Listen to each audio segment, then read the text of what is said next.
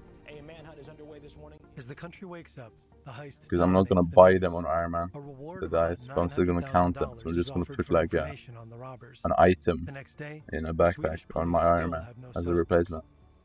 Despite the fact that they knew about the planned helicopter heist long before So I it don't happened. want auction house history on Iron Man, because that's lame as shit. A month before the heist, Swedish police receive a warning from Serbia's intelligence service. A crew of international thieves is planning to strike. Serbian police even share specifics. A helicopter is to be used. 3 robbers will carry out the job, backed by a group of around 20 But people. where did they get the heli from, Chopper will bro? land on the roof of a multi-story building. The crew will blast their way inside, and in under 5 minutes, They must grab have the made equivalent big of piece, roughly otherwise it's $13 not worth it. million. The whole thing will go down by September 16 at the latest. If not, the plan will be called off.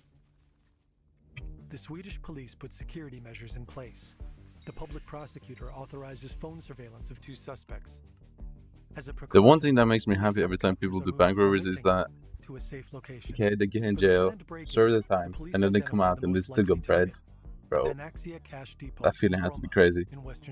Like, you know you're just in jail and you're waiting to get out and just be released straight through your money. For 4 weeks, authorities remain on high alert. Of course, there's many occasions where they take the money too, but if you play it smart, you can have a lot of money left in Broma when you get released. So the police end the special Like operation, crypto. and the police helicopters move back to Mittinge. That's not the only vulnerability. Because like, I'm not gonna lie, bro. In the early 2000s, Doing any type of robbery the companies hit or hardest are the ones that run cash like depots. crypto scam They're looking for help, including or from the government. crypto thing, like if you don't hurt directly normal people and it's insured money, I don't know, man. I don't really care. But the Ministry of Defense took no action. I cannot support this robbing normal people or normal working people, but Virtually anyone can access the building's if the money is insured, we good to go, man. Get your bread. Staircases and windows. Like, serving 10 years in prison and getting out $10 million, that's pretty worth it to me. Later asked G4S whether the company had attempted to I don't know make who thinks that. building plans confidential. G4S didn't respond. People keep saying, oh, freedom is more worth than money. The money was gone. I don't know. And so were the thieves. $10 million is freedom for the rest of your life after release. They left So, quite a bit behind. I guess. The burned remains at the bus stop in Mittinge, for example. The cable ties used to secure the ladders to the helicopter. So like, I actually can't blame people including bloodstains. who does bank robbery and stuff and actually get away with it. But if you fail it, then you're fucking stupid. In all of Sweden, only a small circle of 'Cause I'm people mad. could be capable of pulling off a coup like this. Thanks to Oh, the warning 6 from compacted Serbia, Wildrose, the that's Swedish so much police money. started surveilling this circle in time. Now they're sitting on a mountain of data, calls, texts, pages upon pages of logs. One of the people under surveillance is a man called I need Dusi the Pushy, where are you? a 38-year-old Swede with parents from Montenegro. Until recently, Milestone he worked as a 16 in construction Forest contractor. Hunts. According to Oh Serbian baby, that is he was not recently too in contact with a not too childhood good friend, actually. Milan Zevo, who made a career in a completely different field, the Stockholm That's Mafia. actually not like Zevo has since relocated Mafia to in Serbia's Stockholm. capital, Okay, Belgrade. stop with this. In 2009, Bojovic traveled to Belgrade multiple times to meet There's no Zevo. mafia in Stockholm. According to the The fuck? wiretap, Bojovic handed over large sums of money during these visits. Swedish police realized that Bojovic is asking Zevo for help. At the end of August, the two speak on the phone. You know what? I called a school here and asked how much it costs to learn it. 15,000 euros. Bojovic wants to learn to fly a helicopter. Zevo shows I want the to do idea something with down. Anita. Pilot training would Anita take way Maxwell. too long. So Bojovic starts looking into another solution. It's September 2, 3 weeks before the heist. Bojovic is in his car, driving toward Hypixel, a small island in Stockholm. It has a museum right on the waterfront. Oh, I'm still Bojovic missing is here this. to meet these How many two medals do men. I have? I have They've been 0. waiting for him. 0 medals? He How walks do I up buy to them and medals? sits down between them. Just a few meters away, How do I Oma buy a walks medal? her dog. Her real job is to observe Goran Bojovic. Also, I She have can't hear exactly what the men 2,300 are saying. fortune. She Is can that only keep an bad? eye on them. The I three think that's chat pretty. for about 5 minutes with That's Boyevich doing terrible. most of the talking. Then I think I'm missing like 400 or something. one man walks with Boyevich to his car, 500 while the for other gets into a Peugeot and drives off. On September 28, 5 days after the heist, the police and a Swedish court announced that 6 suspects have been arrested. One of the suspects is Goran Boyevich. Searching his apartment, investigators found a bag containing about 118,500 kroner, roughly $15,000 at the time. He's believed to have put the team together. Another man is arrested at Arlanda Airport just before he can escape to the Canary Islands. The press nicknames him Flykt, which means escape in Swedish. His real Yeah, name is the Norwegian Alexander kroner is Eriksson. actually just getting He's a stronger and TV stronger producer while who the runs dollar in is getting high weaker. society circles It's with kind of cool Swedish celebrities. because it makes me He's able even to rumored actually to be in buy stuff contact with the on the Prime internet Minister. for way cheaper than I Between once did. October and December, police arrest So 7 thank you, more Trump, men for that. accused of helping plan or taking part in the heist. One of them is believed to have planted the fake bombs. His But the DNA only is found in problem the is that remains of the gloves Hypixel and the store leather. add up their gem price by like January, $25 investigators or identified something the man who carried on the the 100 submachine pack. gun. The Like the police fuck? already know him. Hell no, we His don't name buy is that. Zadok, and this was his second Come on, armed man. robbery. I'm Back not in supporting 2000, that.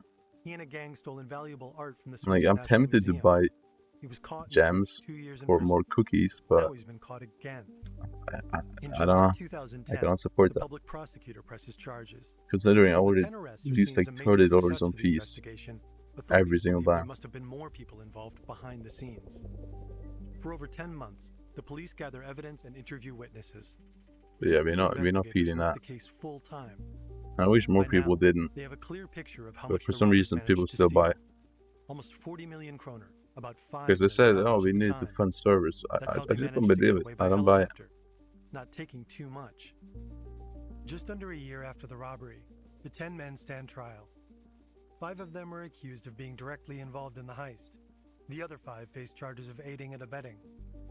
The public prosecutor The best they could have done is there's enough instead of evidence to increasing the convict price all of of them. gems, they could have But the increased the men denied the usage of charges. gems. Like Take Alexander add Eriksson, new the stuff TV to the producer. gem or He's account accused of flying upgrade the section. helicopter on the night of the heist. No way, he insists. His DNA in the stolen Like helicopter. more energy slots, That's bro. easily If they explained, added he more says. energy slots, After all, that would be the chopper was insane. stolen from the I flight would run school to he's that been a right member away. of for 15 years. It's awesome.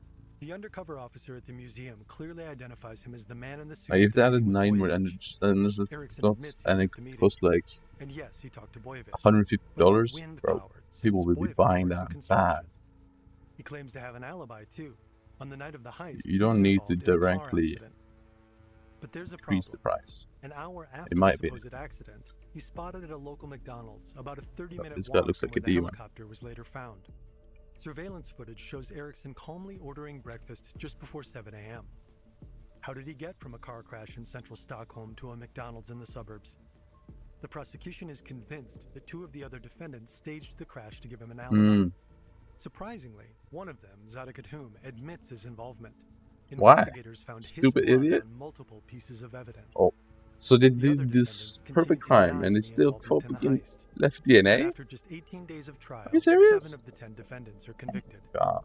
Alexander Eriksson and Zadok are each sentenced to 7 years in prison for armed That's robbery. it?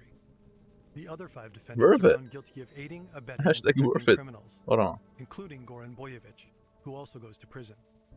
Before the trial, they were seen as daring, clever crooks. None of I mean, they them still were are, in my soldiers opinion. in the Balkan Wars, as was speculated. But the trial stripped them of their mystique. They turned out to be nothing more than a ragtag group of violent criminals.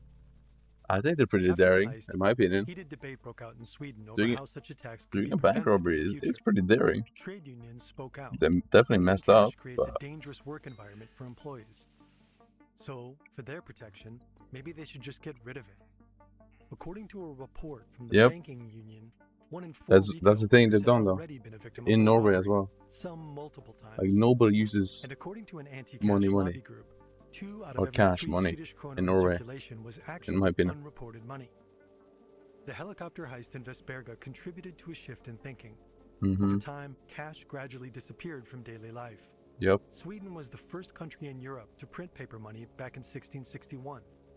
About 350 years later, it was one of the first to start abandoning it. The number of robberies in Sweden dropped dramatically. Of In course. 2008, there were over 100. Damn. By 2016, it was down to just 2. Today, many shops only accept cashless payment. theft happens online now. In 2025, the Swedish central bank reported that Sweden and Norway had the least cash in circulation relative to their economies of any countries in the world. But some cash is still around, and someone somewhere has quite a lot of it. Because the money from the Vestberga was never retrieved? was never recovered. Let's go, bro. Let's go. Let's go. Hey, man. I'm happy with them. You know? It paid off.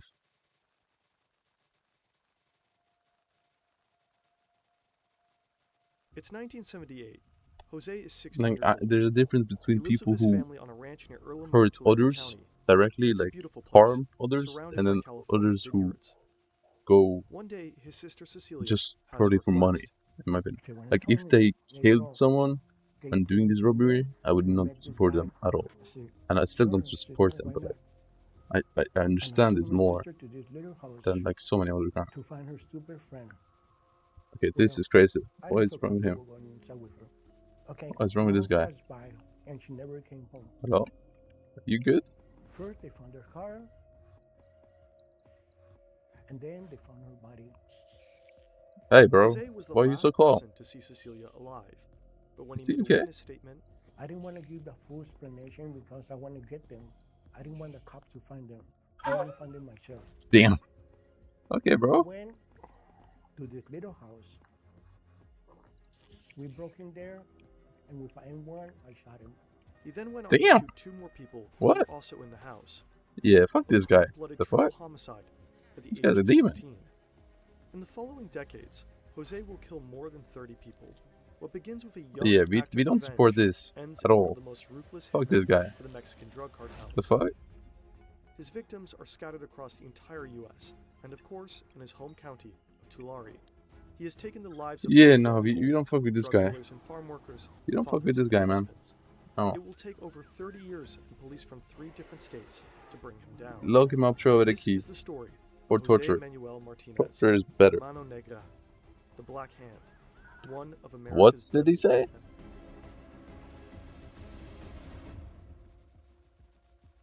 Oh, whoa. Armando, what? We love animation and deep research, but it's expensive.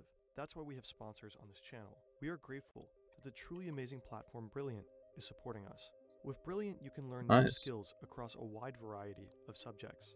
And Lets I'm you explore still all not these fields signing without out, ever bro, feeling because we bored are or not overwhelmed. interested in any For of example, that, chances are that baby. this video was recommended to you by an algorithm.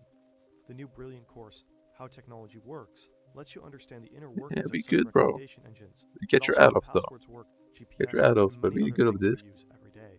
To try everything Brilliant has to offer, free, for a full 30 days, visit brilliant.org/forward Also, or click the shimmering. link in the description. The first 200 of you will get 20% off Brilliant's annual premium Yo, we can subscription. make peace Brilliant of also this. has a mobile app, I'm so you can interested learn in about that. maths and science anywhere. I really want Go, that. at home, even while watching top-notch true crime content on YouTube. Brilliant Just keep truly undercutting never each other, gets old. please. It's fun On and super shimmering rules. satisfying to solve many logic problems and puzzles. Why don't you give it a shot? I need to pee though. I do. Skype. You know, Skype. before I ever met him, I talked to a lot of police officers. They're really calling on Skype? Homicide detectives, murder detectives, who had Yo, we kind of should bring back dealt Skype. with him, and they all said the same thing. The direction which Discord is, is going is kind of when you cut. meet him, he is the most charming person you will But at the ever same meet. time, like This is connecting, Jessica like Garrison, making big a groups and stuff on journalist Skype and is just author. not as In easy as 2017, it she is met on Jose in Discord. prison for a BuzzFeed News investigation and her book, The Devil's Harvest. The perspective of his family was that he was the person in the family who always took care of them. If Nice. you were in the hospital, he Wait, was he's the a W person that would dad? come visit you. If the hospital wouldn't let you in, he was the person that would find a way to like hoist children up to the window so they could wave at you. Aw. I think he was not a person who anyone who just first met him ever suspected of being a multiple murderer. How does a polite, loving family man turn into a mass murderer? He's a demon. Look at Martinez that. was born in 1962 in Fresno, California. He's a U.S. citizen, but he grows up in Mexico. He doesn't until look the age American. of 11.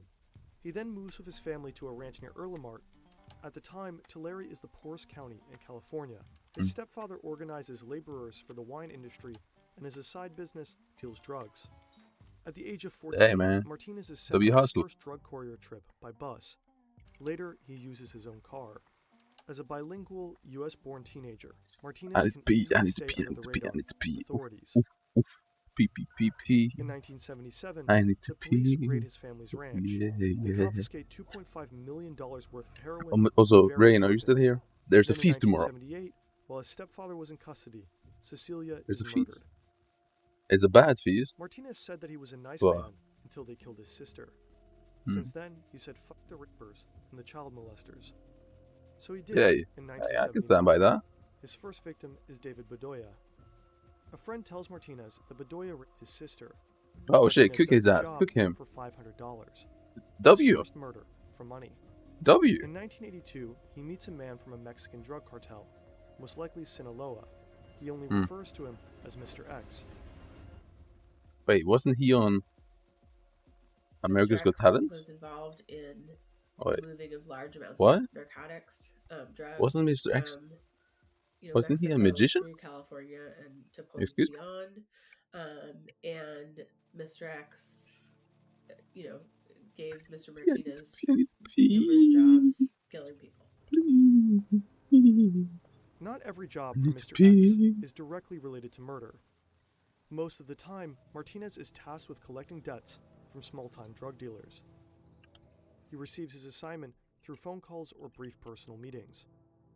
Also, I need to check something with profits. Sold on spec. I give you the drugs, you sell the drugs, you give some of the money back to me, right? But if you take the drugs and you don't give the money back to me, we have a problem. Then Jose Martinez would go and collect that money. Martinez I need to does see end up something in about jail pests. several times. For example, in 1990 because of his drug courier activities. But he is never charged with his murders. That's weird, because his name does appear in several homicide cases going back all the way to 1979. I mean, it's fine. If you turn up in one murder case, maybe that's bad luck. 2, maybe a coincidence. 7 or 8, you gotta be like, what's happening here? In hindsight, it's difficult to understand why no one connected the dots back then. It will take many years and several victims Tie this before someone after picks killing a up pest. Martinez's trail.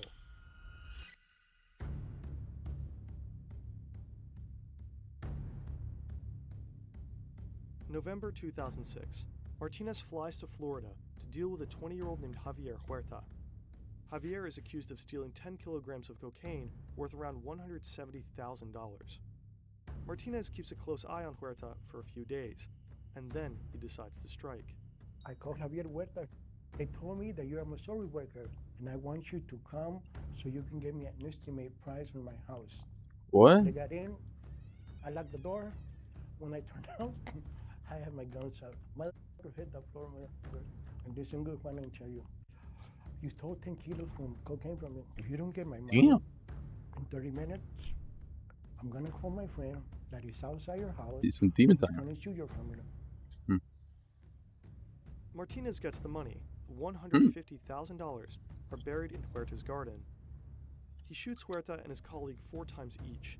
He binds their hands with zip ties and puts their bodies in He got Huerta's the money. truck. Why? He Is takes he the stupid? car and drives What? it to the outskirts of a national park. Yeah, fuck him. Smoking a cigarette on the way. Roll Perhaps flips. to calm down. After the job, Martinez flies directly to his daughter's home He doesn't in use all Alabama. his fly? His granddaughter is celebrating her birthday. He wants to use the money he just earned to make her happy. I got her. I took her to Toys R Us, where a kid can be a kid. I told her, babe, because I love you with all my heart, me and you, we're gonna walk in the store, and for 1 hour, you can pick whatever you want, okay? While Martinez is treating his granddaughter at Toys R Us, investigators in Florida discover Huerta's truck with the 2 dead bodies. They find a Mountain Dew can in the center console of the vehicle, with a cigarette butt laying in a puddle of the yellow-green liquid. DNA? They send the cigarette butt to a lab to check for DNA traces, but the test is not conducted right away. The evaluation probably isn't a big priority. Huerta was a construction worker and had many co-workers in the car with him. So investigators had little hope of a hit. In fact, the results won't reach them until years later. Bruh. Martinez escapes conviction for the murder of Huerta. What is up with them? Time being. In 2009, Martinez kills a man named Joaquin Barragan in Erlenmart for $8,000. He used a woman as a lure. She brought drugs from Barragan, contacting Martinez when the meeting was set. 3 days later, Barragan's body is found under a blanket, his hands bound with zip ties. The police questioned many people in Erlenmart about the murder. They learned that Barragan knew he was being pursued by a contract killer known as El Mano Negra, the Black Hand. A woman tells investigators that Martinez tried to hire her to lure Barragan to a remote location. Others say that El Mano Negra is in fact Martinez's nickname. The investigators don't have enough evidence against him, but they still decide to make a move. They arrest Martinez for violating probation, but when they knock on his door, he scrambles out his phone, removes the SIM card, and swallows it. Nothing else on there can incriminate him. When the police question Martinez, he claims that everyone in Erlenmart is lying, and that he didn't kill Barragan. They send him to prison anyway for violating his probation terms. He's on no bullshit though, bro. He means business. Out of prison about a half a year later, he directly marches to the Violent Crime Division of the Tulare County Sheriff's Office. He wants his white Chevy Suburban back that the police had seized from him. Martinez agrees to answer a few questions from the police in return. He hints that he is a collector for a Mexican drug cartel from Guadalajara. What's the best and he also claims pest to know ship upgrade I should be doing? Because he was a rat. The investigators are suspicious. What should I upgrade first? Or third, These actually. aren't technically valid ways of I'm determining working on the lie. Overbloom now, The but police once will I still often finish use the it in Rare Finder ship, I need to work on something else. agrees. Should I just focus on everything that's fortune? He's asked several times Or if do he I knows who killed look in on the Barragan. visitors? Martinez, of course, Speed. denies that he killed him. The lie detector's response to Martinez's answers are clear. Deception is indicated. Still, the investigators' hands are tied. Without clear evidence of a confession, they can't pin Martinez down. In the end, the Black Hand once again slips from their grasp. Damn. The cigarette butt is still in the lab. The police in Florida have other cases to handle, and they forgot about those bodies in that trunk. How do you forget about bodies in the trunk? Martinez can What? just keep going on forever. What's up? But then something happens in Alabama.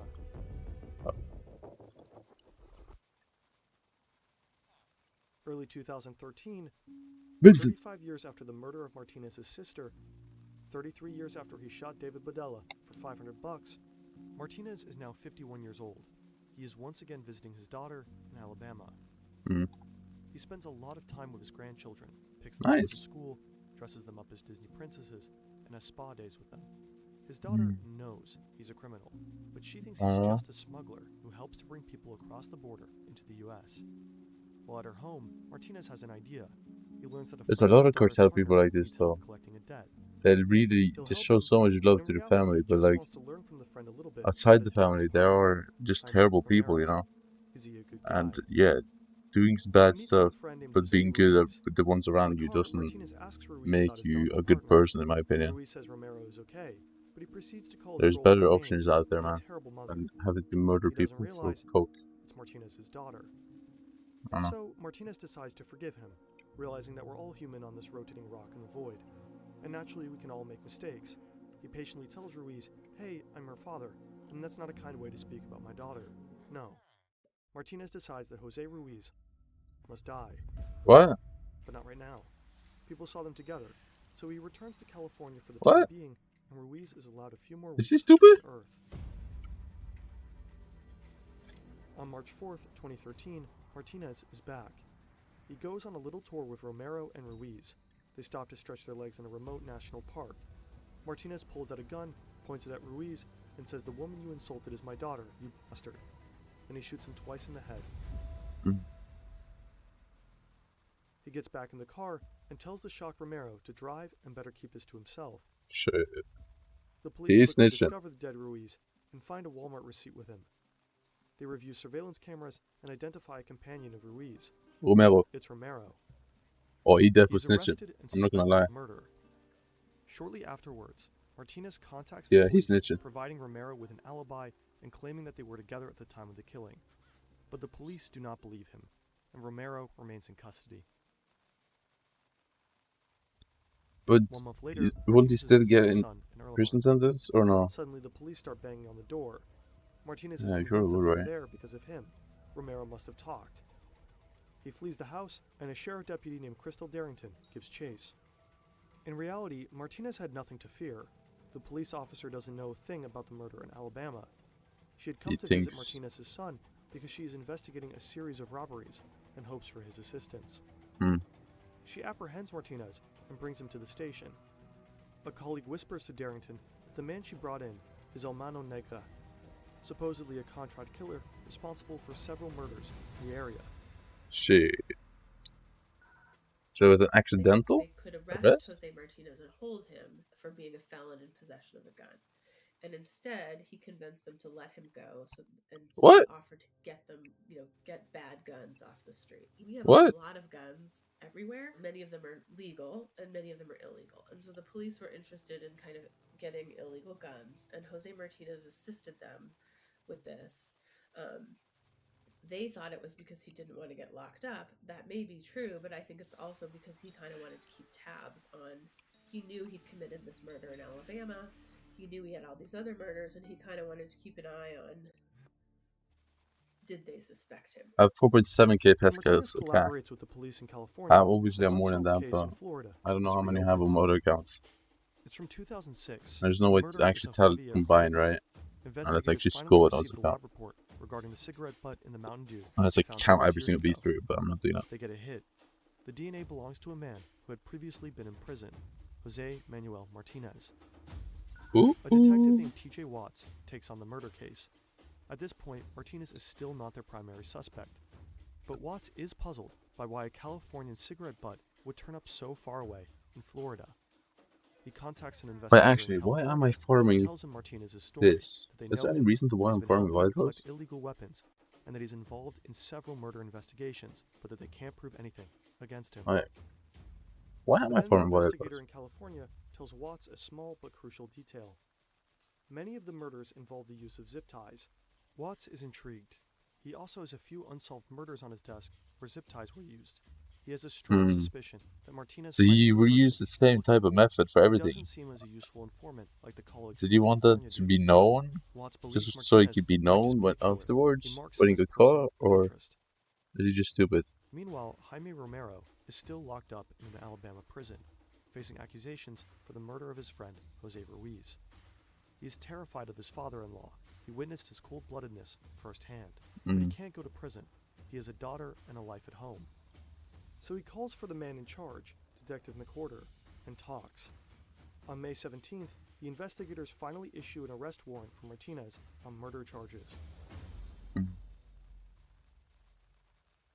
When he returns back to the U.S. Yeah, I cannot blame people who snitch unless they were a big part of doing the actual crime.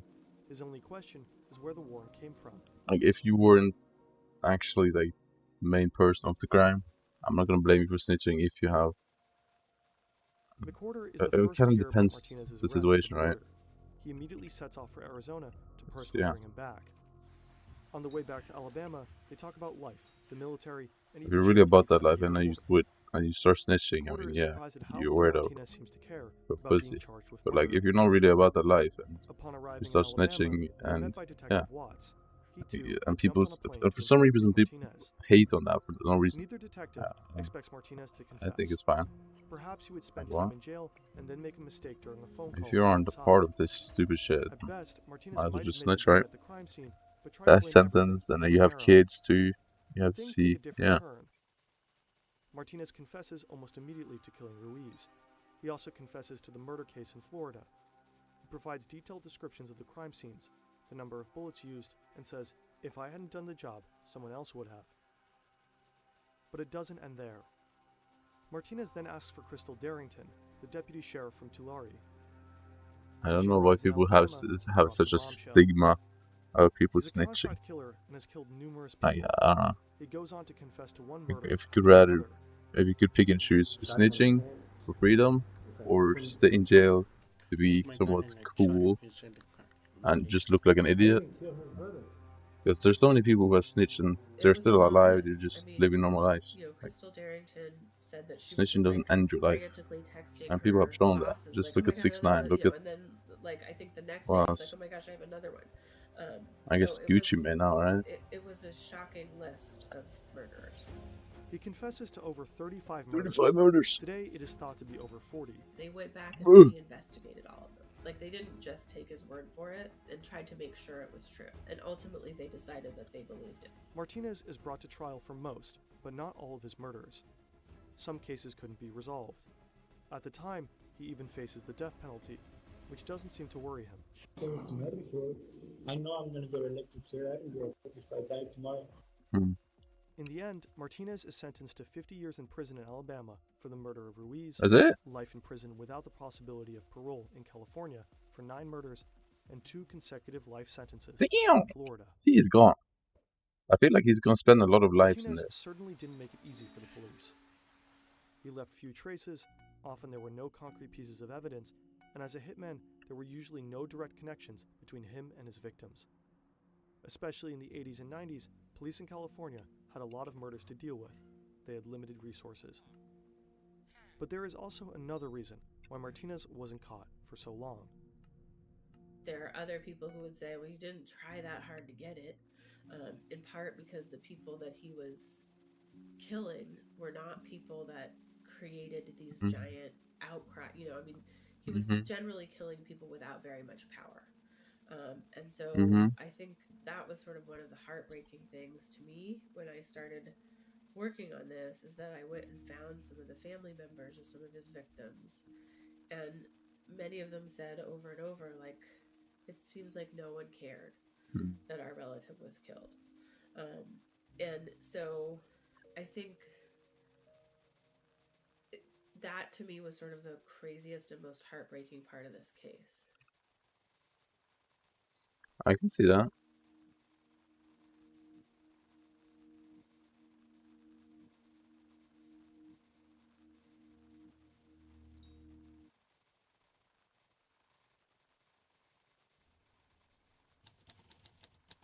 My motive for doing what I am going to do is simply personal revenge. I do not expect to accomplish anything by it. What? What? Lincoln, Montana, 1996. This cabin is the chosen home of Theodore I think J. I've seen Kaczynski, this. I've seen or this. commonly known as the Unabomber. Yep, I've seen this. Let me He's long been switch feared video. as Hold on. America's smartest criminal, a Let me serial see, bomber let's who's see, killed see, moving scenes. targets across the country with no clear connection. For 17 years, he's eluded the FBI. It's the largest, most expensive manhunt in the Bureau's history. He's the evil genius they simply can't catch. Likely history's most intellectual serial killer. He's terrorized the nation, instilling fear in Americans about opening their mail and getting on planes. On planes too? I don't know that, but okay.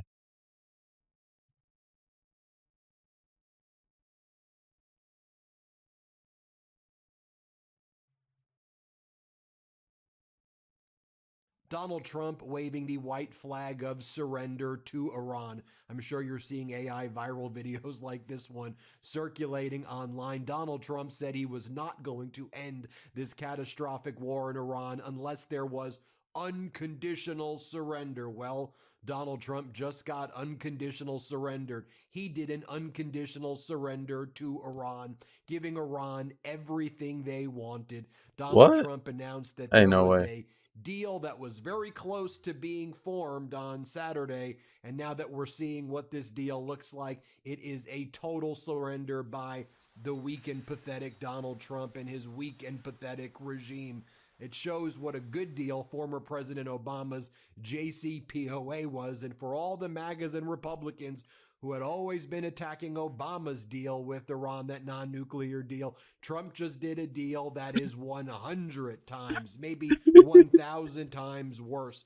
I want to dig into what went down. Wait, This let me weekend know. started with Donald Trump saying, I am not going to attend my son Don Jr.'s wedding. I like my son, he said. I've known him for a long time, but I don't think I need What? to be there. Also, Donald Trump I said like that he my was son. I not know him going for a to long go time. There's no to way he's. Bedminster this weekend to play golf. He stayed I in the like my White son. I House, know him for a which long was time. unusual. And then he Wait, announced what? earlier yesterday I know that my there was son a for a long deal in time. principle There's that no way was he's said reached that. with Iran. Now you No, may he's be trolling saying, me. Didn't he I'm getting announce trolled. this like 60 days ago or something? Yeah, but Donald Trump is a total con artist. But this time they are super serious about it. And so Donald Trump made a social media post that then lots of Donald Trump's allies in the Republican Party said, wow, this is terrible. Donald Trump's former Secretary of State Pompeo attacked it. Ted Cruz attacked it. So many people on the right wing were attacking it. And Donald Trump, of course, has his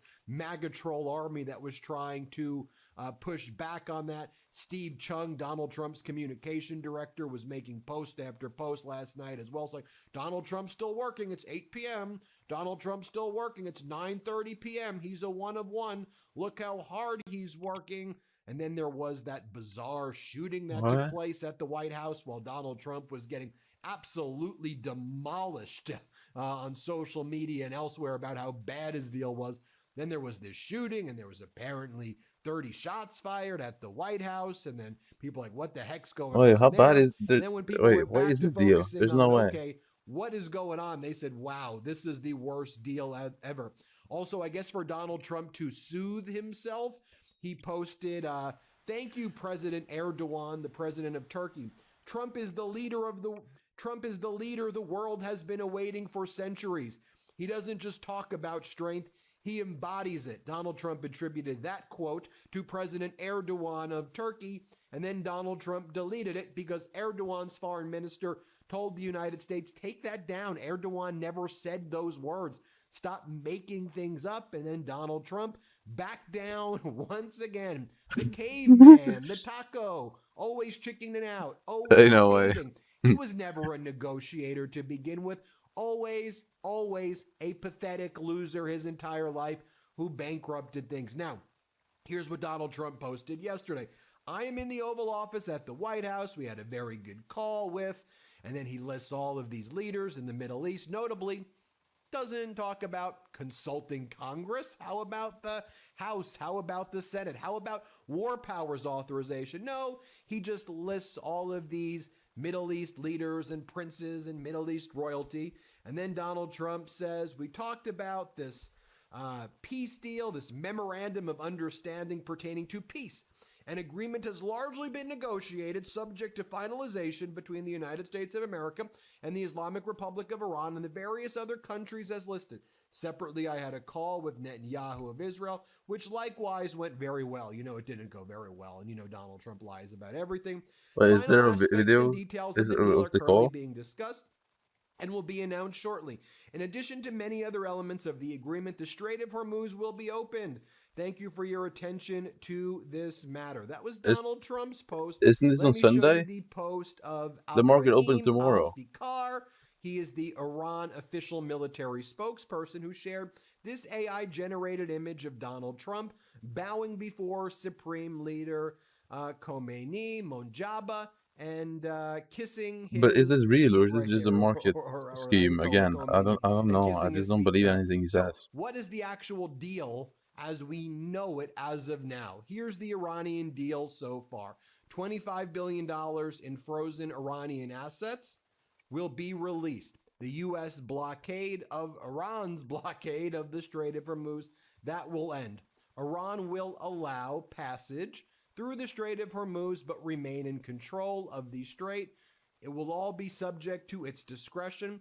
Iran's nuclear program will not in any way be part of this agreement at all. Basically, it's all of Iran's demands. Each one of them Donald Trump caved to. And the issue over nuclear material, Iran says, well, let's deal with that 30 days from now or 60 days from now. But first, we want that $25 billion. We want our security guarantees. Then we'll open up the Strait of Hormuz. You'll end the blockade. And then we'll maybe do a negotiation 30 to 60 days later on nuclear material. But we're not going to even make any promises there. And Donald Trump was like, bet, let's do it right now.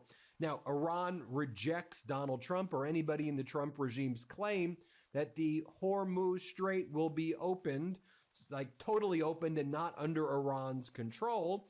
Iran made it very clear it will remain under Iranian management, with Iran retaining exclusive permanent authority over the Strait of Hormuz, the timing, the method, the permits.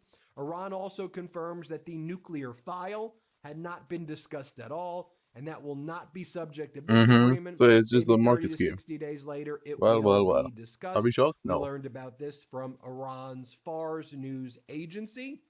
And one of the things that they said that I think was very, very notable as well is the following. They said, it should be noted, this is what Iran media is saying, and no one in the Trump regime is contradicting this because it's 100% true. It should be noted that American officials have acknowledged in multiple messages to Iran that Trump's tweets are primarily for promotional purposes and media consumption within the United States. And they have recommended that no attention be paid obviously. to these statements. In other words, Donald Trump's negotiators, when they're speaking with the Iranian negotiators, say, look, here's the deal. Trump's caving to you. He's going to go on social media and make up a bunch of lies. He's got to work with like Barack Ravid and state regime media CBS and state regime media Fox and other American corporate media. Of course. Let him lie. He's going to do his lie. But we know at the end of the day, here are the terms. America's surrendering, and that's what's going to be the end of the deal. We're going to give you $25 billion. You know, remember when they would like mock former President Obama and be like, you know, the JCPOA, you know, it gave them $1 billion in cash. Well, you're giving them $25 billion right now. One of the things that Iran is also but I don't believe any of these saying, deals because, like, Jeremy Scahill and others, because the market is opens that, tomorrow, right? Israel is currently undertaking its final and extensive efforts, applying considerable pressure to disrupt the formation of this agreement. Now you have Mike Pompeo, Donald Trump's former Secretary of State, posted the following. The deal being floated with Iran seems straight out of the Wendy Sherman, Robert Malley, Ben Rhodes playbook. Pay the IRGC to build a weapon of mass destruction program and terrorize the world. Not remotely America first. It's straightforward. Open the damn strait. Deny Iran access to money. Take out enough Iranian capability so it cannot threaten Overdue. our Let's allies in the go. region. Overdue. Let's go. To which Stephen Chung, Donald Trump's communications director, responded to Pompeo. Mike Pompeo has no idea what the fuck he's talking about. He What should does it shut always his swear? stupid mouth and leave the real work to the professionals. He's not read to anything that's happening. So how would he know? I don't know, maybe because Pakistan is a mediator. All of the other Arab nations were on calls with Donald Trump, and they know what the deal is, and that's where this information is coming from. I don't know, maybe that. By the way, this is Trump's communication director, this weird guy, Stephen Chung. That's how he talks. I mean, these people are such profane freaking losers, all of them. Ted Cruz, you don't get much more MAGA Republican right now than Ted Cruz, who Donald Trump called his wife ugly and said his dad killed JFK. Here's what Ted Cruz posted. I'm deeply concerned about what we are hearing about an Iran deal being pushed by some voices in the administration. Trump's decision to strike Iran was the most consequential decision of essential term. If the result of all of that is to be an Iranian regime still run by the Islamicists who chant death to America, now receiving billions of dollars, being able to enrich uranium and develop nuclear weapons and having effective control over the Strait of Hormuz, then the outcome would be a disastrous mistake. Oh, The no. details are still coming out, and I pray the early reports are wrong. Trump believes in peace through strength. He should hold the line, defend America. Hold the line, hold the Meanwhile, line. you have MAGA Mike Johnson Bro, saying this the is so following. ridiculous. Trump All is the this. only one who could It's have so gotten unbelievable to Iran, me. the What world's is largest happening in the state world? sponsor of terrorism, to the negotiating I table. don't know anymore. We are greatly encouraged to learn a peace deal in Iran is underway and look forward to learning more about the specifics. Under Donald Trump's leadership, our nation is stronger, more respected on the global stage, I don't and think so. safer than ever before. Yeah, how about no to all of those things? I want to talk about the JCPOA, the Joint Comprehensive Plan of Action, that 2015 multilateral agreement that was led by former President Obama.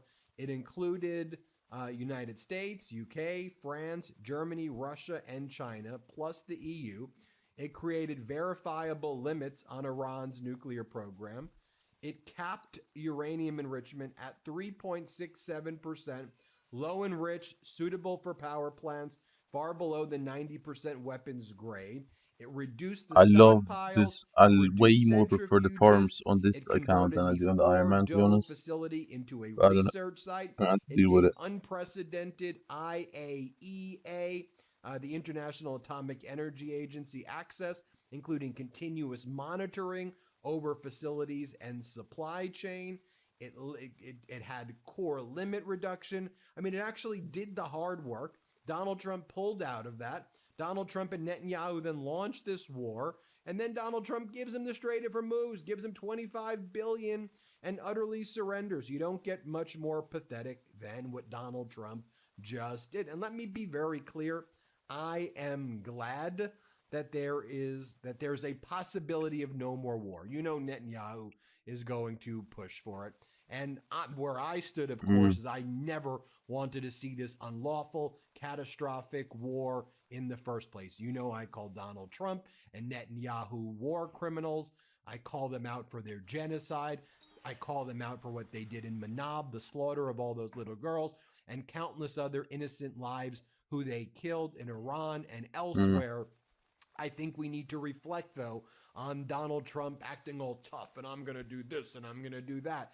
And then he surrenders. He surrenders when the pressure is put on him. I'm Isn't it glad always, though? ultimately I that mean, this is the outcome, but we should never have been in this unlawful and catastrophic war from the outset, period, full stop. And now Trump has made us weaker. He's demonstrated that there is no United States security umbrella that exists. How do you think this is going to be viewed, not just in the Middle East? How do you think it's going to be viewed in Asia and elsewhere? It shows yeah, that aren't they all America under promised the Donald Trump is defense a by paper tiger. America The or something? U.S. ran out of all its munitions. You couldn't have run a war worse than Donald Trump did in every aspect. War is never the answer. Donald Trump is the most incompetent person at every damn thing that he does. He's been a loser his whole damn life, and he's showing what a Damn, bro, weak, you're cooking pathetic him now. loser, Chill out, coward chill out. that he is, and especially He might all those get MAGAs who sad. go He might after sue you for Obama, this. showing what losers they are. You He have might sue you for this Iran's one. foreign minister spokesperson posting the following. In the Roman mind, Rome was the undisputed center of the world. Yet the Iranians shattered that illusion. When Marcus Julius Philip the Arab marched east against Persia, the campaign did not result in Roman victory. It ended in a peace established on Sasanian terms. The emperor had to come to terms.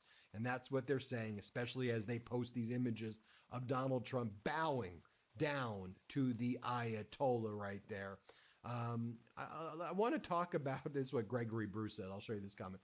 The U.S. did manage, Ben Rhodes goes, nothing was accomplished by Operation Epic Fury except putting the IRGC in charge of Iran and the Strait of Hormuz.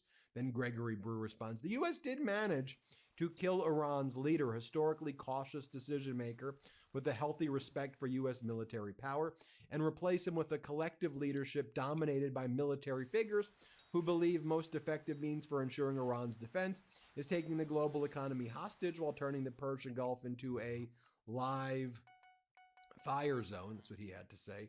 I want to also highlight something else right now, though. We know that Chief's going, Donald give me Trump something. surrendered. We know that he capitulated, right?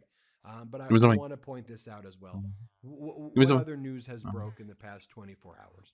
We know that Donald Trump going through the Department of Justice website, removing all of the references to January 6th insurrectionists. Why? Some of the worst, people who sprayed bear spray and clubbed and tried to kill cops and police officers. Donald Trump purging their records. Friday night, when people were sleeping, remember Donald Trump, his DOJ filed a motion to dismiss the criminal case against the Oath Keepers who were found guilty of seditious conspiracy. Even though they were found guilty and Trump pardoned them, he wants the whole case dismissed so that they could be fully exonerated as he tries to push the slush fund to them. He wants to build his own army because he's not going to want to leave, and he's paranoid, and he's building his own army of seditious conspiracy. Well, when is the terrorists, midterm? in It's my in November, opinion. right? And then what else is he doing? Just think about It's gonna be really how interesting he to see what uses happens. government to inflict pain.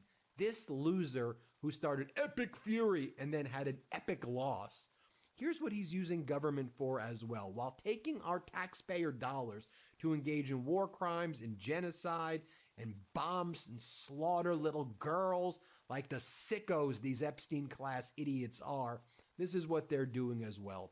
The Trump administration on Friday narrowed the definition of an assistance animal allowed to live with Imagine disabled that tenants guy in mod buff housing, with a 15% more move that powder could lead buff to for thousands of farming too. animals and their owners being And a evicted. powder This buff, is what also buff Donald for Trump's farming, doing bro. with his Housing and Urban Development Department.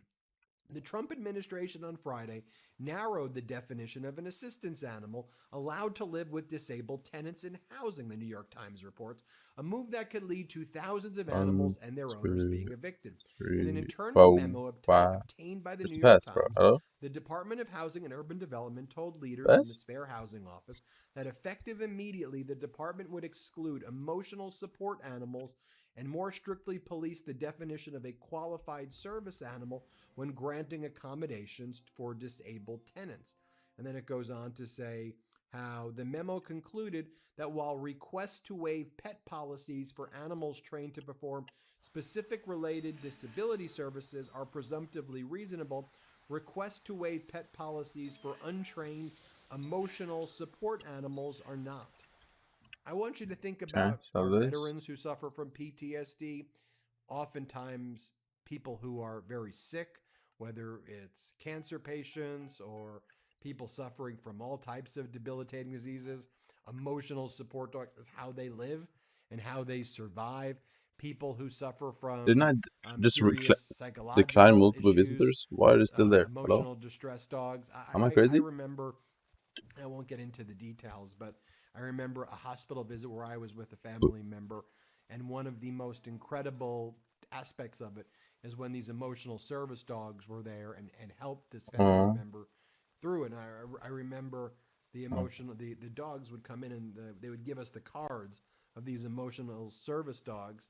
And I collected them all because every visit from the dog brought joy into the room, and I believe played a major part in the healing and the recovery process. And so this is what the Trump regime is going after. This is how they're using government while ripping away our healthcare, while launching catastrophic and unlawful wars. What a pathetic regime. What a pathetic group of losers. Hit subscribe. Let's get to 7 million. Thanks for watching. Thanks for watching. Be sure to add the Damn, double thanks for watching. Apple Damn. Podcasts, No problem, bro. Spotify, Chill out. or wherever you get your podcast for new updates every single day. I need to hurry up here because pest.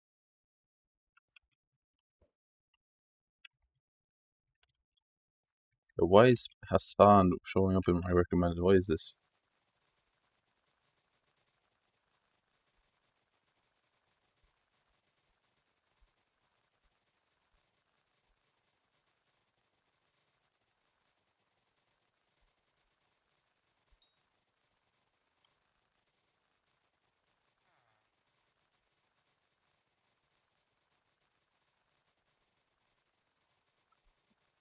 I don't want no Hassan in my recommended. We are not watching this. Stop.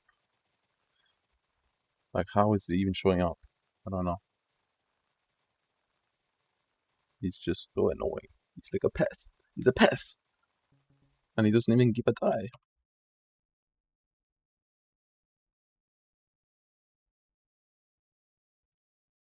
Robin, I've prepped something, bro. We're gonna be putting you on a map that you're hopefully familiar with. DE Nuke. There will be 60 people hiding as fake... Alta!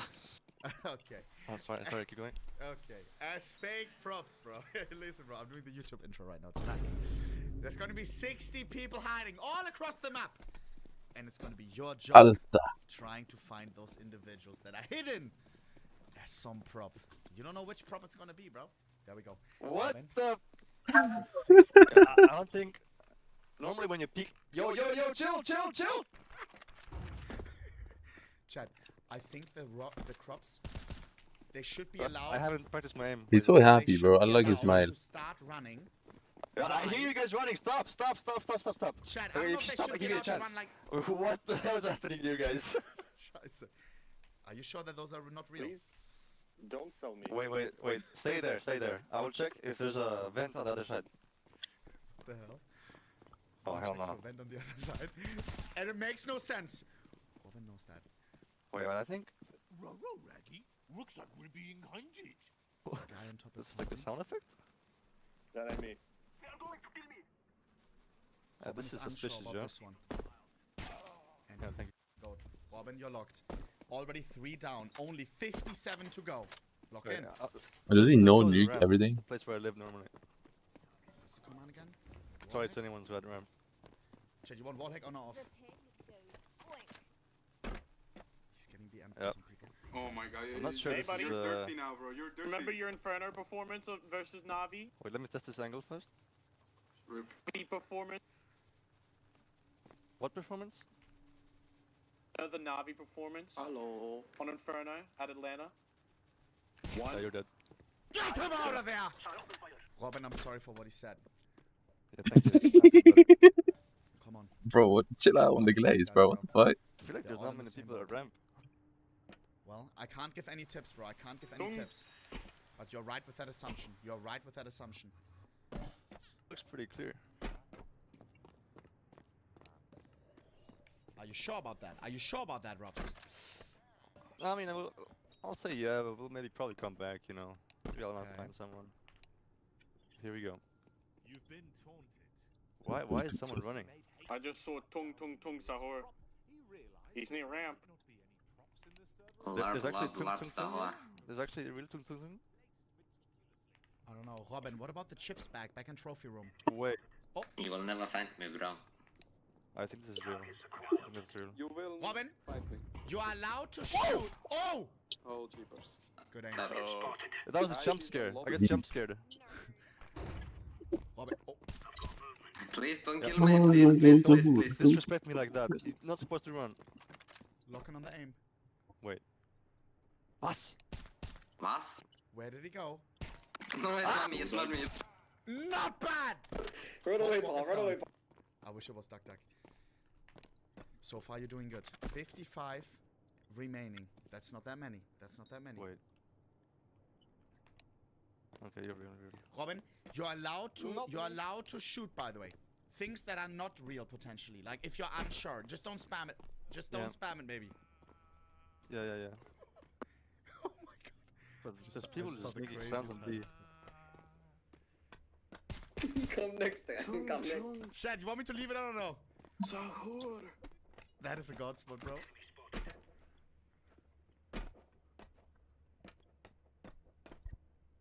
Robin, you're not the best in time right now. If there was a time thing, 4 minutes down, 6 people found. Okay. Lock in. Are you sure that it's all clear? You giving me hints? Small little region, so you already know. Oh, the second guy trolled. No. Relax. Different object from the last time. That's the way the Wait, I give you up, Dragon Lord. No bad, Rob. What's up, bro? You're creating the new map here on Nuke? Like, you're creating new variants? It's like people combining? It's funny. It's funny as well. Nice try, guys. When you get the major, you're gonna be like, what the f? Where's my enough? Call me Wally. Thank you for the 5, bro. I love you.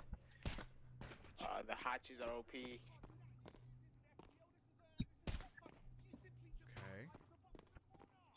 Okay. Let's see. Oh. You're going to kill me. I'm not doing it. It's What are you? What is this supposed to do? He's coming to secret in a sec. Up here, doggy, up. Fanboy CS trying to run away. No! Wait, I got 2 here? Nice. Was it 2 guys here? I think so. Yeah, there was 2 there. Sorry to the second guy. So Behind you. So good. Oh, Thank you. No way you find me. What might I be? That's for me to Wait, that's real? Chill. Ah, bro said chill. Yeah, give me bind, built-in. Robin, now you're starting to see things. Lock in. Yeah, for sure. Oh, wait. There's a new box? Wait, let me try. Oh, that's pretty good. No! KV, my beloved. I have found them. Not me. No, I have a family. Good flash. He says he has a family. Robs goes for the nice kill. That's respect, man. Sit down, Tupac. Robin, you need to organize, bro. I just realized, like, you went through everything but half-assed. Clear things fully. You're right. But I'm gonna start here. Robin. They are not here. Why just give yourself up like that? Is that fake?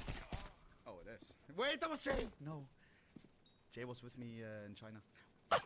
Yo, Trump, this is the despawn, bro. New update. Wait, who's flashing me stuff? No one here, no one. Alright, that silo is not escaping. Come on, flash me. What do you mean? That's part of the map. It's Zilo.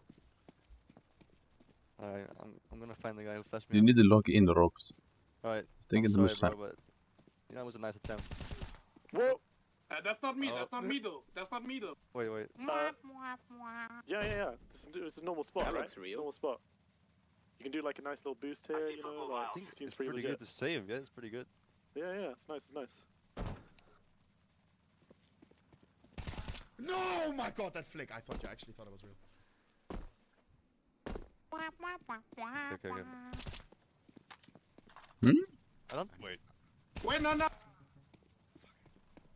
Nah, this one is real. This one is real. Don't shoot me. 1 second, Robin. Please give me 1 second. Trust. Need 1 second? It works. Yes. Continue. What? Okay. So Get here. I see two things here. So I'm sorry, the post. You're gonna go.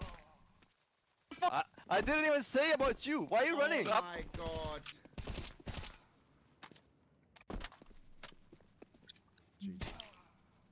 This now? Now you're owning. A lot of people were hiding here. Wait, is there anything left there? You almost killed half, Robs. 2 more for half. I'm going full skit. I'm shooting everything. I'm going full skits soon. Yeah, this is the most bullets you've used. Robin, what are you doing? I'm feeling pretty good here. I'm feeling pretty good. Be confident. Be confident. Right. Don't turn insane, bro. No. God. That was definitely out of place. Now that I think about it. Oh my god, you're locked. Hey, stop shooting everyone. Yo, bro, hey. Yo, stop shooting everything, bro. Poor guys. Okay. This one is real. I'm not gonna shoot this. I know it's real. How's there someone in there? Wait, how's there someone in there? Sorry. Wait. How? Wait, I think I'm done here. Hopefully. You don't wear glasses, right? No glasses, right? No. Okay, just making sure. Who the hell is that? Oh, McNuts. Oh, 7. How do you? It's impressive you can actually stay there. He used to work as a radio host. Poor guy. Wait, but I don't think this is gonna... First 10 minutes in there. What is always some guy with the most shitty spot? How's it even allowed? There's one spot. People are calling him a cheater right now, Robin. You went past him. You could see him if you put your glasses on. That's all I'm gonna say. No shot. But it's on the lower elevation. That's all I'm gonna say. Now they're calling me a snitch. Okay, that's no right. That's no wrong. All right. Yeah, so let me just clear T-roof here and. How is that even possible? Cheater. Yeah, I'm used to it. Talk. You got this, Ropes. How do people hide like that? That's a big... That doesn't even get any defense. More to go. Lock in. Not bad. Okay, stop shooting things that are real, bro. You started so you started so precise, bro. I swear you didn't shoot anything. Yeah. Bro, we need an accuracy for this challenge, bro. Yo! Okay, so you've seen that box 1 million times, bro. There's no way you told me someone's here.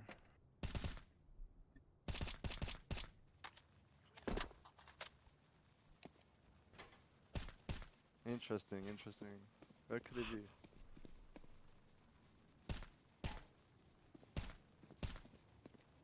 The fact that he doesn't talk, bro. Try to get him to talk. Like he should be close. Maybe not. Hello? Anyone home? Hello? He doesn't speak. He doesn't speak. What? But needs talk? That's fine. That's fine. I'll snitch him out later, bro. Maybe. Yeah. Oh, you really want to find him? I don't know if you can find. I know how you don't let it go. Bruh. His name is Lamine Yamal. Wait, speak again. Lamine, speak. Oh. Hello, hello. Wait, it's like under me. Robin, you heard him, didn't you? Yeah? I couldn't tell the direction. I'm supposed to hear the direction. Maybe make him talk again. Lamine. Hobbs. Yes. You can bait him into pressing right click. Right click is directional. Tell him like right click if you love your mom or something. Like that's how you Okay, get them. I'll come back for you. I'll come back for you. Let's speed things up a bit. You got this, bro. Because if they right click taunt, it's actually directional. I thought you would miss that. Right click if you love your mom. What? 25 players remaining. Oh, yo. I'm just looking for things out of place, you know? Okay, you're out of place. Oh, okay. I didn't even see that. Him too. That looks so natural with both. Dude, this is invisible. This is cheating. This is cheating. Look, Hello? look. I can barely see it. Yo, I'm so. Give me one chance, bro. Give me one chance. Wait, you're the shit poster, right? Oh. No, not poster. I'm the exploiter. Give me one chance, bro. Okay, Give me one chance. Okay, show me an exploit right now. Okay, watch. Follow me. Yeah, come. Wait. Is he It's on gonna B. use It's this on B. time? It's on B. Or is he showing an actual exploit? This could be a time waster method, chat. If he follows him across the whole map. Look at this spawn, bro. You see on the ramp here, you can go inside the ramp. Like if you're a prop, you can go inside the ramp if you're a flat prop. Only fan. Look at that. Okay, give me a chance, Which bro. way? Now can I run away, bro? Which way that look? The hell? Is that even On the anybody? ramp. What the hell? Zong lives down here. What is he talking about? On the ramp. Look, you hear him? Oh my. I swear there's someone here, bro. I'm not snitching, but there is someone here, bro. Can you let me go, What though? the f? He's literally lying to his face. What do you mean someone's here? I'm not No one snitching, here. I'm not snitching, but there is people here. You can hear them right now. 112 Inferno. Tung tung so. Yeah. But you tell me to look down? I'll go right now, okay? Yeah? Okay, you can go. Alright, thank you, bro. Thank you. I'm gonna hit you once though. Yes! Oh, sorry. Robin, that's deserved. That's deserved. If That you was really not want very to. nice. You think he was lying? You will pay for I'm your not gonna sins. say anything, bro. I'm not gonna Triple say T's anything. coming. He was devil lying. Tung. Yes. Tung. Bro, come on. Look in here. There's probably so much down on this. I like the sound effects. They're making me nervous. I already was there as well. So probably don't know the Why are you map breathing in so loud? fully by memory. I was thinking of sports. On it, don't snitch. On it. No! Oh, that was good. That was good. Oh. My bad. I'll snitch. How did you hear me breathing?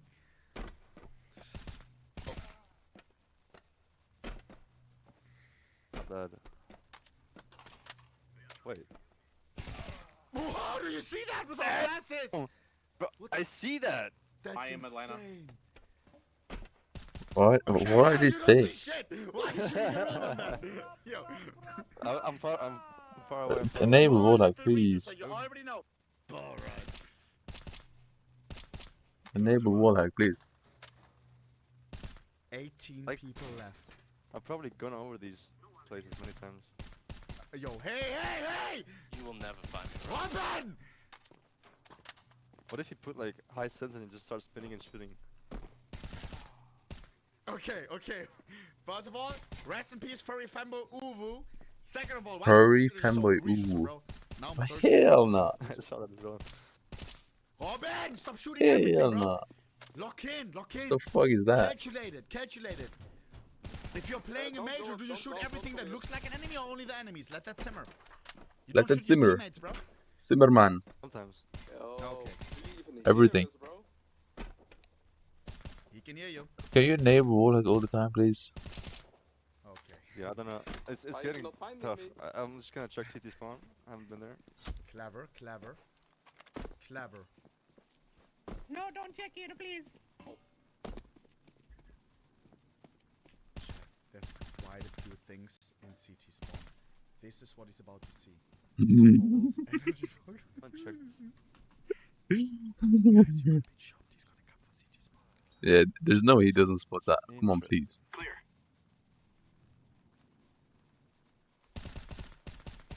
Robin, we're going city spawn or city spawn clear? Maybe it's clear, no? No, it's. I haven't been there. How do you mean it's? What do you mean it's clear? Just making sure. Eyes on enemy. Enemy spotted. Targets acquired. Oh, shut the Listen, fuck listen, up. What? listen, it's real. He's gonna lose some time. You need to lock in. No! Hey! Bad aim! Bad aim! Bad aim! What the f? You almost got away, Robin! That was close, I'm not gonna lie. I have to go back. Uh-oh. Robin. 15 people left. Okay, so that spray is out. Okay. Asking for redemption. Spray ran out. I'm Was trying to snipe someone, wait. Okay. I need to call Philip probably. Yeah. Oh! I need to call Philip.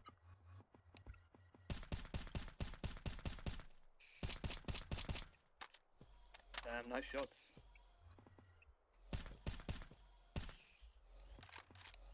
Orb? Is there no pet item for more sowdust? I guess there isn't, right? You are not Zyru, bro. 3 shots! What are you trying to hit? Like, this op is bugged, man.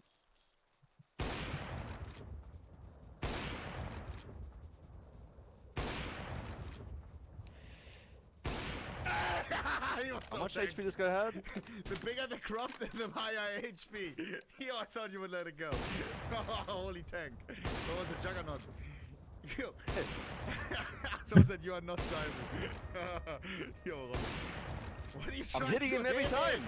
I'm getting a... Yo, okay, hey, go there and analyze. Are you taking the piss? Robin! What are you shooting at? Check what you shot at. Maybe you can hit it with an AK close by. It's glitched. Obviously nothing. There's a secret wall. Go close by. Robin, can you hear me, bro? Yeah, I can hear you now. Go close. The orb doesn't work. It's glitched from this angle. There is a crop. I don't want you to get scammed, bro. The thing that you're shooting is fake. I'm getting the tags. I'm getting the tags. I know You got it, bro. You fake. got it. But this guy is like 1 million HP. Wait. Hello? Just letting you know, you took like 200 shots from me. Duck shot. What? Wait, what? Is it real or fake? Wait, now I'm confused. Robin, is this a crop or no? No, this is a prop. Are you sure? Wait. Yeah, I'm getting the tags, like the prop tags, you know? And I'm shooting Wait, it. you're right. I think it's glitched. I think it's bugged. The whole time you were right. You think CT spawn is clear now? Looks pretty clear to me, Robin. Chill. I'm not finished, Okay. CT spawn is absolutely not clear. Will Robin find it? Oh. That's clear. Who's that? Who's this? It's part of CT. Yeah, this. We're clear. Oh. I'm in trouble. All right, chums, let's reroll, bro. Reroll. Oh my god, he fumbled. He could have actually. 11 people. He's not making it at all. He's gone past multiple. This is why you gotta keep a reroll, bro. Remember, there was still one in T spawn, bro. Yeah, you're right. You piece of... You mean silent? This is someone, so this counts, right? This is so unfair. You can't physically see that. That's unless you go inside the wall. This one is fake. It doesn't count. It's not part of the 11. Okay. So it's 10? Because this person is still alive? No. It's 11 still. Okay. Like it's not a person. But I think I'm done here, but I hope I'm not wrong. Okay. I'm not gonna give you any tips on that, but it looks pretty clear to me. I think I checked most of this. Oh! 10 people! Okay.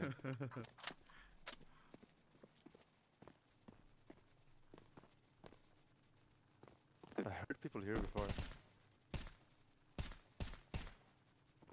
Okay. Yo, don't shoot. Hello, hello.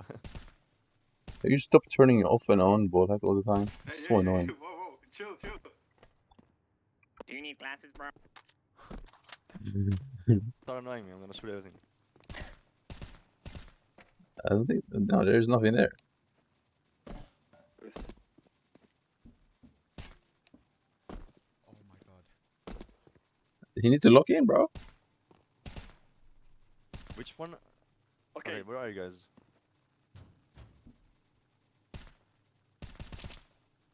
Bro, put your glasses on. Robin! Can you hear me? This is hard. There's you. You're doing good. You're doing great. You're doing great. You're looking a lot down. You need to look up. This guy wanna make. Yo. You can't be on the roof, can you? No, dumbass. They're able to Flash freeze. How did you win a major, bro? Like Wait, they on the can ladder? freeze themselves in position. Dude. I'm in trouble. Like, don't bait me. It's down, bro. Put down, please. Oh, it's the fire hydrant right there. Yo, Driz. How? how are you getting? Don't fucking say anything. There ain't no way fire hydrant is getting him gone. Alright. 10 people, Robin. 10 people. He's lost so bad. They're there somewhere, but dude, this is hard. Can you hear me, bro? What do I do? Can you hear me, bro? Yeah. Bro, I don't know. I could do this. I feel like. Do I give you a hint? Like, in which direction? Chad's gonna call me L, but it's fine. Robin, there is. Glasses on. Bro, on the snitching, bro. I'm not snitching. Okay, wait. I'm not gonna say anything. Come on, Robin. Come on. Hey, 10 people is so many, bro. Lock in, Robin. Lock in. Yeah, he's fumbling bad. He's not even gonna get it top 5, I think. Not even top 5. How many majors? I can tell you, Robin. Ramp looks clear. This room is clear. Not this one, though, potentially. Yeah, I mean, you snitch. I can't give too many tips.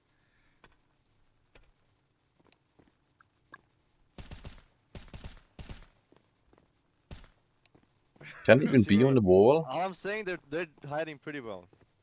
Thank you. I got pretty clever viewers, bro. Trust. They get educated every day when they tune in. These chairs are real. They're all real. Unless they're all real. They are real. Yeah, dude. I just need to find this guy. Come on! Look in! You can talk with them. Bro, how is he so blind? Oh my god. Robin, you can bait out the right click. Remember when I said that? You can bait out the right click. That one's directional. How do I... Yes, go up the ladder. Do it again, you might find talk to someone them. this You force them to Bro, you say like, nah, he's actually, he's fumbling. It's not even finding a single one. You guys press right click just to test? This is bad. This is really bad. Come on, man. Come on, man. There's something. Ross, what happened on Inferno? This guy. The guy that Guy's just DM'd you, you've looked at him like 20 times. That's all I'm gonna say. The guy who just said what happened on Inferno. That Drizzy guy? You haven't looked at me 20 times. How can you still hear him? Inferno, do you want to talk to me about that, Robs? Let's talk. Yeah, press right click. Yeah, I'm pressing it. No, you're not. No, I'm pressing it. Come find me, bro. You're definitely not. He presses it, he has the I biggest definitely balls. am. If only this was Inferno and not Nuke, bro. Oh my god. He just pressed it. I hear like. But come on, is that still I think alive, these the guys fire here. hydrant? Are you I don't serious? know which one it is. How long are you gonna be here? You didn't even shot it a single time. Oh my god, how? You're joking, right? We should have got Zyru, bro. Oh my Bro, god. you colorblind? And the Robin, please. No, Robert! Ross, I need to go for dinner ZBA, bro. soon. Ross! I can't believe it. Ross? Remember those teams? Oh. You lost to them in Ireland and Again. He's doing it again. There's no way. Wait, Rob, wait. Oh my god. Is he trolling? Curious. Come on. There's so many on Run. run. Is he trolling? There's a box. Does he see the box? Does he see the box? Yeah! Nice, Rob. Top 10. 9 more. Come on, you can lock it. Finally. That's a hella small prop. I think that's pretty tough What to is he find. shooting? Fucking What are you finally. shooting right now, Robin? You've played this map a million times. I'm not looking for these things when I play. Yeah. But you know what your home looks like. Like you could like do prop on there. Like this is your home, bro. Nuke is your home, bro.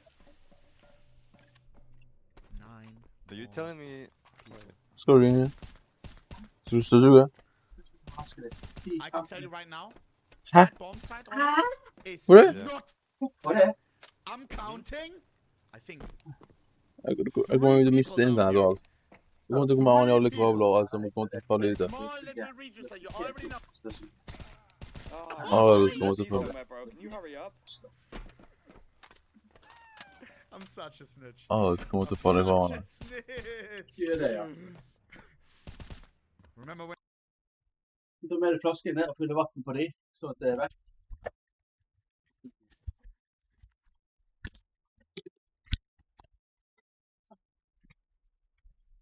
Tack, vet du.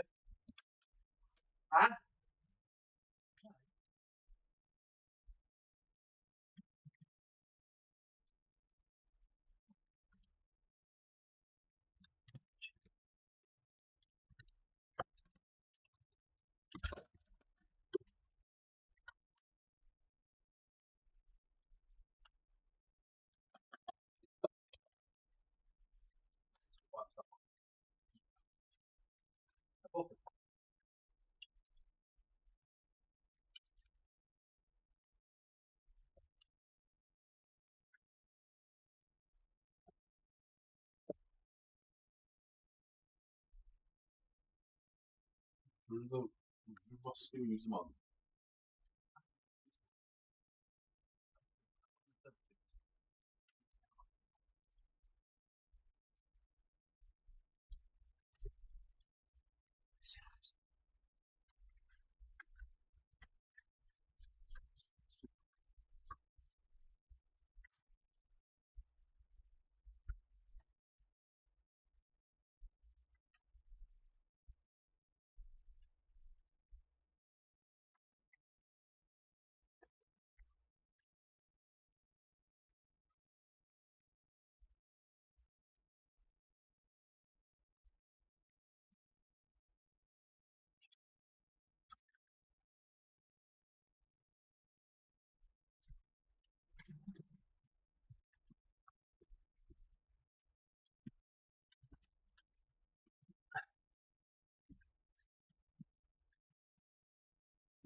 when I said 3? Alright. No. I need to chill. Oh.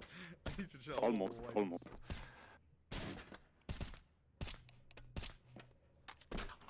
Come on, Robs. How do they check this? Interesting. Pretty obvious, right? Core, not a bad hiding spot, buddy. Yep. What looks off?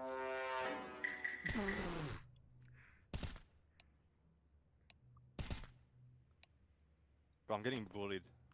Tough. Robin, can you hear me?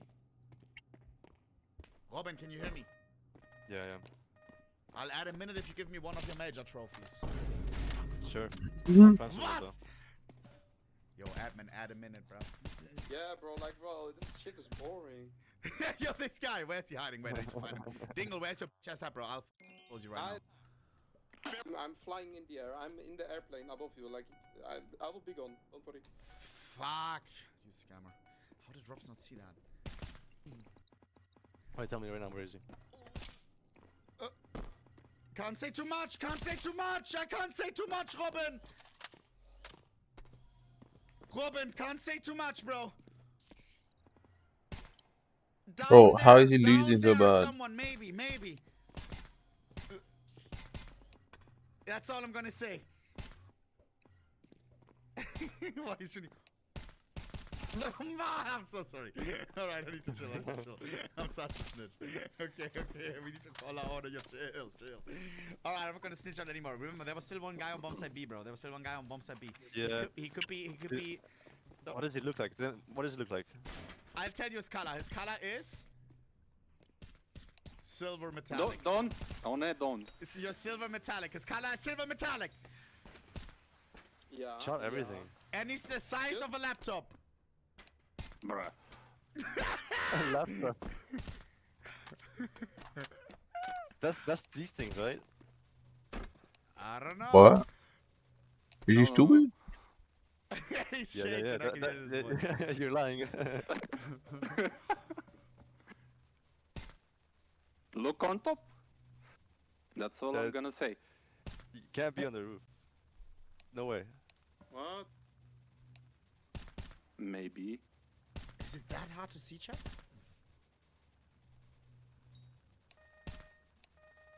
Nah, I feel like I could see this.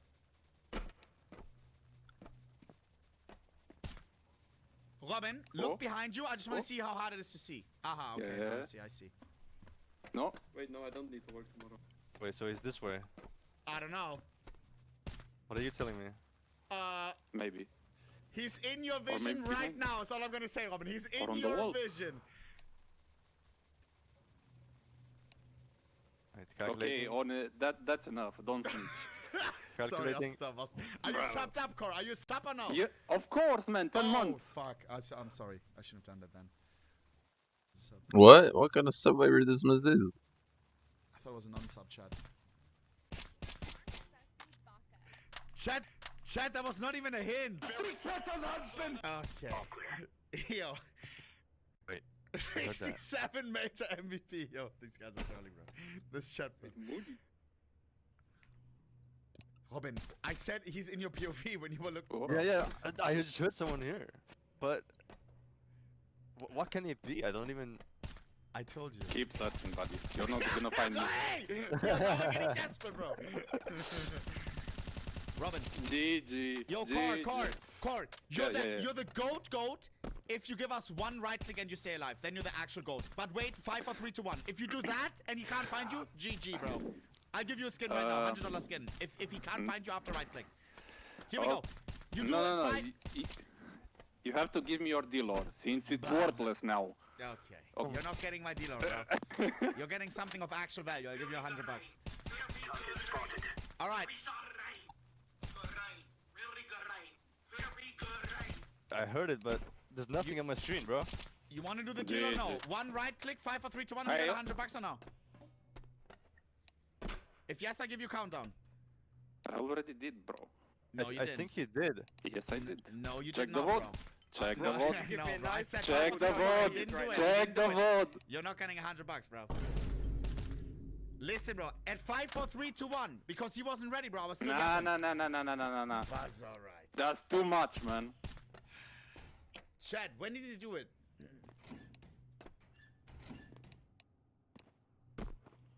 I have nothing on my screen. I swear. Wait. If you give me a knife, I'll tell you where he is right now. Deal? Robin. Careful. Movement looks good from the iPad. Robin right behind him. Will he be able to get away? Can he close the door? No, he can't. No, he can't. Good movement though on the escape. Misses the jump, Okay, fakes the like, jump. I'm not gonna snitch like on it, but wait. On owed me $100. No, what? But he found you. I didn't even say anything. You didn't Yes, have to do another right click. but actual scammer. Yo, nah. Take him out! Take him out, please! No! Please! Robin! Robin! The f are you doing? Oh my gosh, I thought he would get away. I'm not We do owe him a skin, I'm not gonna lie. He one-time right-clicked.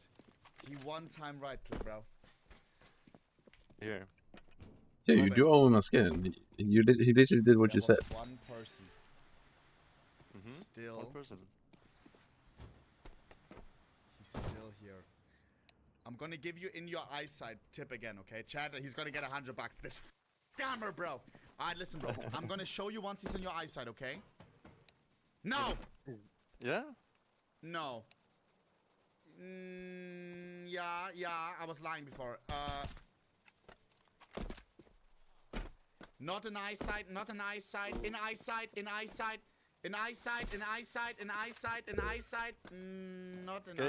That's all I'm gonna say. Wait, so is it here? Chad, this is the only advice that I will give him, bro. There's half of the chat calling this guy a cheater, there's half of the chat not. Lamine Yamal is the He is kinda cheating. He hasn't talked once. Lamine, you still around, bro? Lamine? Yes. Buzz, alright. What do you look like?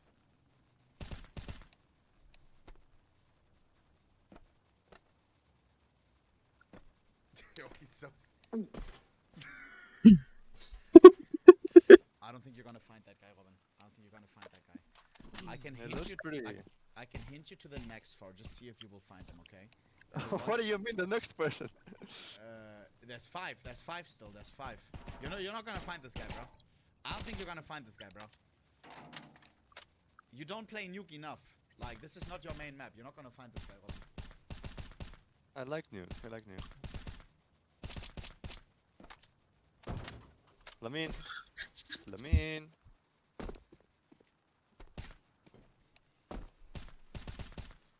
You're not gonna find this guy, bro. Robin, you can have one last check across the map, okay? I'm gonna give no more hints, bro. And then we're gonna reveal where they are. Once wait, or are you the perfectionist? Like, do you have to check every corner now? I can keep. I like this. I'm getting annoyed. I don't know where he is. Don't get annoyed. Just play a little bit more Nuke in your off time, bro. Calm down. That was pretty close. That's right. While he's ghosting around, who do I knife, chat? This guy. You mother sucker. Hello? Someone there? Hello? Hi. Yo, is it true that you want... 112 aim again, holy... Robs, can you hear me? What? Can't hear me. Oh my god, Robin! Not bad at all. Robin, can you hear me? Yeah. Do I shoot everything except me? Chat, what is it with Robs and 2 fire extinguishers? Why does he didn't find this guy right now? And wait. Yeah, I guess there is a lot of them on Nuke though. I mean, I wouldn't really consider them objects to look out for. Why am I laughing? I don't know. But why are you laughing? I don't know. Chillax. Whoops. actually, no, I do know that there's only one there. Yeah, I would have been sus with that. Never mind. Yeah, I do know there's only one Yo there. Robin, after these 5 minutes pass, it's officially over. Your last 5 minutes starts in 6 seconds. I see. I still don't. I need to find Lamine Yamal. I'm not gonna lie. If I look around, Lamine Yamal is the wellest hidden out of the four. By far. I am out. Oh, this guy. I haven't forgot about Under Heaven. Right? Someone here. Oh. So I have a question. Yeah, what's the question? Bro, please. Did you shit your pants?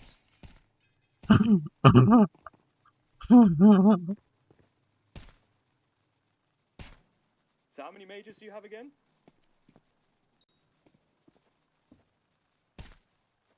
And you can't shoot a single prop? That's crazy. Is that your only line? You said that like 10 times. Sounds like it's getting to you. Robs, please find this guy.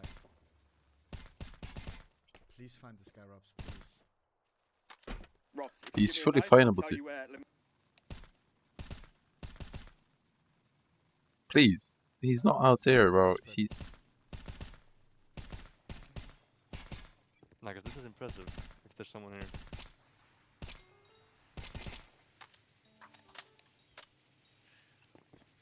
I guess he just doesn't know.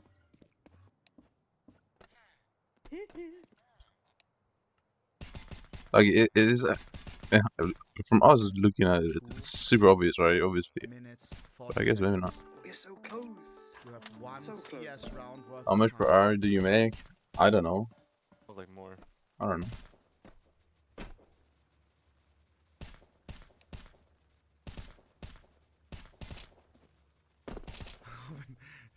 You've shot that thing like 50 times, I'm not gonna lie. Yeah. Wait, I'm going crazy. I think I'm going crazy. You're close. How do I find out how much I make? You're lying? Yeah, I'm lying. You weren't close. Yeah. Only right click is directional. Wait, do I right click real quick? I got a visual on one. But you're like on the ladder or something. Oh, and chill out. On the ladder. Come on, bro. Please find him. No, you're He's not. right there. They can freeze in the air. No, I'm on the site. I'm on the site.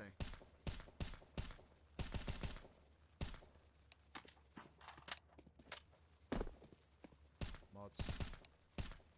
How do I find out how much I make? Because I don't really worry about my profits. Really. W chat though. How everyone I'm going started crazy. spamming so the message goes away. Okay, give you a nice W week, chat. W chat. W chat. Making my week worse. W chat. That's cute. I mean, I can tell you where I am, but it's gonna cost. Not spam this guy.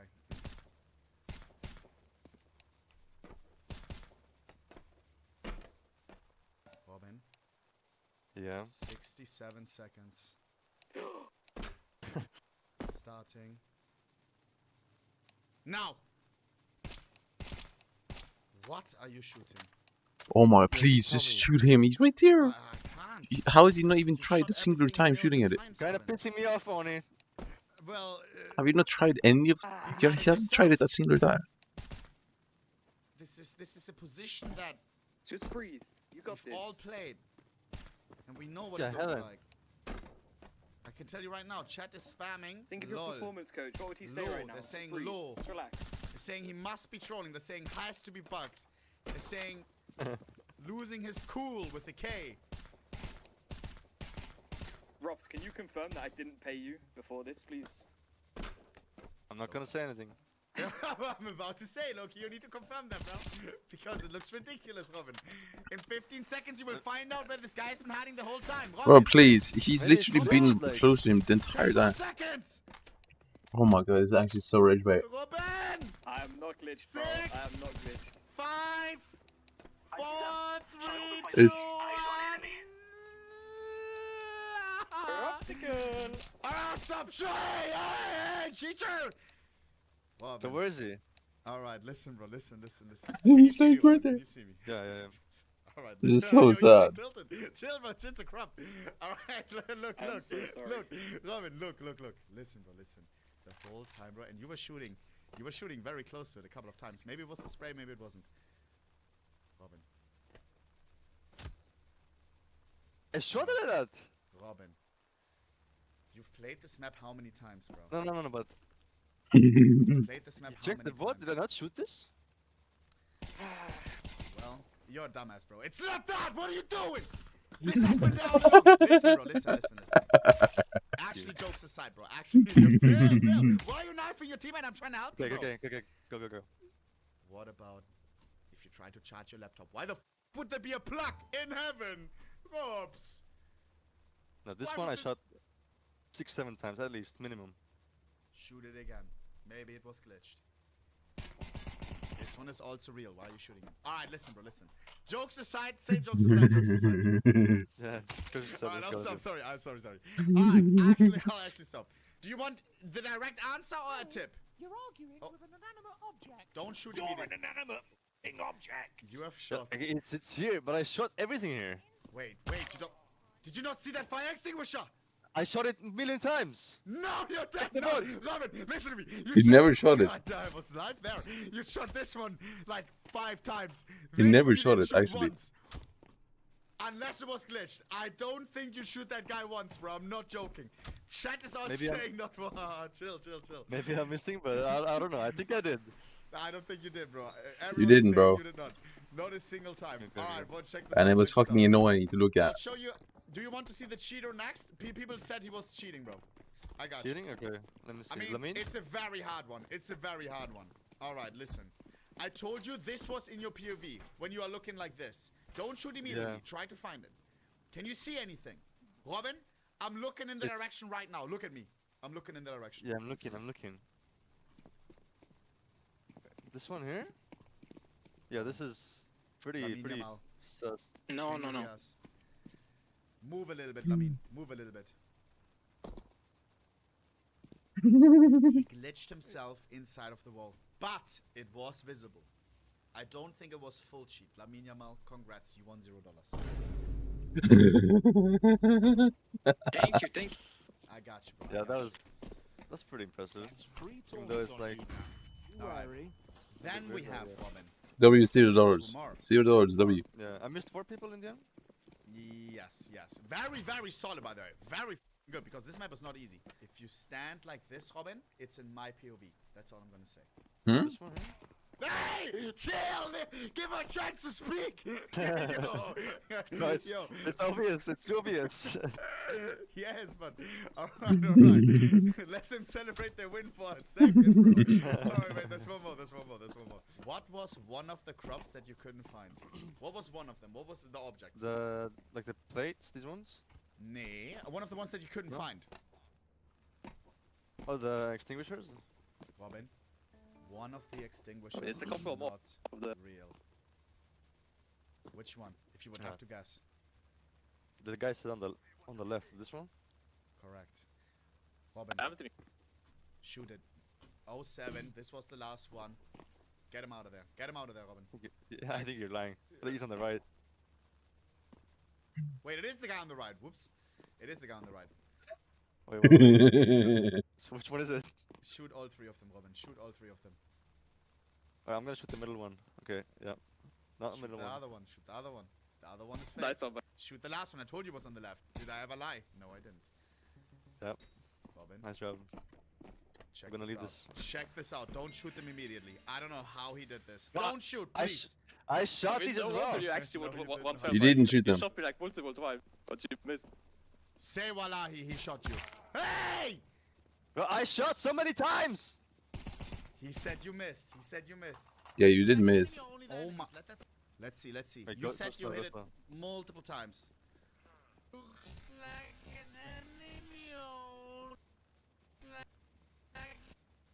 Oh my god. That's the M4 Doppler. That's the M4 Doppler, bro. You did not It's glitched. bro. It's already a glitched M4. No, that's the M4 spray, bro. Back to Nate King's map, Robin. Hey, that was fun though. Robin, you did. Yeah, no, we Well, did I'm not. joking, bro. GG, bro. GG. GG's. Alright, wait. Let me give this guy a knife, bro. Poor, bro. I swear he scared my ass.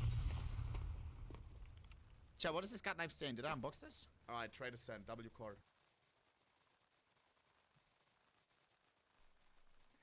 Jail. No. Are we being dead ass? Since when can a bottle of alcohol fly? From Wait, the hold on. outside, What am I this seeing house here? in Serbia looks This is like a regular crazy apartment title. building, the kind you'd walk past without giving it a second glance.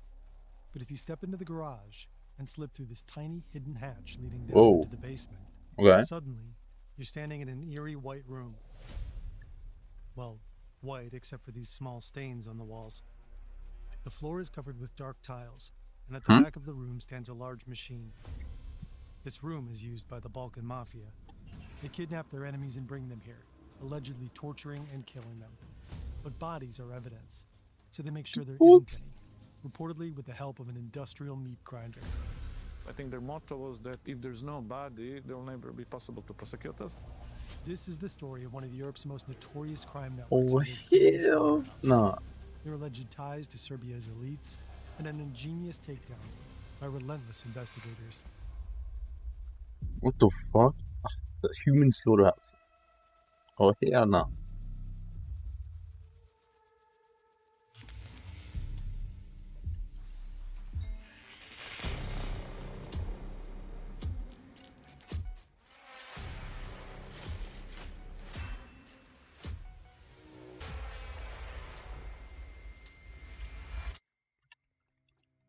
Trigger warning.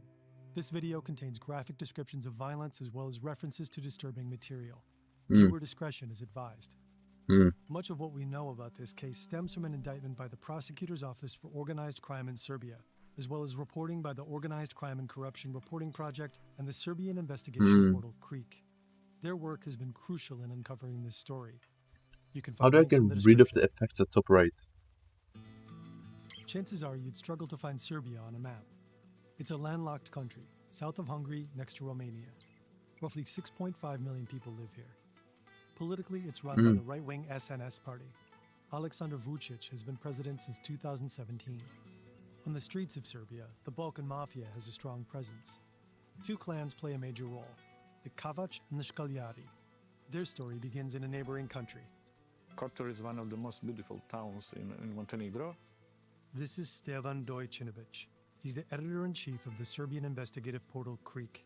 They have really has a huge old town, which is really That's a nice, beautiful place. And, it's popular tourist area, and there's a lot of basically sailors that actually coming from this town. In the 2000s, a single criminal group called the Kotor clan operated here. It was under the rule of drug lord Darko Šarić. For more than a decade, he controlled a significant share of the cocaine trade into Europe, until he was arrested in 2014. And after a cocaine deal went wrong in Spain, the group split into two clans, the Kavač and the Škaljari, named after two villages in the region. These two clans don't just operate in Montenegro. They're active across the Balkans and traffic drugs all over Europe. So basically the role of Balkan organized crime group is to transport big amounts of drugs from South America to Europe, and then usually they sell these drugs to European gangs. They will not deal with distributions. The Kavač and the Škaljari are locked in a violent conflict. This basically means they're hunting each other down. I cannot even count it anymore. What? But it was definitely more than 100 Humans murders hunting humans? were connected in this war of these two gangs. More than 100, definitely. And then in different countries, they found groups to join one another side. Like in Bosnia, some of the Bosnian criminal groups joined more like Škaljari, others joined the Kavač gang. As a result, the conflict between the Montenegrin clans has spilled over into neighboring countries. Croatia, Bosnia, Slovenia, and Serbia. In Serbia, they were looking for like local Serbian allies. They found and as one of their most important allies in Serbia was this criminal group around Belivuk.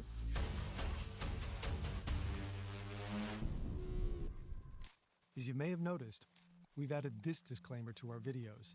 With generative AI on the rise, Yo, we what's want up? you to know What's there's up, a Will real Smith? team building these animations and Nice. researching and writing these stories. We don't think AI should ever replace human creativity and effort. Mhm. In our view, if used correctly and prudently, it can simply be a useful supportive tool.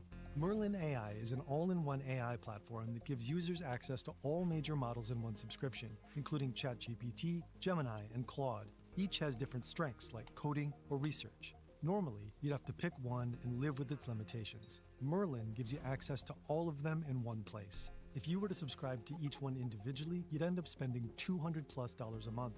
But with Merlin, you Damn. can get access to all of them at $19 a month. And with the exclusive 75% discount for our viewers, that drops to just $5 a month.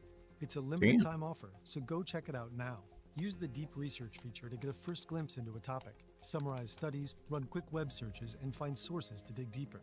One standout feature is projects. It's your shared knowledge hub. Everything you've researched in one place. You can even share it with your team. Click on the link in the description and use the code FERN5 to get the discount.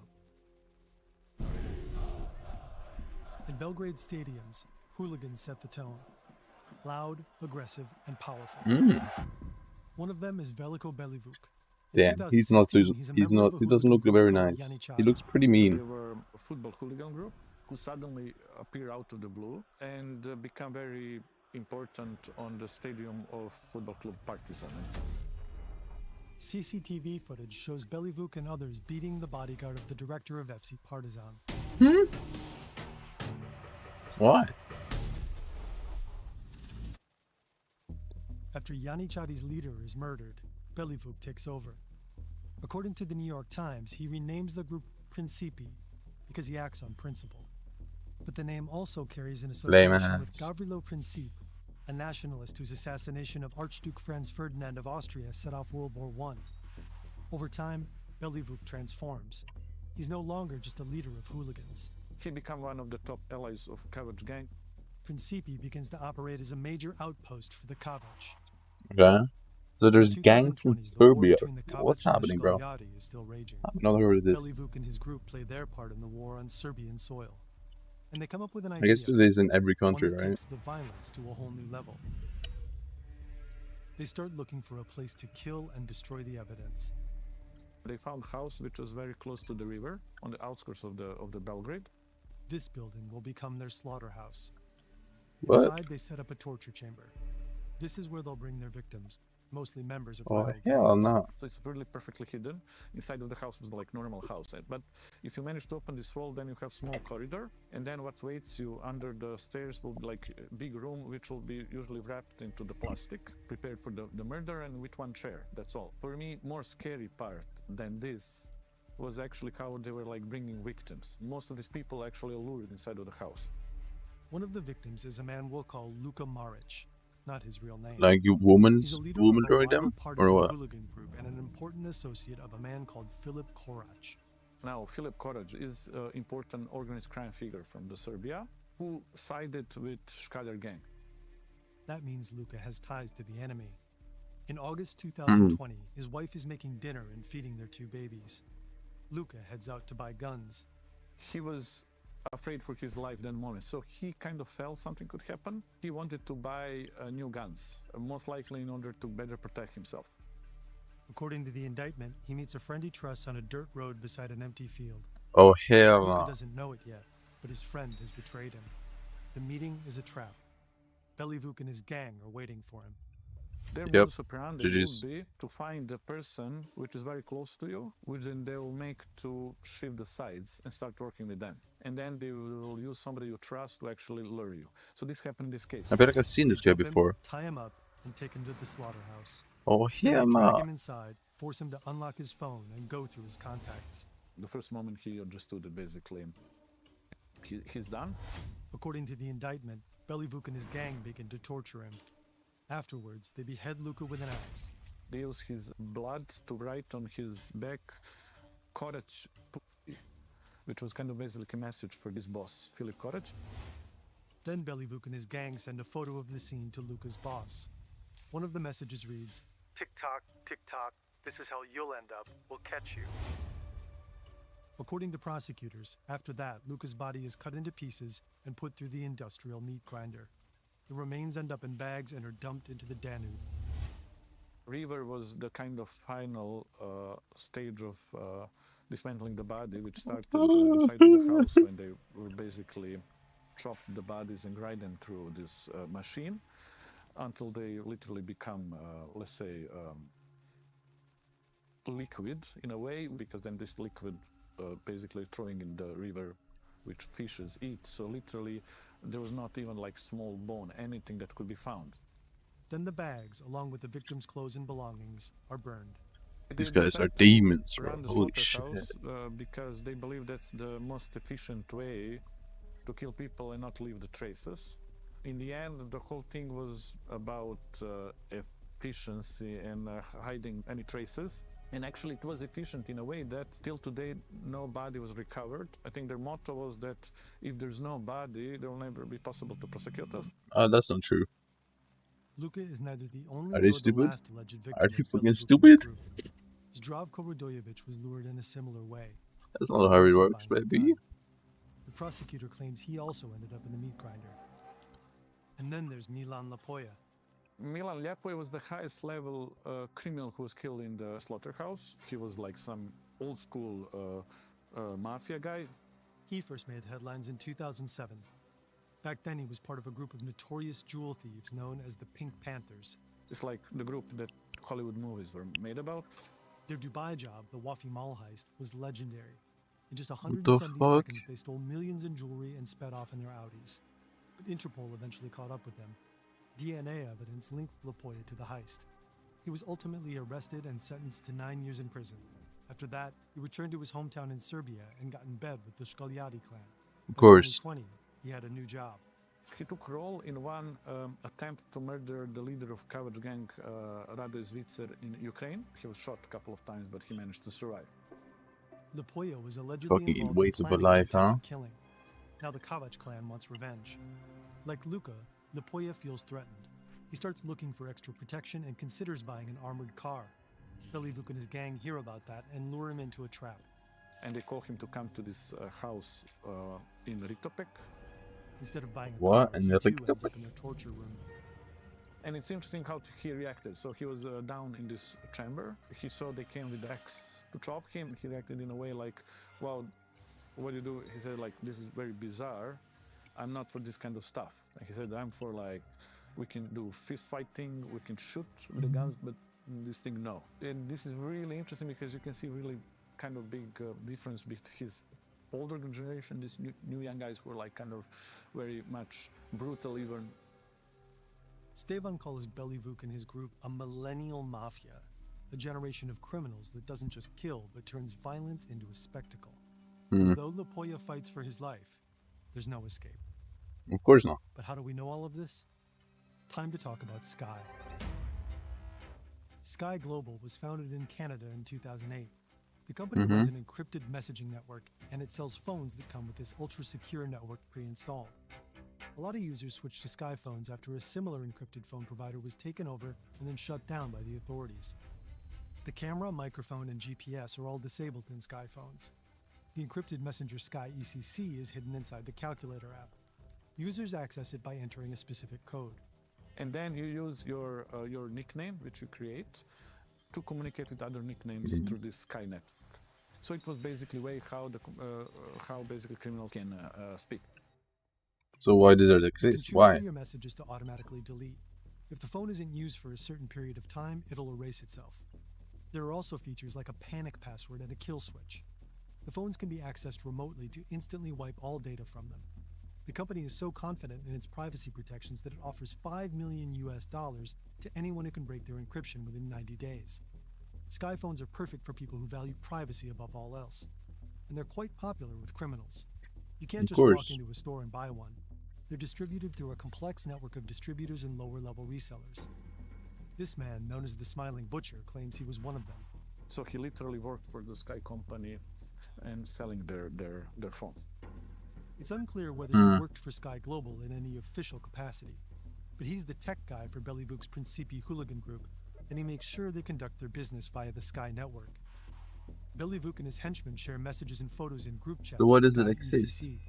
They think they're safe, but they aren't. In the late 2010s, police find more and more Sky phones in the hands of criminals, so they begin investigating the network behind them. Authorities in the Netherlands and France discovered that the Global Sky Communications Network mainly runs through 2 servers. They're both located in a data center of the hosting company OVH in northern France. French authorities install an IP tap on the servers to monitor their traffic. The traffic is encrypted, so they can't read messages yet. But analysts find a way to copy the server's memory. Through that, they obtain an encryption certificate. Using that certificate, French, Belgian, and Dutch authorities develop a method to decrypt Sky ECC's communications. This allows them to read the user's Did they get the 5 million? In 2021, a joint team of European law enforcement agencies gets to work. They spend several weeks reading Sky chats in real time. It's a rare moment. To them, it feels like standing outside in the dark, peeking inside a house, when suddenly, someone turns on the lights. More than that, it feels as if they're suddenly sitting at the dinner table with the criminals.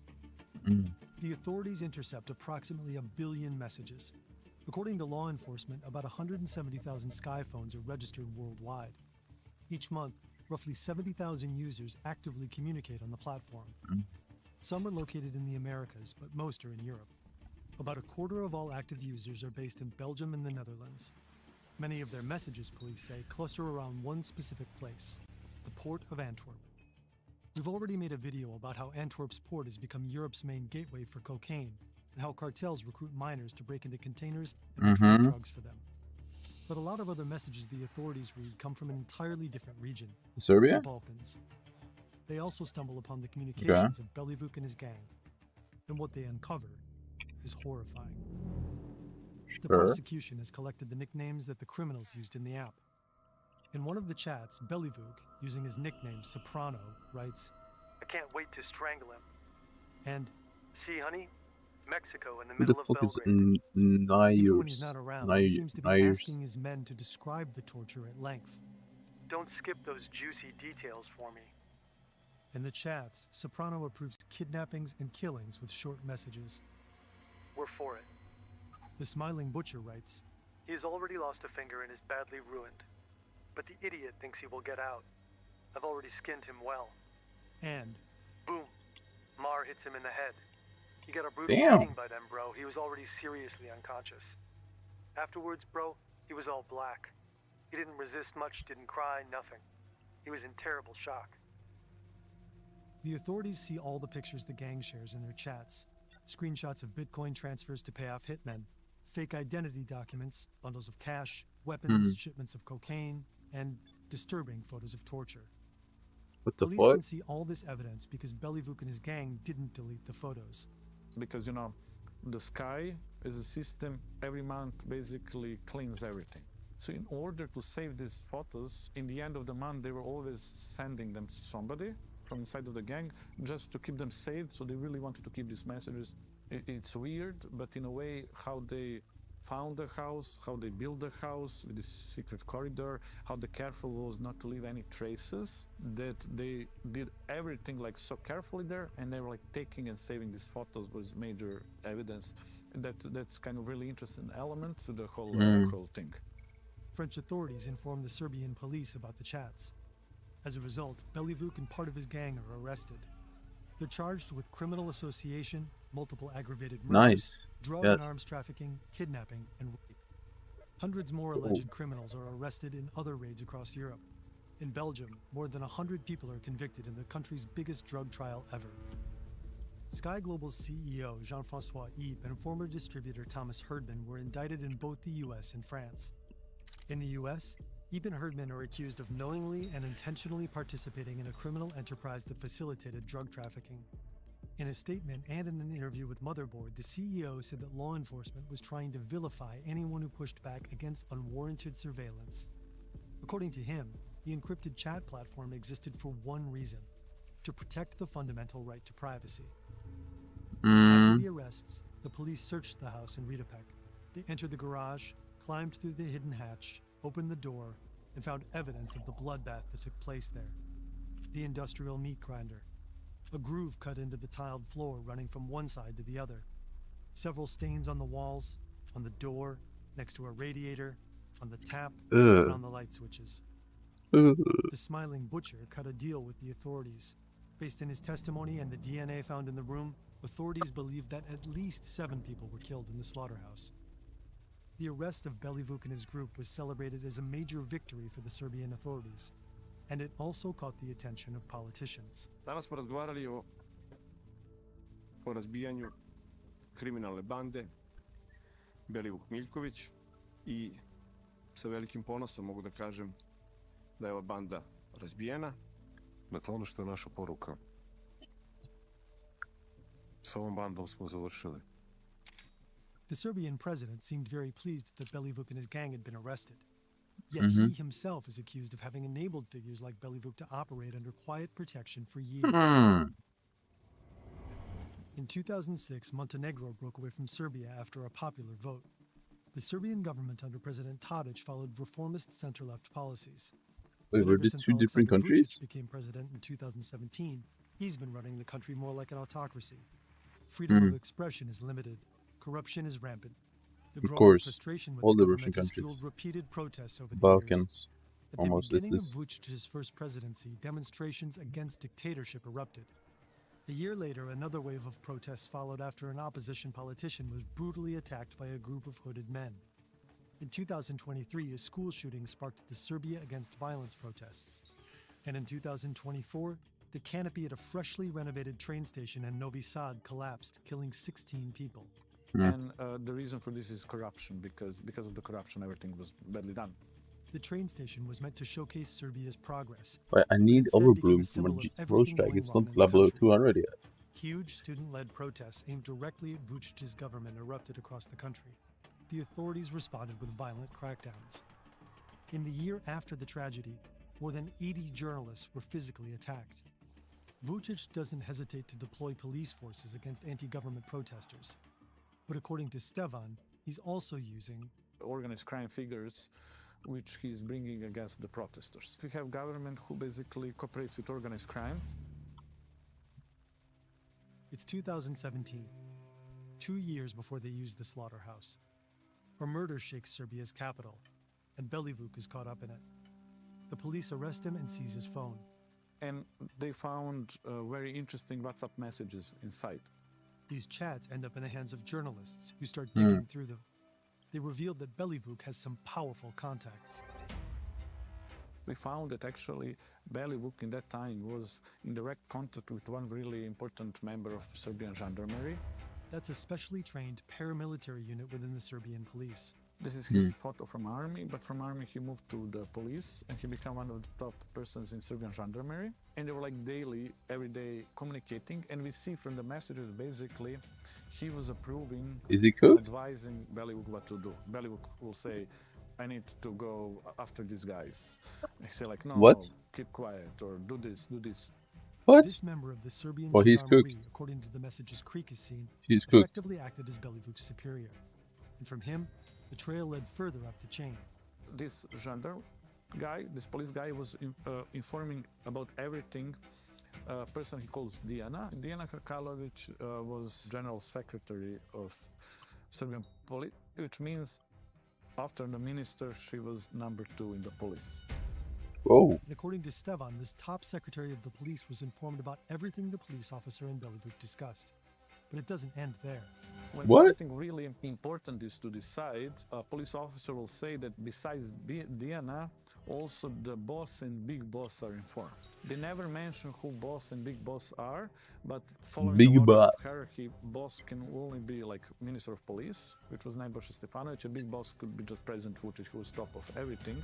Oh my Belivuk God. himself later testified that his gang was organized for the needs and by the order of Aleksandar Vučić. Through his testimony, Belivuk explained all the favors that he was doing to the government and actually telling why it's important for the Serbian government always to have control over these football hooligan groups.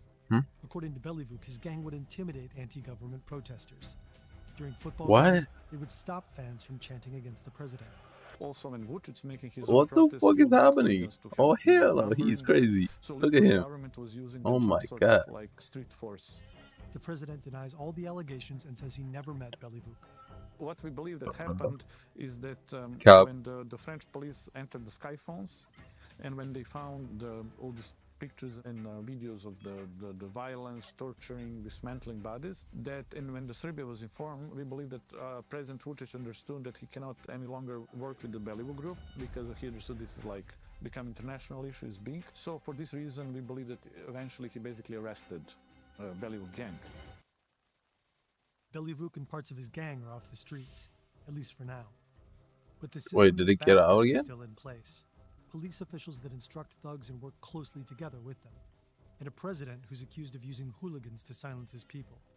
So far, almost no politicians or police officers have been brought to court in connection with this case. President in control Of course of the not. whole police, prosecution, everything, and in this It's terms, corruption, man. it's not Everywhere is corruption. possible that you have top Every country officials is to be corruption at this point. Like, what's even happening? I'm so confused. Here in the center of Belgrade is the Serbian president's office. And in front of his office is one big park. And it was a really nice park before, but what the president did, he created some sort of camp there, and inside our camp, where he brought a lot of these criminals. Stevan and his team at Creek identified many of them as members of organized crime, people with long police records of violence and drug smuggling. And according to Stevan, the president uses these criminals as guards of a sort in front of his office. So the What? police can never really What a come pussy. really close to him. What? You have He the asked police, bro. Serbian Chill out. president for a statement, but didn't receive a response. So the whole point is the Belivu group is out, but I mean the modus is still there, and until we have this sort of government now and our president on power, nothing will change. He will always bring in these guys. He will encourage organized crime structures, helping them, because he also have this value from them because they will protect him on another way.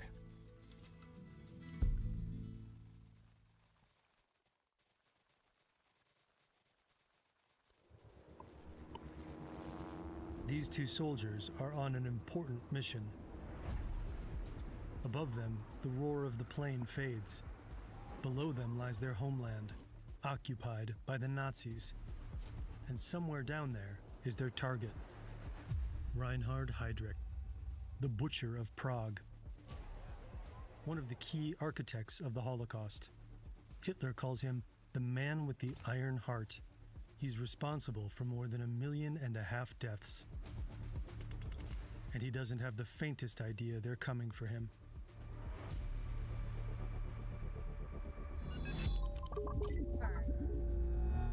Warning.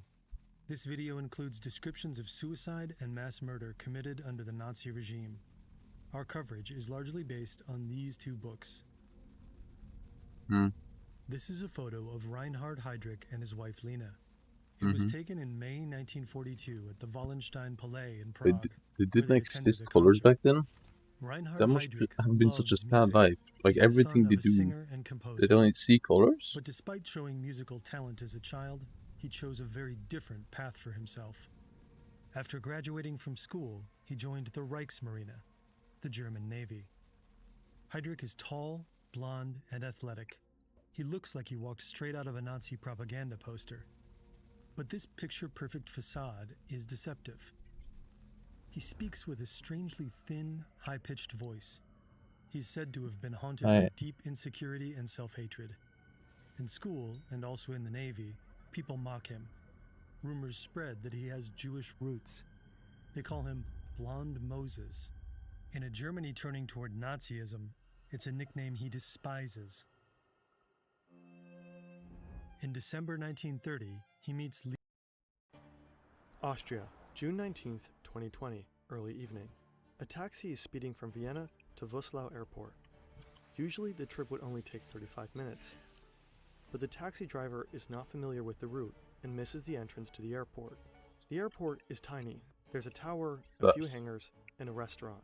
A small business jet has been ready for takeoff since the afternoon. A Cessna Citation Mustang, model 510, flight number FTY5. Can I please just get a good visitor? The taxi finally gets there at 7:45 p.m. The two pilots are waiting just off the tarmac. Out of the car steps a well-dressed gentleman. Light blue jeans, white shirt, black leather jacket, and black sneakers. He pays for the flight in cash, 7,920 euros. No receipt. At 8:03 p.m. precisely, the plane takes off. Said passenger is a man of many faces, even more fake passports and close ties to foreign intelligence agencies. He is involved in countless shady deals, loves to play spy and agent, and indulges in a lavish lifestyle. He's also the key figure in the largest economic scandal in German history, and he has been on the run since that very evening at Voslau Airport.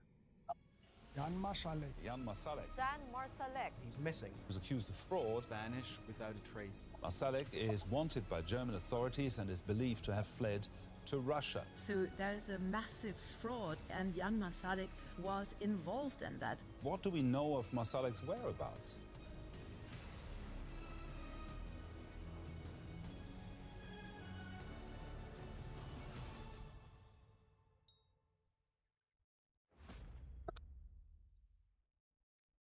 Wirecard is founded in 1999.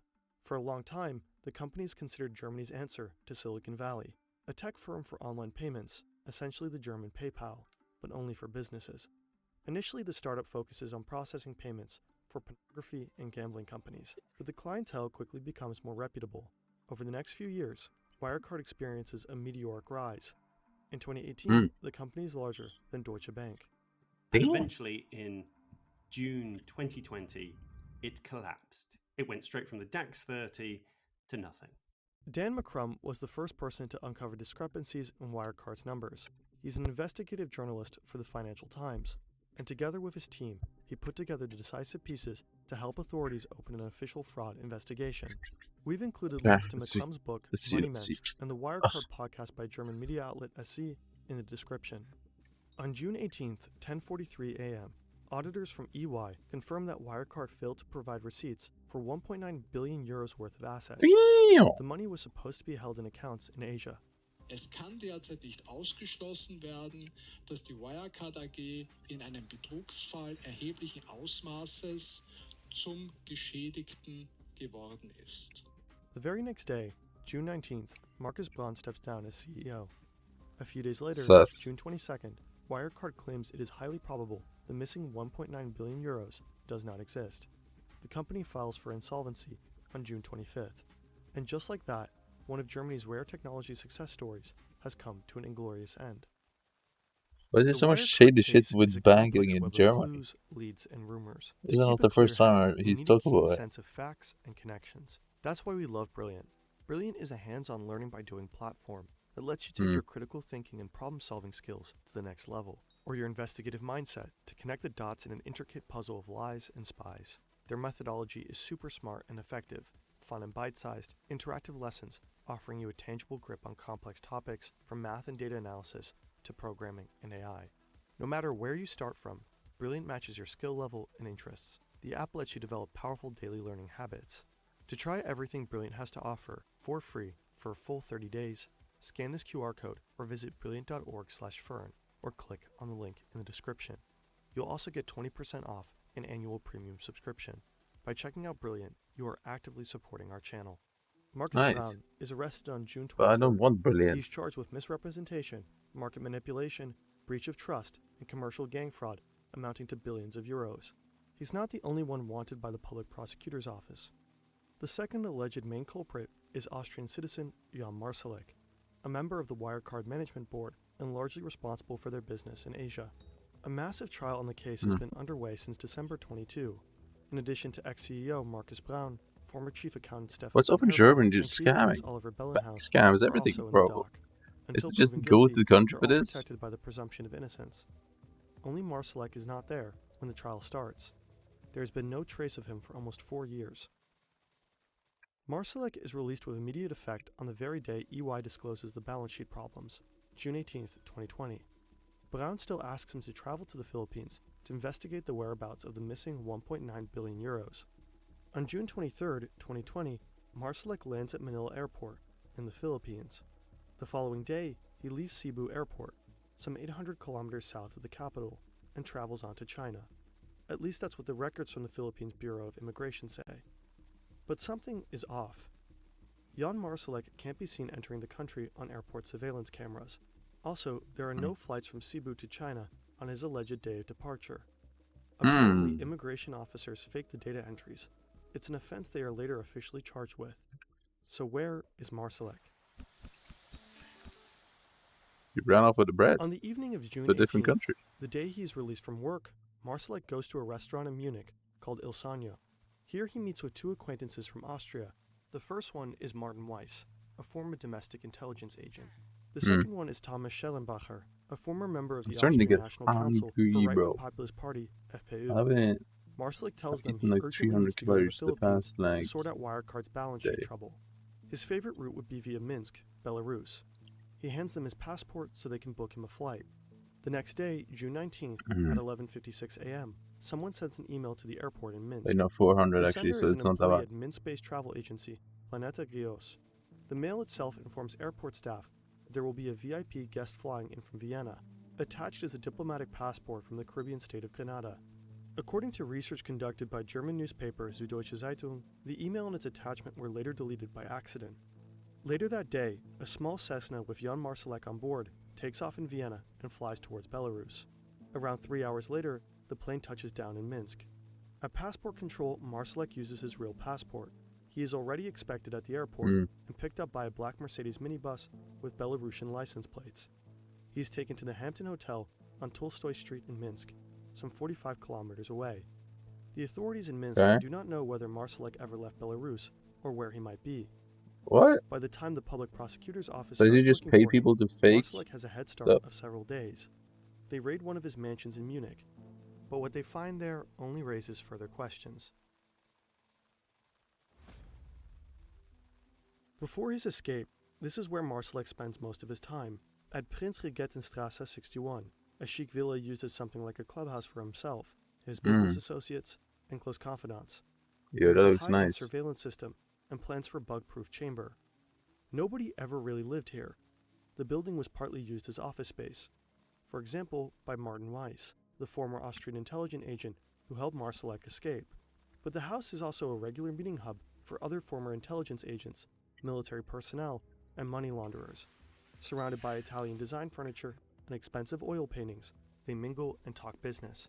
Sometimes they also take their meetings to fancy restaurants, to Feinkos Käfer for business matters, and to Matsuhisa Munich for all things pleasure. In the villa, Matsuhisa. investigators find several expensive paintings and Yeah, sculptures. Switzerland is There's cracking even a up in there figurine too, of bro. Vladimir A Putin lot on of his crimes, desk. for some They reason, also find a black combat always uniform. has Switzerland involved Apparently, in Marsalek has some been type of wearing way. that gear in Palmyra in Syria in 2017, shortly after Syrian troops liberated the area from the so-called Islamic State. Russia supported the Syrian forces during the liberation. Looks like Marsalek wanted to experience something that normal people don't, venturing to an active war zone just for the sake of it. When he gets What? there, he's showing the Russian troops the gear he's brought with him. He's got like this super Kevlar helmet, some sort of What? jacket which has a bulletproof vest built into it. And the troops say to him, "Jan, this is some really nice stuff you've got here. But if you go for a stroll out there wearing this, every sniper in the area is going to think you're the #1 VIP and they're going to shoot you dead." So he leaves it all in the hotel. And so there's this little bit of this, I mean, in English we say, all the gear and no idea. Somehow, none of this really fits the image of a top-level board manager in Germany. And what's this villa all about? Why was it frequented by so many suspicious people? Investigators start to realize that the search for Marsalek will be much more challenging than they initially thought. They are dealing with a man Was he who is found? ready to vanish into thin air at any time. Marsalek is alleged to have had connections to various intelligence agencies. Acquaintances says he liked to surround himself with active and former agents and spies. He himself seems to have been something of an amateur informant. Apparently, according to the Financial Times, Marsalek bragged to business partners that he had the plans for Russian nerve agent Novichok. That's the neurotoxin used in the attacks on Russian dissidents Sergei Skripal and Alexei Navalny. There are also leaked chat messages of him bragging about his contacts with the American CIA and the Israeli Mossad. Several leaked text messages suggest that he worked as an undercover informant for Austrian Of course, CIA and the Mossad, huh? FPÖ. There are hints that Marsalek also worked as an informant for the Austrian Is this domestic Epstein V2, intelligence bro, with agency all these under connections, bro? Martin Weiss. The Financial Times reported that he was planning to recruit his own squad of mercenary soldiers in Libya. The Austrian Ministry of Defense has in part confirmed this. Marsalek had already been using numerous aliases during his time at Wirecard. He logged into video calls as John Smith. During his escape, he texted confidants as Richard Dabrowski and Karim Ghasmi. But Marsalek has many other identities. These two pictures have been issued by the German Federal Criminal Police Office, BKA, Europol, and Interpol to track him down. I've actually got his poster behind me. There's the wanted poster, which I think you can still see on train stations and the like in Germany. But do you know about this one, or this one? Jan Marsalek has passports for many of his fake identities. He is said to have left Belarus under the name Max Maurer when he made his escape. I But think who's 7 helping? was the He number has to be that getting I help in heard, literally every single as well as country for having this to a be even possible. diplomatic passport potentially from He wouldn't be a able country in to the Caribbean. do it like half of And this. that kind of fits with the picture of him as well. You know, he was comfortably multilingual. Went to the French school in Vienna, had a Czech father, spoke English perfectly. Marsalek has been traveling quite a lot with his passports since 2010. He repeatedly traveled to Singapore and Dubai, where Wirecard had branch offices. He has also been to Budapest, Paris, Vienna, London, Mumbai, Nice, and Moscow. Marsalek is believed to have been to Russia over 60 times since 2010. There are some instances where he sort of flies in one day and almost immediately flies out again. So he's clearly meeting people at the airport or close by. And that's a kind of odd thing to do. In September 2020, shortly after his spectacular escape from Germany, Marsalek likely assumed the identity of an Orthodox Russian priest. German and Austrian news outlets later got a hold of this passport copy, issued in the name of Konstantin Byazov. There really is a priest with that same name in the Russian city of Lipetsk, southeast of Moscow. He bears a striking resemblance to the bold and bearded Marsalek. He really dates of does. birth are only a year apart. Marsalek That must has have to be the assumed same guy, no? Byazov's identity on paper so he could go underground and travel. In Is that not 2022, the same guy? another document leaked. Is that It not the shows same yet guy? another fake passport, issued in the name of German Bajanov. Both documents offer a new and interesting lead to Marsalek's latest whereabouts and identity.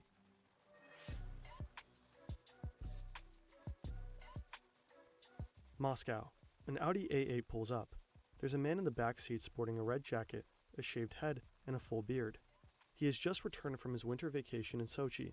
The car is closely followed by a Toyota Land Cruiser, carrying his bodyguards from the Secret Service. They're on their way to La Marais, a fancy restaurant in Moscow frequented by the likes of Vladimir Putin. The place is particularly famous for its fish, oysters, lobster, caviar, all freshly caught.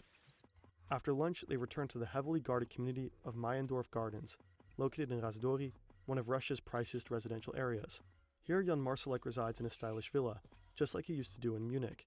It's where the super rich have their mansions, after and the going garden around? hosts its guests. Putin's estate is just around the corner. It looks like someone has changed cities and identities, but kept his lifestyle, the SC observes. This is the new life of Jan Marsalek. Well, probably. We have to understand, of course, Oh, they there's don't sort of know. mystery layered on mystery here, and so maybe everything that we hear or is reported isn't the complete truth. The details about Marsalek's new life are largely drawn from Russian sources. Time and again, photos appear that are supposed to show him in his car or in some posh restaurant. The information is often impossible to verify independently. However, German legal authorities and officials worldwide are now certain that Marsalek has indeed disappeared to Moscow and that he's been living there for I wouldn't doubt it. years. In 2021, What are you gonna do Moscow about it, actually though? reached out to the German Federal Intelligence Service, BND, saying they wanted to talk. So there was a moment when a meeting was offered by some part of the Russian Secret Service to their German equivalents. Would you like to come and meet Jan Marsalek? Talk to him, find out what was going on. And they turned him down, I think because they realized if there was photographs or videos taken of German secret agents secretly meeting Jan Marsalek, the bad guy who's disappeared, that would just fuel a lot of conspiracy theory and, you know, would raise more questions. So they turned that down. As of today, the German government has not provided any information on this particular event. In December 2023, a report by the Wall Street Journal shed new light on the case. All the intel collected by authorities worldwide seems to point to one conclusion. Jan Marsalek has indeed been a Russian spy for almost 10 years. Research conducted by Bellingcat indicates that he has been traveling to Moscow more and more frequently from 2014 on. He's a Russian Investigators believe that he spy? has provided Moscow with sensitive information on Wirecard customers, including the BND and the BKA. The BKA is said to have used Wirecard service to process almost a third of its payments to undercover agents. Having access to those transfer data would allow you to indirectly trace the identity and whereabouts of German intelligence officers. Marsalek is also said to have supported the Russian paramilitary Wagner Group. He is believed to have illegally moved money for Russian spies to finance secret operations. This includes a group of Bulgarians who are said to have spied for Russia in the UK.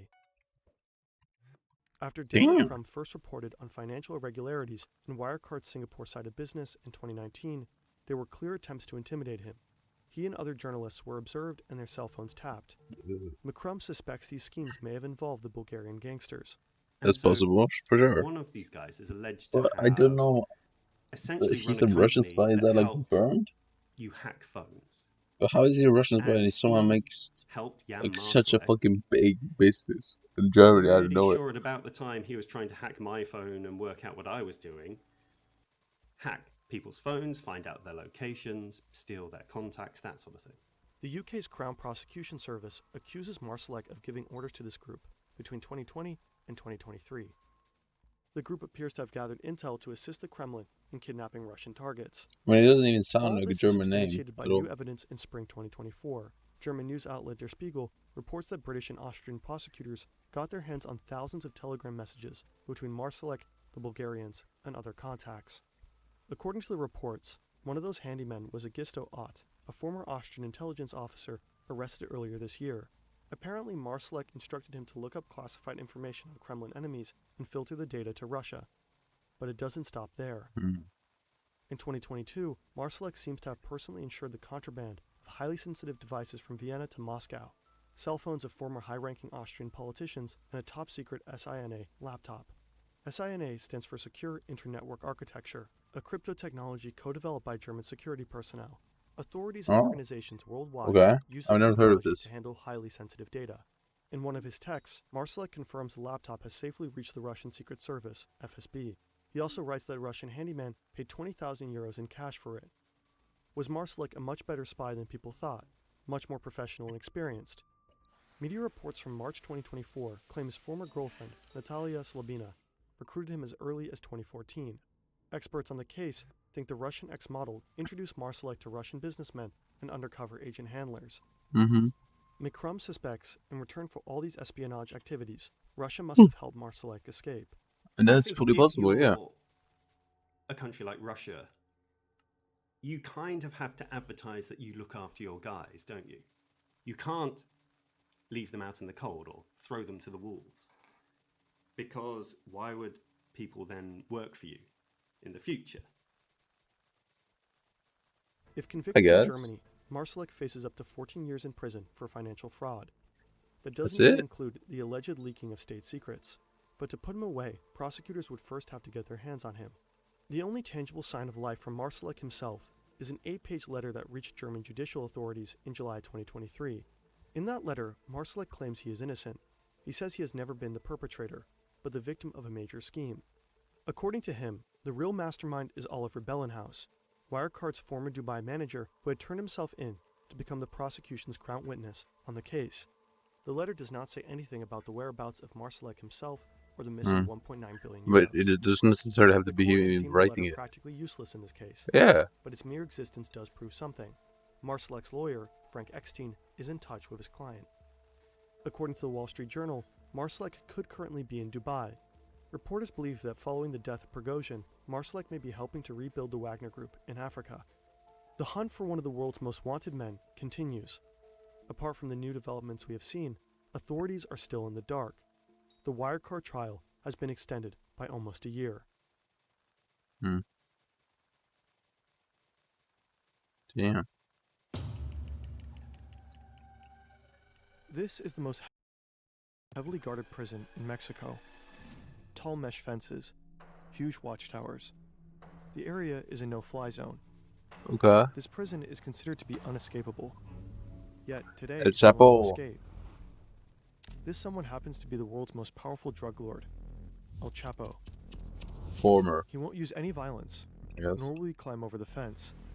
All he will do is walk into his shower and disappear.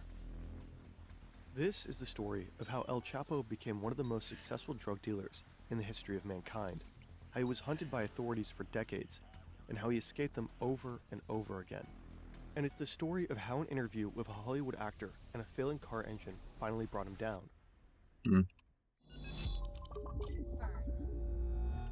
Right.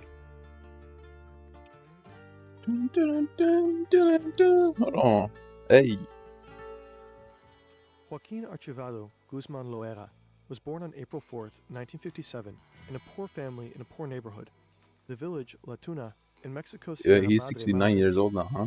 Damn. Boys here don't grow up wishing to be astronauts, firefighters, or doctors. 69 years old They want now. to become drug And I think he's traffickers. still alive, right? It's a way to make money, and money is a way out. People will call Guzman El Chapo because of his height. He doesn't grow taller than 1.67 meters. El Chapo drops out of school early. He doesn't even finish elementary school. Instead, he spends his time working on the marijuana and poppy fields, a family tradition. From a young Let's age, go. El Chapo is Woohoo. extremely ambitious. He makes friends with big names in the local drug scene, determined to rise through the ranks of Mexican organized crime. Ain't no way there's that all. First, he becomes a so-called problem be solver. AI. Whenever a It has to truckload be of AI. drug shipment misses schedule, El Chapo eliminates the person responsible. His uncompromising attitude makes him trustworthy, and he grows close to the kingpin of the Guadalajara cartel. When the boss is arrested, El Chapo keeps the business running, ultimately setting up his own organization with other traffickers, the Sinaloa cartel. He organizes planes, trucks, and rail cars to deliver cocaine and heroin into the United States, and he even builds border-crossing tunnels, a skill that will come in handy many years later. In those early years, one incident really puts El Chapo on the map. This is Juan 1993? Jesus Posadas. He's the Archbishop of Guadalajara and a cardinal, one of the highest ranks in the church. Posadas is a popular man. He advocates for the poor and publicly condemns drug trade. Right now, he's on his way to the airport to meet an ambassador of the Vatican. At the same time, El Chapo and his bodyguards pull into the parking lot. They are here to catch a flight to the beach resort town of Puerto Vallarta, one of El Chapo's favorite places to party. We don't know exactly what happened in this parking lot next. One thing we know for sure, though, the Cardinal will not survive.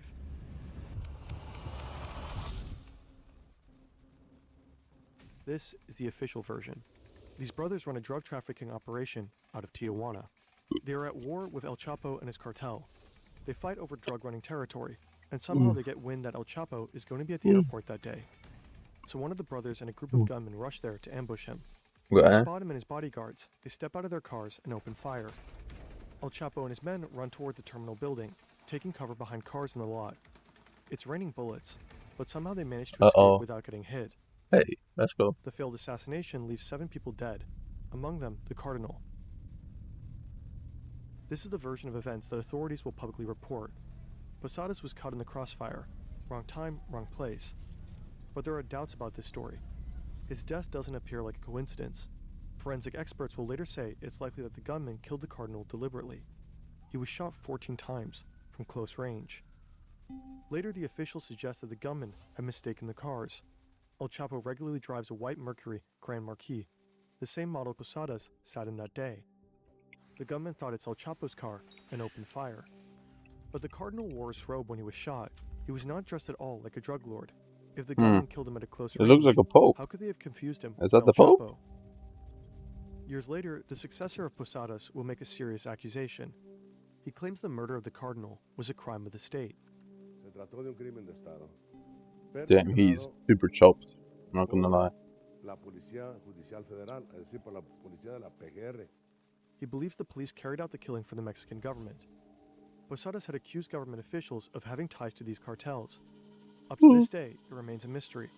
What really happened in 1993 at Guadalajara Airport? This is El Chapo's wife, his sons, and one of his closest partners. Just 2 months ago, El Chapo was captured and brought to Altiplano Maximum Security Prison. Now the group is working on a plan to get him out. They begin by acquiring an old property 1 kilometer away from the prison. Next, they buy an old warehouse nearby. Here they store weapons in an armored pickup truck. Then they hire workers for one very specific job, digging a sophisticated tunnel. Okay, only 200 mil more sowdust, guys. Let's go. Hey, hey. Back in 1993, after the shootout at Guadalajara Airport, the Mexican government placed a bounty on El Chapo. It took just 2 weeks until he was found and arrested. He denies being responsible for the death of the Cardinal. He insists that he was the supposed target of the shootout. Ultimately, the authorities believe him. They What? don't charge him for homicide, just for drug trafficking.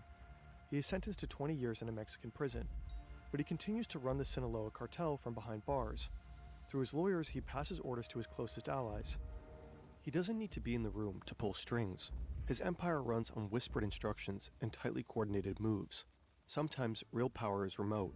With AnyDesk, you can access any desktop come on, from man. anywhere. That is It a works on all the crazy major platforms: ad Windows, animation. Mac, iOS, Linux, Transition. what have you. Completely secure and with top-notch performance. AnyDesk is a perfect tool if you want to work in sunny Mexico for a bit, without taking your huge desktop with you. People in our team literally use it all the time. AnyDesk connection is so fast that it often feels like we're sitting at our PC back home. It's also perfect if you want to help your friend or colleague fix a software problem remotely, with no lag, no limits, no middleman, and while keeping data private. Go to anydesk.com/fern to keep your empire running from away, across any setup, anywhere. In 2001, El Chapo has enough of life in prison. Also, the Mexican Supreme Court just approved a law that makes it easier to extradite criminals like him to the US. Time to get out. Uh-oh. The official version of his first prison escape is spectacular. He supposedly bribes a guard who helps him climb into a laundry cart. The guard then pushes the cart out of the cell, down the hallways, and through an unguarded gate to the parking lot. El Chapo jumps out and climbs into the trunk of a car. The guard gets in and drives to the outer prison gate. After a quick search, the car is waved through. Nobody checks the trunk. What about the guard? But again, He's that's severely just the cooked official down. story. Several authors and journalists don't buy it. One argues Isn't that that the guard prison's fully checkpoints were cooked? equipped with heat and motion sensors, capable of detecting any living creature, even a cat. That means the alarms would have gone off. Instead, the journalists suggest that El Chapo may have left the prison dressed in a police uniform, escorted by other corrupt officers. One way or another, systemic corruption likely played a role, and El Chapo put his newly won freedom to use. Let's go, man. You get out of there.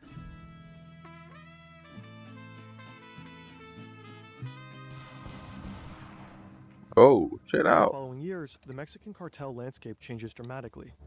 In 2002, the leader of the Tijuana cartel is killed in a shootout with police. One of the brothers who had supposedly tried to assassinate El Chapo at the airport. A year later, the leader of the Gulf cartel is arrested. Two major cartels are now without leadership. El Chapo sees an opportunity. He pushes into Tijuana and Gulf territory, triggering brutal fighting. Nuevo Laredo, an area along the US-Mexican border, practically turns into a war zone. Former forces of the Mexican army begin working for El Chapo. They clash with what's left of the Gulf cartel, whose core fighters were partly trained by the US. Early on, the violence results in more than 1,000 deaths. I just many of stubbed them my civilians. finger only ring? the I don't know. In What do you call it? 2006, Felipe Calderón becomes Mexico's new president. Determined to I crack hate down on organized police. crime, he declares He- war on the cartels I don't believe and that. deploys the military. I think he just The got violence escalates blackmailed dramatically. and paid off. Between 2007 and 2014, over 160,000 people died in the course of the war on drugs in Mexico. Oh, never mind. In these years of bloodshed, El Chapo rises. He becomes the world's most wanted criminal, transforming the Sinaloa cartel into one of the most powerful criminal organizations in history. It becomes the top supplier of drugs to the United States: cocaine, heroin, methamphetamine, and fentanyl. El Chapo's cartel operates in 50 countries and generates billions of dollars in profits each year. In turn, El Chapo becomes extremely wealthy, eventually making Forbes' list of the world's billionaires. No wonder it's hard to keep him locked up.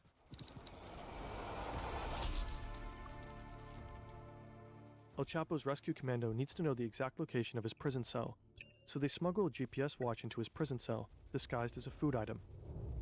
Now the workers know in what direction they need to dig.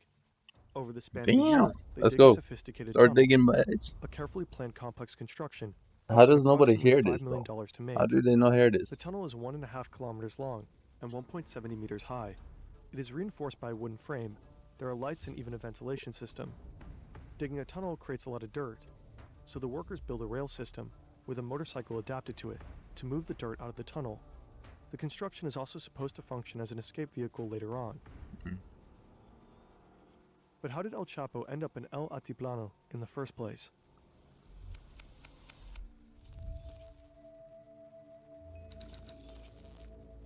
Andrew Hogan is an agent with the Drug Enforcement Agency. He wants to take down the most powerful drug lord on Earth, perhaps in history. Currently, he's looking for allies, but he soon discovers somehow there is no task force, no team, not even a single federal agent assigned to the They're job all of paid bringing off, El bro. Chapo to justice. So he takes a Spanish class and prepares to move to Mexico. Meanwhile, one of Andrew's colleagues in the US manages to get the pin to El Chapo's BlackBerry, thanks to someone in his inner circle. He tracks down his phone to the holiday resort Cabo San Lucas. The colleague immediately calls Andrew. They're excited, and so they pass the information to the officials in Mexico. The DEA and Mexican police quickly head down to the place where El Chapo is supposedly hiding, but he's nowhere Is he to there? be found. Oh. Next, they narrow down El Chapo's phone signal to one of 3 mansions near the resort Cabo San Lucas. This time, it's a hit. He's there. But before the forces arrive, El Chapo just escapes through the back door. Somehow he makes it to an airstrip without being caught, and is flown to safety.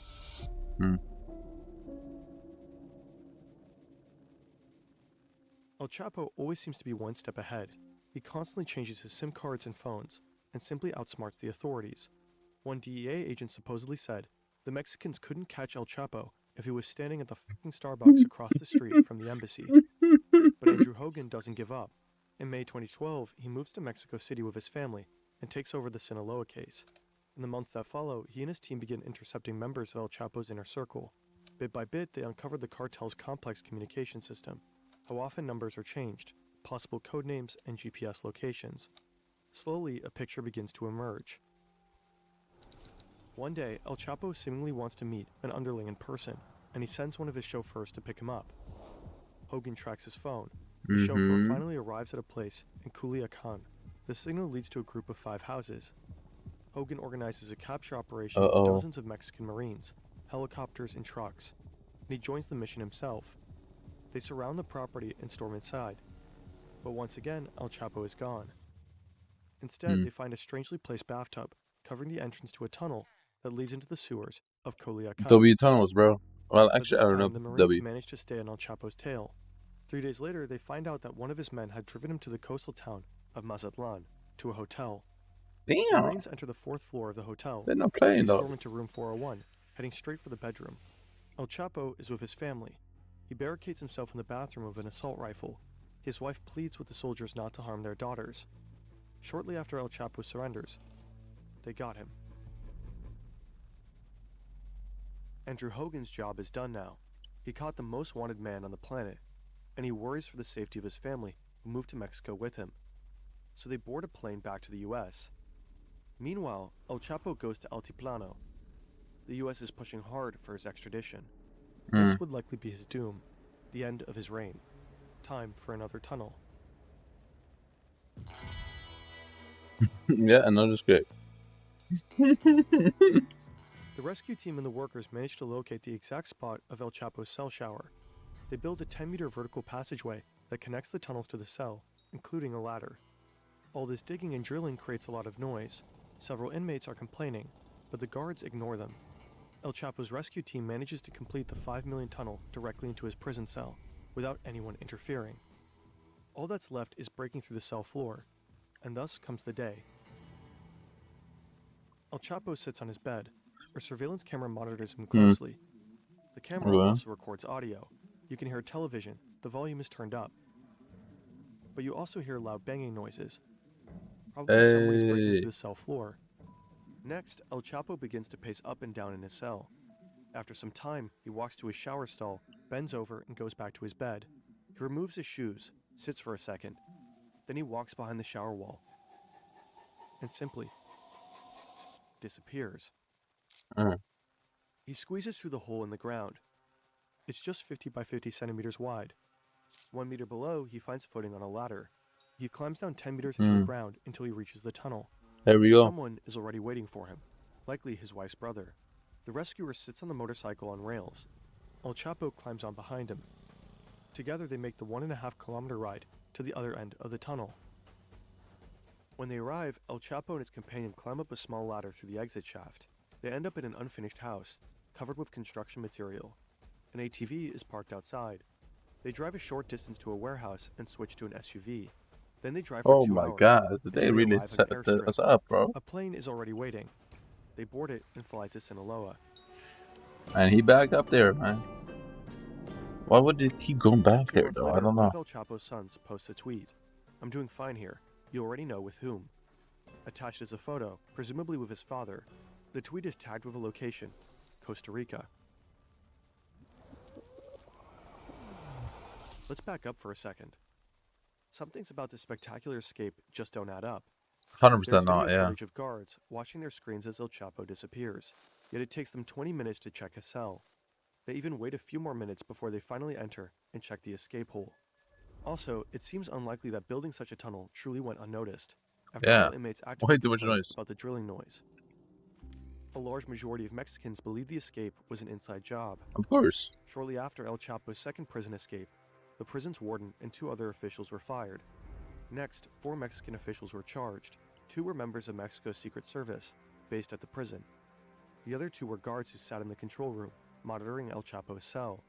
The accusation is that they bought El Chapo valuable time by not raising the alarm once the drug lord was gone. And El Chapo, he again becomes one of the most wanted criminals on Earth. The pressure to finally bring him to justice is higher than ever. The hunt is on. Then El Chapo makes a crazy move. He knows he's considered a legend in Mexico, and he wants even more fame. A movie about his life on the big screen. Sean Penn is already involved in a production about him, along with Mexican actress Kate del Castillo. Castillo manages to contact El Chapo and his associates. Finally, El Chapo agrees to meet her and Sean Penn in person to talk about the movie, while technically he's on the run. This is a photo of the meetup. Sean Penn interviews El Chapo about his career as a drug lord, a story later published by the Rolling Stone. In it, Penn reveals that El Chapo's escape tunnel engineers have been flown to Germany for 3 months of extensive additional training necessary to deal with the low-lying water table beneath the prison. It's a gripping read. Beneath his smile, there's a doubtlessness to his facial expression. A question comes to mind as I observe his face, both as he speaks as while he listens. What is it that removes all doubt from a man's eyes? Is it power, admirable clarity, Probably. or soullessness? Probably power According to and all, government sources, actually. the interview is also a crucial All of the factor above, for probably. investigators to get closer to El Chapo. Apparently, all the while, they're monitoring Penn and Castillo's movements very closely. It's October 9th, 2015. Mexican special forces are closing in on him in the mountains of Yeah, Sinaloa. so only need After a while, they actually spot him. 198 He's only million got more one bodyguard with sawdust. him. That's nothing, right? This is their moment. They take off after them, chasing them through the terrain. As they get nearer, El Chapo falls off a cliff. His bodyguard finds him and carries him to the depths of the forest. The special forces lose sight of them and they escape. A catastrophic failure. But the authorities don't give up the hunt. In January 2016, they get another chance. The Marines manage to locate El Chapo once again in the coastal city of Los Mochis. The clue comes from a taco I'm so order shocked that placed he in a white actually van. Witnesses say got the arrested driver without is one of El getting Chapo's killed. men. The Dying. Marines begin to surveil the car. It ultimately leads them to a So I safe assume house. Mexico A few police hours later, the soldiers like, storm the place. has Some no gunmen mercy. try to hold them off. A gunfight breaks out. The Marines eventually push up to the second floor, then the roof. But El Chapo is gone.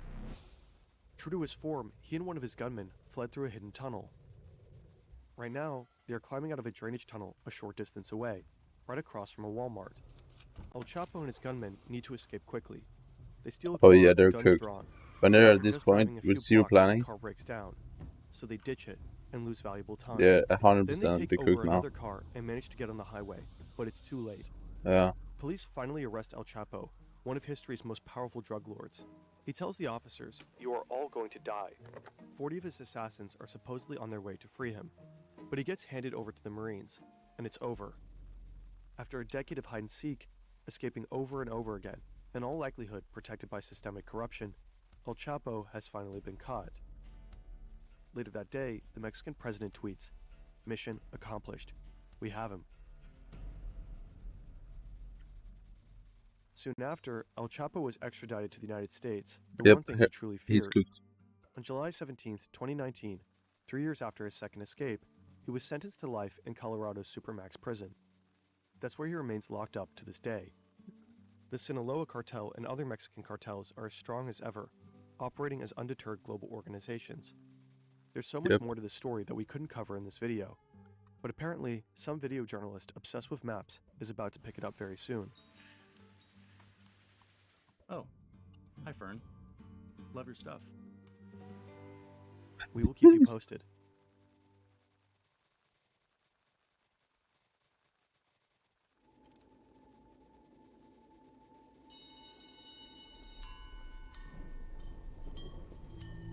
Class is about to start for these 40 school kids. Like every week, the teacher starts searching everyone's pockets. What? This time, Why? they find something. On a little girl. 5 kernels of grain. The teacher snaps and commands the girl to come up front. She has to kneel down on the hard concrete floor. With a wooden stick, he strikes her on the head. Again. What? And again. And again. And again. Why? Her classmates watch in silence. The beating goes on until the little girl collapses. Afterwards, her classmates carry her home. The same night, she dies. What the fuck? The little girl and the other 39 children are all inmates in one of North Korea's deadliest prison camps, Camp 14. Comparisons have been drawn to the Nazi death camps, to the Soviet Gulag. You know, they're accurate, and in their own way, they're different. A lawless detention facility hidden in the mountains of Kaeshan, a place where people are imprisoned for the crimes of their parents. Once you end up here, you will most likely die here. This is truly a space that is outside humanity, let me say that. Because of the parents Prisoners they're are here? forced to work under inhumane conditions. The smallest mistake can cost them their lives. Escape is almost impossible. Only a handful make it out, risking everything on deadly routes. In North Korea, there are several of these death camps, and the regime has kept them a secret for decades. But through the relentless work of human rights organizations, satellite imagery, and reports from survivors, we can have a glimpse at these facilities. Why are people being sent to Camp 14? What does daily life look like inside its walls? What horrors do the inmates face? And how do people actually get out? This is the story of the most horrific prison camp in North Korea. Why though? Why? I don't understand. So because of the parents, they get in jail? This story is based on Escape from Camp 14 by Blaine Harden. One former prisoner of Camp 14 later changed parts of his story. Every time you see this symbol, it marks those revisions. If you want to know more about the exact changes and the reasons behind them, we recommend reading this article. Since North Korea denies the existence of these camps, independent verification is not possible. Shin Dong-hyuk is just a young boy when he witnesses the little girl being punished for having food in her pocket. Shin has no doubt she deserved it. After all, she stole food, and in Camp 14, stealing means death. He doesn't question it. He knows nothing else. The camp rules are his reality. Shin was born in Camp 14, but his parents didn't fall in love. They were assigned to each other by prison guards. Intimacy between men and women is strictly forbidden. If a woman becomes pregnant without permission, both she and the baby are shot. In Camp 14, there is only one way to have a child: promotion. Those who work hard, and more importantly, snitch on others, may be granted a reward marriage. This is how Shin Dong-hyuk and his older brother Shin Hee-gyun come into the world. But they don't grow up as a real family. Their mother never talks about the past. Shin has no clue why his parents were imprisoned, and it probably wouldn't matter anyway. It's all about suspicion. You know, you don't have to be an anti-regime character. But if you're suspected of being anti-regime, of being a wrongdoer, a wrong thinker, of having engaged in wrong associations, they will send you to the camp. This is Greg Scarlatoiu. He's president and CEO of HRNK, the Washington-based Committee on Human Rights in North Korea. For years, Greg and his team have been investigating human rights abuses at these camps. Like many others, Shin will most likely stay in Camp 14 for the rest of his life, even though he never committed a crime. This is the house Shin and his mother live in. Along with his mother's promotion came slightly better housing. They share it with 3 other families and sleep on the floor. There is a single light bulb in the kitchen. Electricity works for just 2 hours a day. There's no running water, no furniture, no shower, and barely enough food to survive. The building is part of a model village, one of many.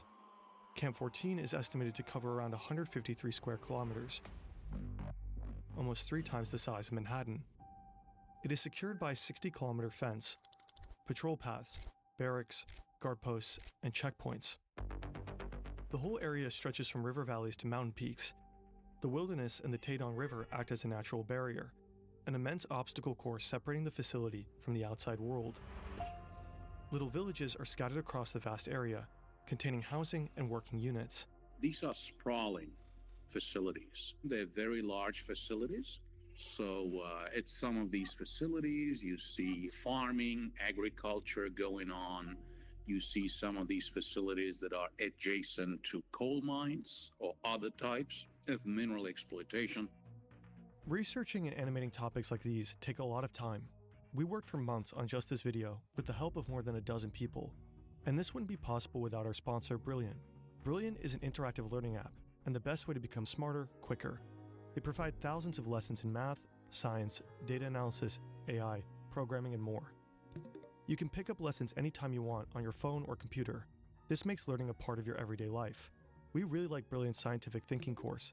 It develops your scientific intuition by exploring the basic principles of physics through playful and interactive puzzles, helping you think like an engineer and see the world in a new way. It's hands-on, efficient, and easy to grasp. To start learning for free, go to brilliant.org/fern, scan the QR code, or click the link in the description. Get a 20% discount on annual premium subscriptions, which gives you unlimited access to everything Brilliant offers. The camp has its own railroad network and generates its own electricity. And it also has a school. This is where Shin goes every day. His teacher wears a guard's uniform, carries a weapon, and teaches obedience above all else. Camp rules are brutal. There are 10 of them. Even the smallest violation can lead to execution. Shin memorizes them all. Rule 1. Any witness to an attempted escape who fails to report it will be shot immediately. Rule 3.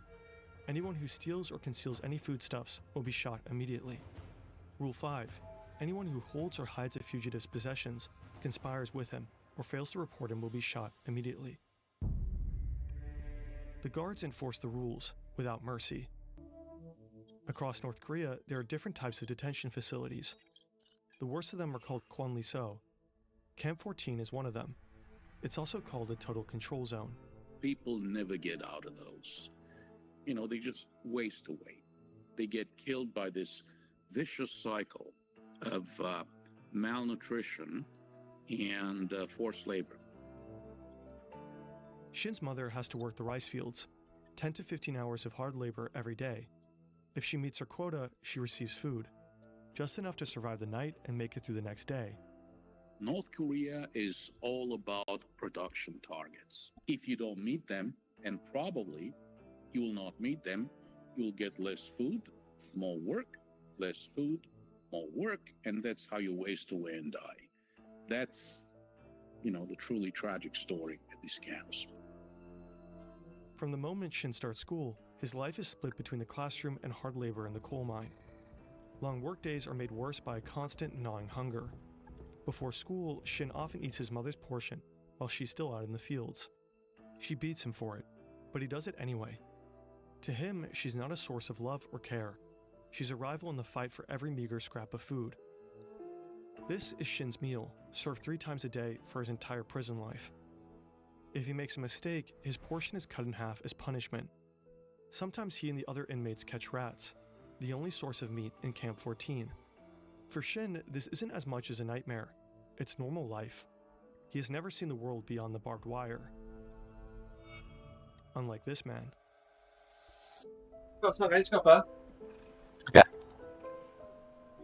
Kim Young is in his mid-40s when he brought to Camp 14. He knows the world outside very well. In fact, he was a high-ranking military officer and vice president of the state company. In his former life, he enjoyed culture, a chauffeur, and all the benefits of being a government employee. Now he's also forced to work in the coal mines. Kim didn't break any laws to get here. His parents did. In North Korea, this form of collective punishment is called yunjoje, guilt by association. Up to 3 generations can be punished for crimes of family members.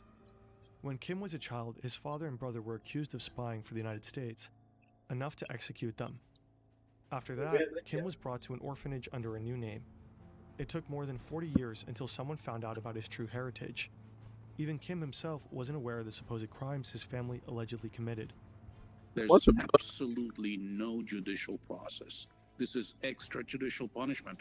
They'll just, take you away in the middle of the night, together with your family members. You just disappear. That's how it goes. Fear is the most powerful tool for prison guards to keep inmates in line. During Kim's time in Camp 14, a total of 25 inmates are executed. One day, he witnesses a fellow prisoner being killed for collecting chestnuts that had fallen from a tree. Kim spends most of his days underground. Hours and hours of endless work with no sunlight and no mercy. Kim struggles. He's never faced labor like this before. Mistakes are inevitable, and every one of them is met with the punishment of a guard who never leaves his side. One day, a guard strikes Kim with the butt of his gun till he falls unconscious. For the next 2 days, he only receives half his meals. After more than 2 months of living like this in Camp 14, Kim decides to end it. Following a long day of work, he steps into the elevator of a mining shaft. The metal cage ascends until it reaches a height of around 2,000 feet. He pulls the safety pin, and the elevator falls. But Kim survives, and the vicious cycle goes on. When Shin is about 6 or 7, the camp's borders shift. His village is merged into the neighboring Camp 18, just across the river. It's said to be slightly less brutal than Camp 14, but for Shin, life hardly changes at all. Shin is 15 and has moved out from his mother's home. He now lives with his father. One day, a teacher allows Shin to spend the night at his mother's house, a reward for good behavior. When he arrives, another guest awaits. It's his brother, Shin Hee-gyun. The 21-year-old works at the prison cement factory, a couple of miles away. Shin doesn't like him at all. In the middle of the night, Shin wakes up from his sleep. He hears voices from the kitchen. His brother is talking about escape. His mother seems to support him. Shin's first instinct, he has to report this. He goes to a nearby dorm room and wakes a friend to ask for advice. The friend urges Shin to tell the guards. They go to the school's night guard on duty and report the escape plot. Shin also signs a false police statement, claiming he saw his mother and brother commit murder. This piece of evidence ultimately leads to an execution order. The guards take Shin to an execution site next to the Taedong River. A crowd has gathered to watch. They drag out his mother and his brother. They're killed in front of Shin's eyes.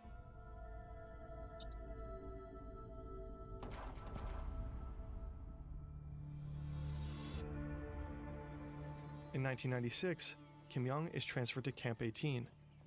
To him, this place feels like heaven. The labor conditions are slightly better, and to his surprise, he reunites with his 70-year-old mother, who is also a prisoner here. But the violence and abuse don't stop. One day, he has to witness how guards beat up his mother and force her to do manual labor. His mother is certain they will both die in the camp. Even though it means risking his life, she urges Kim to leave her behind and escape.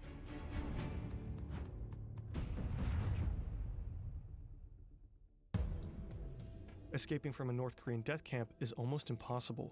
You know, these are highly protected facilities. You're talking barbed wire, walls, armed guards, intersecting lines of fire.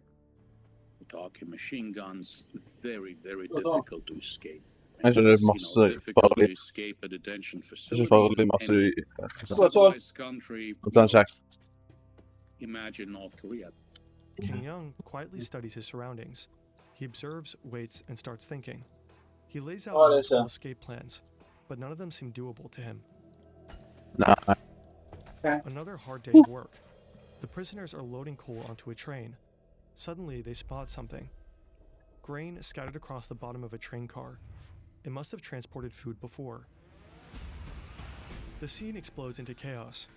Prisoners drop everything, desperately looking for the tiniest speck of food. The guards start shouting, but no one listens. Kim discovers a narrow space beneath a metal panel in the floor of a coal wagon. He squeezes inside, and as the train rumbles out of Camp 18, he rides with it. Hours later, the train reaches Go-On Station at around 4 a.m.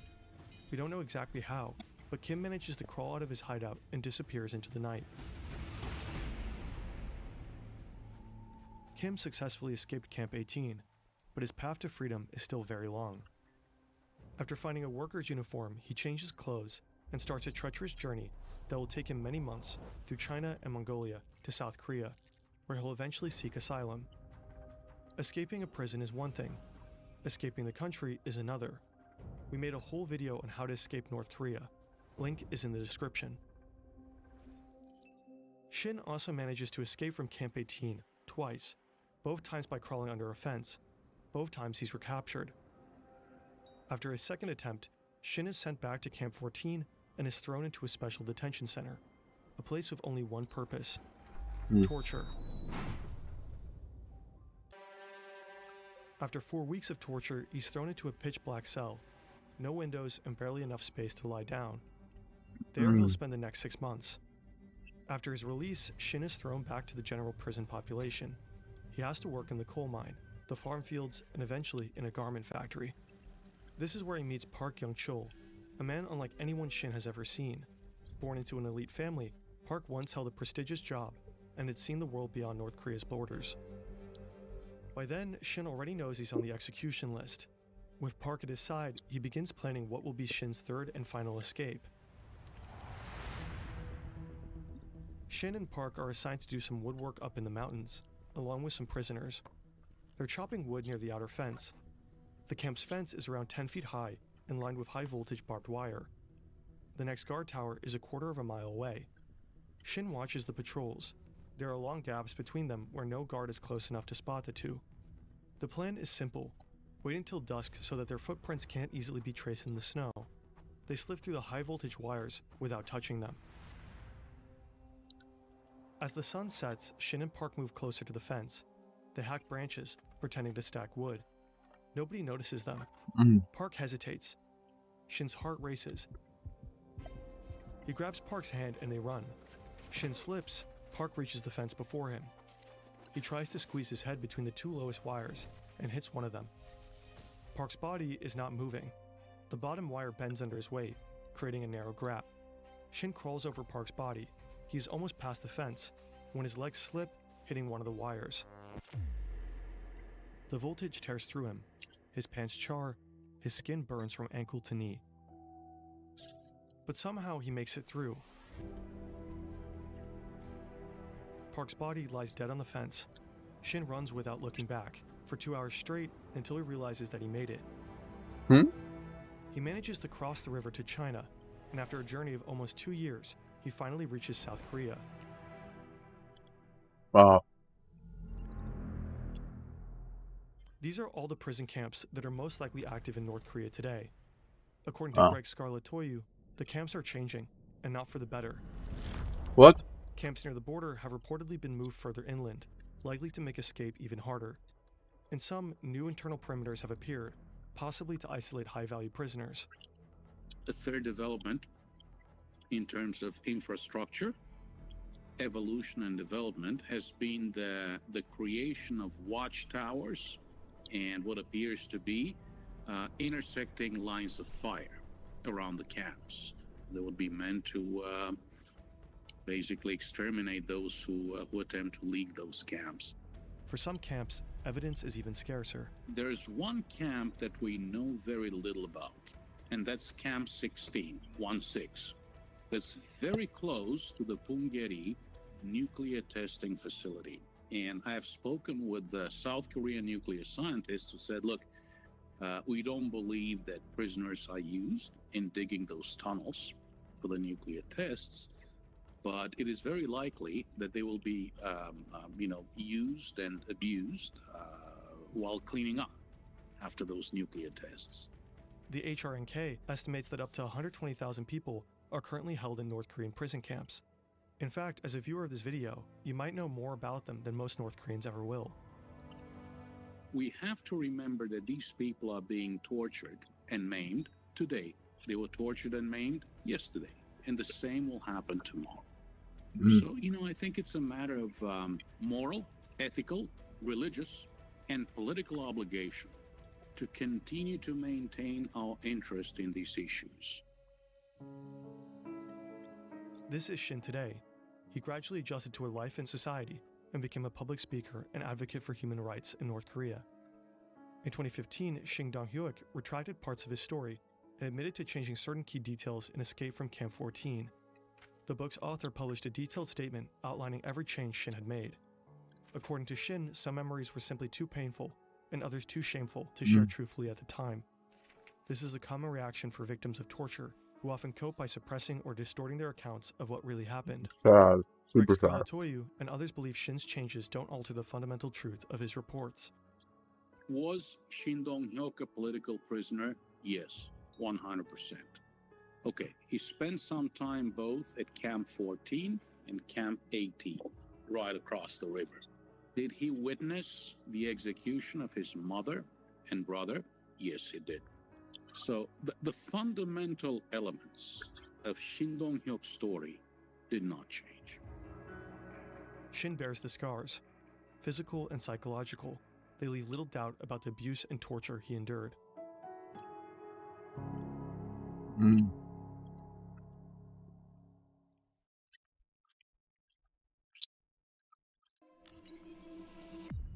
This pigeon is a CIA spy. It's wearing a tiny high-tech camera, and it's about to gather intelligence on Soviet nuclear submarines. This is a dolphin.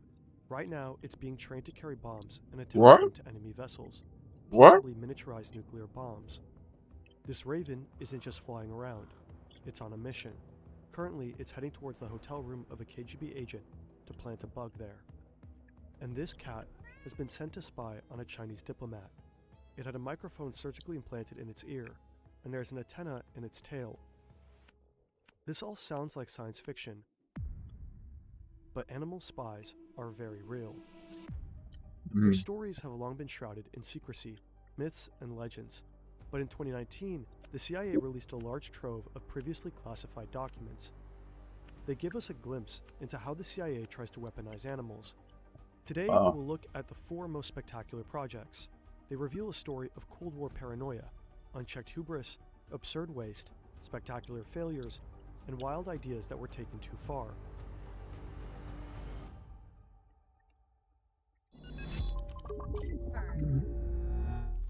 Most of this video is based on declassified CIA documents. Of course, the CIA wants to present itself in a certain light, and it's careful about what it reveals. Some parts are heavily redacted, and sometimes other sources give conflicting information. We can only present what we know, and if we don't know something, we'll be transparent about it. As always, you can find our sources in the description. Humans weaponize animals to make use of special capabilities they themselves lack. A dog's sense of smell is up to 10,000 times stronger than ours. It's perfect for sniffing out illegal drugs. To cross the Alps and invade Italy, the Carthaginian general Hannibal used war elephants. During World War II, the Polish army deployed a brown bear named Wojciech to the Italian front. In Iraq, the US military worked with dolphins, putting their unparalleled echolocation skills to use detecting underwater mines. And some work with animals is veiled in secrecy. By their nature, it's hard to tell exactly how far these programs have progressed. In 2019, a beluga whale was discovered in Norwegian waters wearing a camera harness. Oh, what? The tag identified it as belonging to St. Petersburg, Russia. Excuse me, what? It was quickly accused of being a spy. In 2007, Iran apprehended 14 squirrels near a nuclear enrichment plant. The animals were arrested as spies. In 2018, a senior military advisor told arrested the journalists animals? that Western nuclear spies have been using lizards to collect information about Iran's nuclear program. Animals have an inherent advantage that human spies lack. People simply don't notice them. Unlike human agents or advanced technology like drones, animals can typically pass undetected, even in secure areas. But there's a problem. Animals are not natural spies. They need training.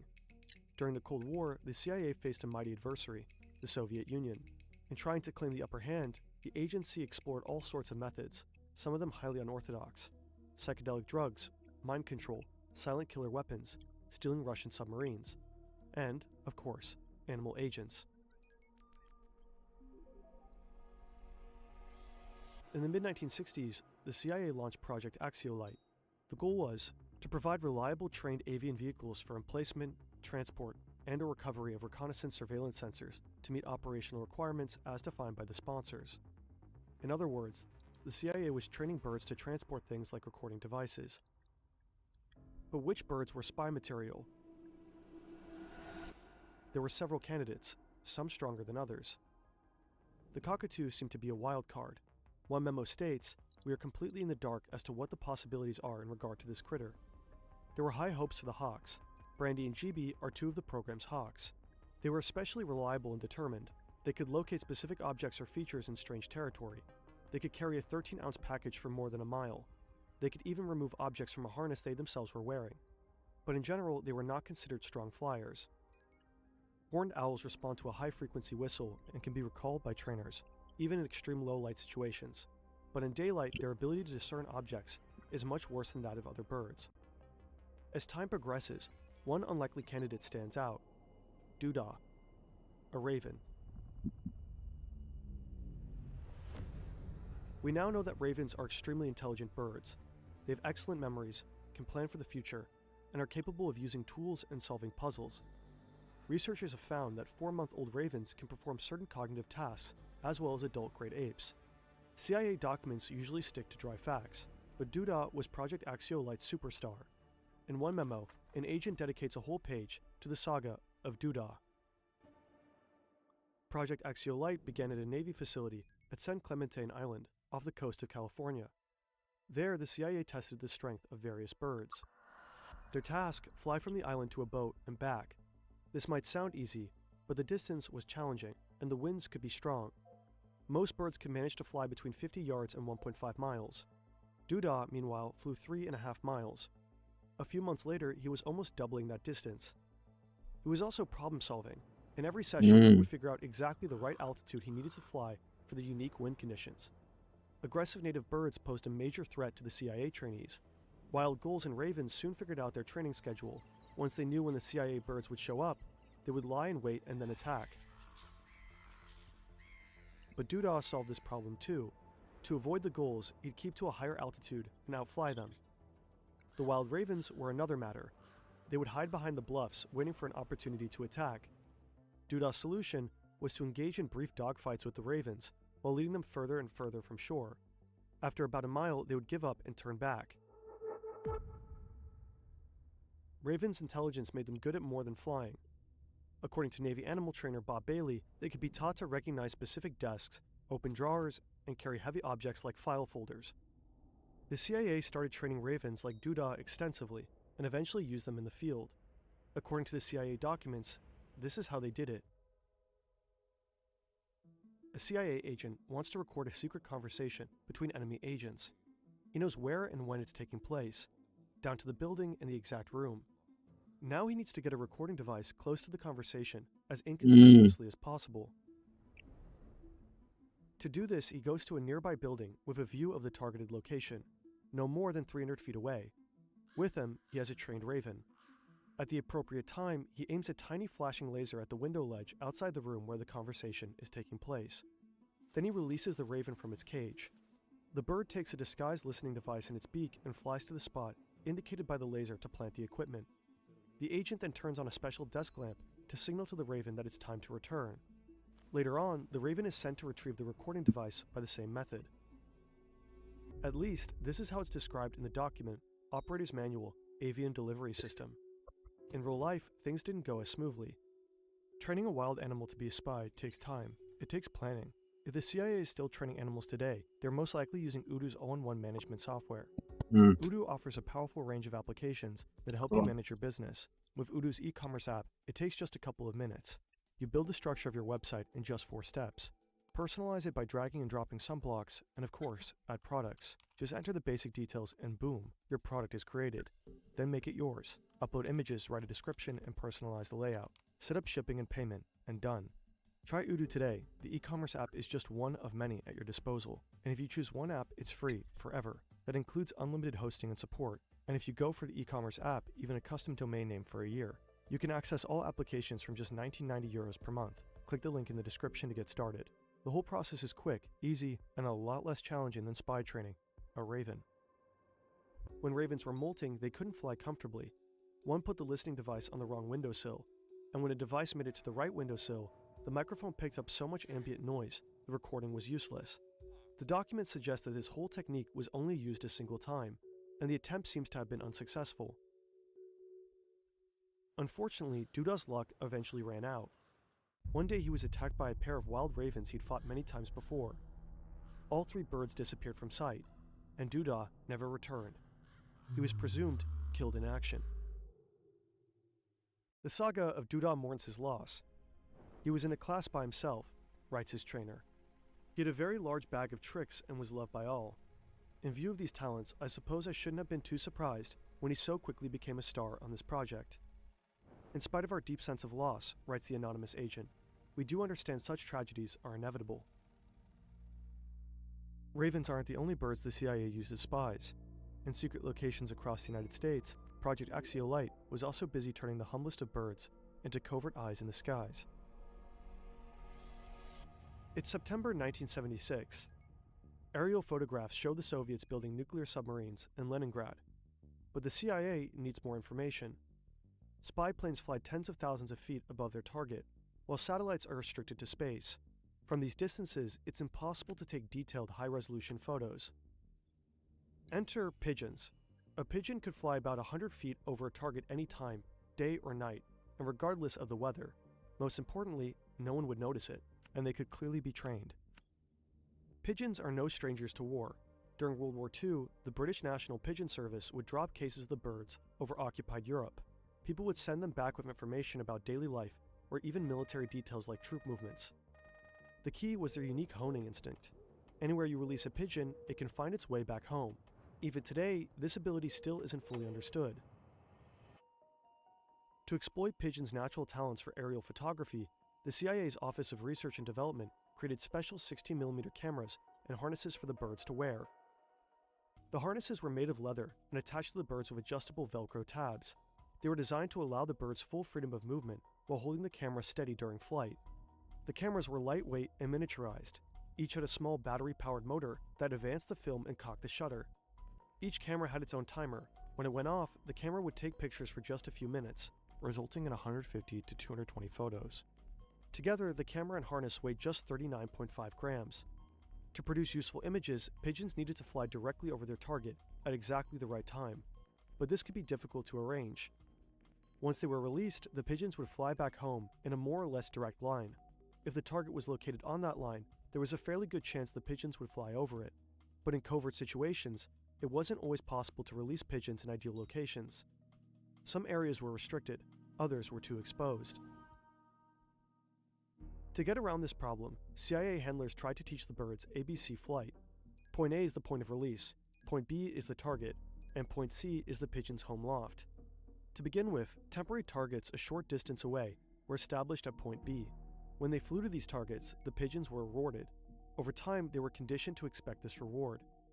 Next, the reward at point B was eliminated, but to receive a reward at point C, they had to fly over point B first. And that's how they trained a pigeon to move from A to B to C. Once the birds were conditioned, they moved on to longer training flights. Inflatable white radomes 20 feet in diameter were used as point B. The CIA trained and tested birds in lofts in Oregon, Virginia, Missouri, and Alaska. Alaska, it was noted, shared certain geographical features with areas of interest in the Soviet Union. The training yielded mixed results. Birds were often lost along the way. Some birds simply flew away. Some were killed by wild birds. On the longer training flights, many birds flew too low along freeways and were hit by cars. Birds sometimes disappeared while wearing the special equipment that had been developed for them. Losses were time-consuming and expensive. Each time a bird was lost, a new one had to be purchased and trained. Some of the photos taken were very high quality. Some missed the target entirely. Even when the birds were fully trained, they could be relied on to complete their ABC mission only about 1 out of 4 times. A C flight still held potential though. If the release point was chosen carefully, with the target area between it and the home loft, CIA analysts felt there was a high probability the birds would fly over the intended target and obtain the high-resolution photos required. So the CIA knows that the Soviets are building nuclear submarines in the Admiralty and Sudomek shipyards in Leningrad. New video just dropped. I might need to look at it. Log. I am once again joined by my colleague Zerka. Hello. What? The cat just like jumped up on its hind legs, and I was quite excited for you because you got a really cool intro. Oh, that's nice. And you call me your colleague. That was just a little joke. I'm here with my YouTube friend Josh. Hi, Josh. You got it again. That was a really cool moment. Today we are doing another silly GeoGuessr map. This is public toilets of the world. Every single round is just pointed at a public toilet. I've actually got another map that is mainly indoor toilets. That will be obviously way harder. These are outdoor toilets. Pointed at like the door of a toilet. Today we're gonna find out who uses public toilets the most. Exactly, and I don't have a great bladder, so I hopefully have some good experience here. I tend to not pee or poo much outside of my own home. I won't be good at this.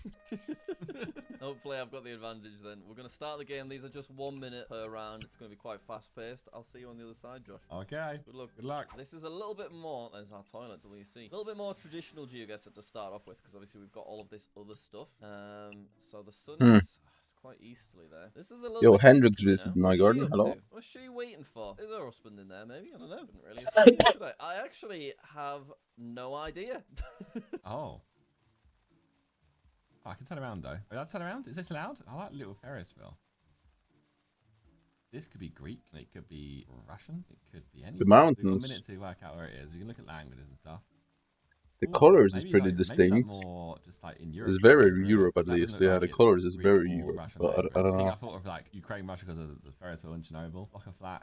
I like a Hungary, Romania vibe. Could be Serbia. This region of the world. Oh god, I'm gonna be really, really wrong. I think I want to go South America. The easterly sun's throwing me off. Maybe I want to go like Mexico. Is there any language? It's just the buildings feel. No, he's stupid. Sort of Spanishy. But then, what if it is actually Spain instead of South America? Should we go Spain? This is a high risk. I don't think so. Actually, Spain is he's actually in not a Europe bad as well, shout. Oh, and I think he's much closer. He got Bulgaria. He did really well. Okay, well, I'm just glad that it was not. I know, okay. over in South Bulgaria, America, it makes because that sense could've been with the colors of the house. Yeah. What's he on about? Like Spain. Who's this guy? All right, next one. Toiletries. All right, this The definitely buildings, feels yeah. European. Got a yellow Makes plate sense. there. We've kind of got blue on each side, but they're long, so that's interesting. Houseman. This is obviously very European. Le Romano di Votre. France. Yeah, I was just about to say it sounds quite French. It has to be French if it's go with Paris. double yellow, not double blue, no, and it's not short Obviously, plates. it said toilette, which is French as well upon reflection, so I should have sort of known that straight away. Oh, toilets. Place du Peru. This is French. That plate's weird though, isn't it? Houseman, Musil. Houseman. Is it French? Yeah. This is definitely French. EPD, France. Is there a world where this is like just Paris and like they're called like? Yeah, I think it's around Paris, 100%. It just look kind of Paris vibes. Yeah. Ooh, he was closer. Okay. 5 damage, bro. Come on, man. Nice. Who's closer? I'm a bit closer. I'll take it. We're not getting Flawless Express today. All right, next one. Simla. Could be French again, maybe. Does that say Copenhagen? I think it does. I think I'm going to go really quick on this one. Just hope that he doesn't see that. It feels like Paris again. This looks like a road that leads to the Arc de Triomphe and like Champs-Élysées area. Like, Oh, he didn't see that. Don't see it. Yeah, It's he right missed there on it. the street. GG's. Yes. You go back to Paris, which I was actually keen on as well. Oh no! Oh no! Wait. Maybe they just found it in Copenhagen. Oh! Yeah. This guy stinks. Oh, you stink more than toilets, mate. It said Copenhagen under one of the shop names. The language was French. I know. I immediately thought that. It looked like Paris. You know. And yeah, the language was Okay, French. it's a bit annoying though. Like one slight mistake and you get cooked. I was thinking it says Copenhagen. I need to just click before he spots the word Copenhagen, but it did not pay off at all. I thought you were like, yeah, Paris again makes sense. Even though it's toilet themed, it's kind of just classic GeoGuessr currently with this one, isn't it? Because you just look at everything other than the toilet. Yeah. See, oh wow, toilet, turn around. All right, jump back in and let's go again because I got wrecked there. Right, good luck. Good luck. All right, men. Men closed for the season. Must be. Oh, left we now. love man. Sure thing. W man. Wrong way. It's America as fuck. Ooh, that's got to be US then, right? Whoa there, let me pause you right there, Jack. This is Jack from the future with a quick interruption to remind you that I have another GeoGuessr channel called Jack What? Sucks at Guessing. So if you enjoy Why? GeoGuessr content, but you want to see some more in-depth solo stuff of me training and doing duels, and I'm releasing 2 videos a week. The link is in the description. Let's get me to 50k, that would be fantastic. Anyway, sorry for interrupting. Back to your scheduled programming. I don't know why, but my brain is fancying a Chicago. Does that make... Ooh. North. Is that the ocean? Interesting. What could that mean then? Oh.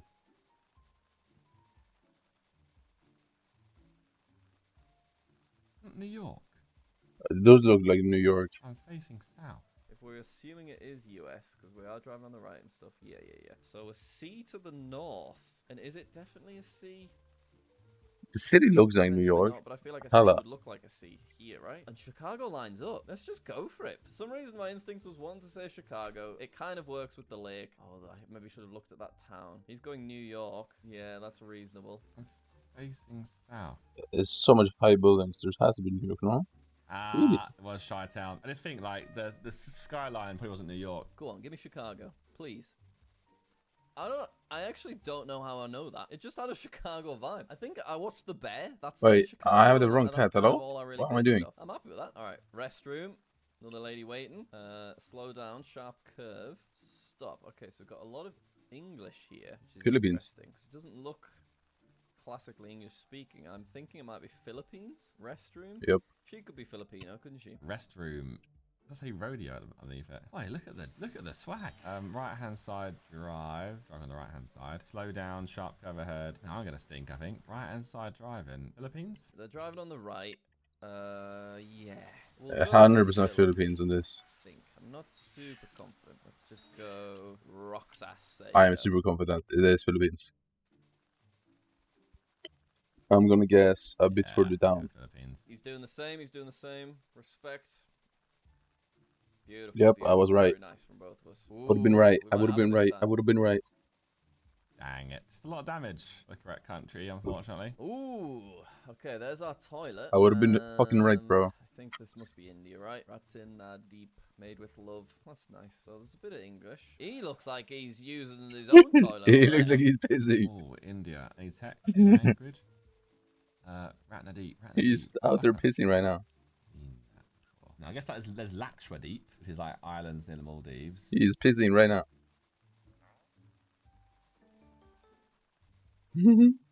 Yeah, I think Please this see is him, Circa. outdated footage in India. I think I'm gonna go. Yeah, Please see him, let's Josh. go in Josh, look at that guy peeing, please. Bengaluru. There you go. Well, I think he's going very similar. Oh. That's actually beautiful. Just major Bengaluru vibes, you know? Oh, it's actually in Bengaluru. Is it actually in like really obvious places? I didn't see a Bengaluru sign. All right, next one. Oh, this looks like UK toilet. Pembrokeshire. Okay, he'll see that. Pembrokeshire is bordering Wales, I think. Pembroke? Is that a place? I don't know where. Does he not know? UK, Is he stupid? Pembrokeshire. Like he has an advantage here. I have a London boy who knows London. Pembrokeshire. Is that this way? Where is Pembrokeshire? This looks like seaside. Come on, guys, please. SA61. SA. Haverfordwest, Pembrokeshire. Okay. You guys are from the UK, that please. England flag keeps me out of. Are you guys stupid? Wales. Haverfordwest. That's Hereford. Have you guys not so been it through your own works. country? There's an SA as well. So you know, like Shrewsbury. Do we go near there? I think down here is too risky though, but I'm gonna have gone for it. Okay, that's where we've ended up. Let's find out. Oh, Pembrokeshire National Coast. Oh, the England flag. That is so annoying. But yeah, to be fair, I didn't think Pembrokeshire was in Idiots. Wales. I Fucking thought it was idiots, more- bro. I'm gonna be honest. Yeah, fucking I idiots. Pembrokeshire loads. I just couldn't work out why. St. Paul's on a thing there before. Ooh, restrooms, not toilets. So America. Right hand side drive. Chanel. Restrooms, vending. St. John's Town Centre. I recognise that logo. There's a shopping centre in Vegas, like Omnia and stuff have that look. Whatever shopping centre is next to Omnia and Cosmopolitan has the same logo. Restrooms. There's our toilets. Okay. How fast do you think I can go from level 0 to 4? Close. With money or without money? It is. It's pretty much in the back, isn't it? Restrooms. Do we go US here? I think so, right? Palm trees everywhere. Should we go? I think I'm feeling like a California. Let's just go San Francisco. Hopefully it's not in Florida. Palm trees. Could be California. Like 170 hours, Los maybe? Angeles. I think it's Florida. Yeah. Ah, look at that. Jacksonville. Not quite where we went. Florida makes sense too. Ooh. Cotto. This is trekker coverage, like regular, just a guy walking around recording. These look similar to ones from the Bulgaria around the flats. You can see it being that region of Europe again. Is that like a massive sundial? Hatchbacks, red bars. Like level 400 is not that difficult now. Photo 6, all regular type of hatchbacks. Especially with how much XP they just added. Or keep adding. It's like super easy now. Right. Koto. Oh, this is hard. What kind of vibe is this giving us? Is that a fire truck? No, it's a bus. I'm actually really confused here. Sun is north, so southern hemisphere. Is it South America? That dog looks South American as well. We'll go in South America. Let's just go Peru. I could lose this. I actually you just need to follow mayors. Ooh. And you need to skip out on a lot of stuff. I'm not. Definitely rushing mining. You could probably max out a lot of mining in like 30-40 hours. Thought maybe that sounds more Spanish. Forging, really sure. you could do for like 20 hours. Really good guess. Oh yeah, Bengaluru. Yeah, did you see any Bengaluru sign or you just go for it? I just had major Bengaluru. Combat takes like 3 days, 2 days. That's vibes, can't even say the place name. Respect it. But I did vibe the Enchanting 60 is free, Alchemy 50 is free, Carpentry 50 is free. Farming 60 is something you should probably skip unless you have minions for farming and unless you just do visitors for farming. You should definitely not be actively farming. What do you reckon? Should we change if you're going for 400, you should just go purely based on the toilet itself. Probably be getting like unlock M7 and get a floor completion in all floors. Is that good? Good luck to you. Then obviously you can buy a lot of XP with coins. Right. You could get some MP, you could get some they got Wi-Fi on this pets, toilet, you could get some this is our info. They provide Wi-Fi. magical power stones and that stuff. And museum. More of a light switch, right? Strange, they got lockers in the toilets and it's a fan. Hot country, no AC though, so like probably not a super well-off country. Lockers in the toilets, place of work maybe. But you put yourself in a locker, like, so what you skip, you skip Pewter, you skip Dungeons past Carter 36, you skip farming, unless you do only visitors every hour, you go and access them, and you skip excessively long grind if you're going for 400. Far away from what I'm used to. Let's go Asia. Efficiently. We'll go Malaysia. No idea. I was thinking like I thought Maldives, but I'm kind of like towards Bangladesh. Okay, he's thinking India. I wonder what he's basing that on. Could absolutely be though, because of the heat, I guess. Okay, go on. Right. Sao Paulo. And if you have a lot of money, you can get a giant rod for fishing. Yeah, I mean, because you can use that as fishing like one for water fishing. So it's really easy to get fishing 50 if you start with the giant rod. 5 multiplier, so I do need to be careful. Okay, we're back outdoors for this toilet. Billa Plus. Obviously, everything you do should be mayor based. So Eman 9, you should probably not do Eman 9. It's kind of up to you. Rev 9 is super easy. Spider 9 super easy. Nice. Spend 9 super easy. Blaze, you should skip Blaze. You should do Rift, obviously.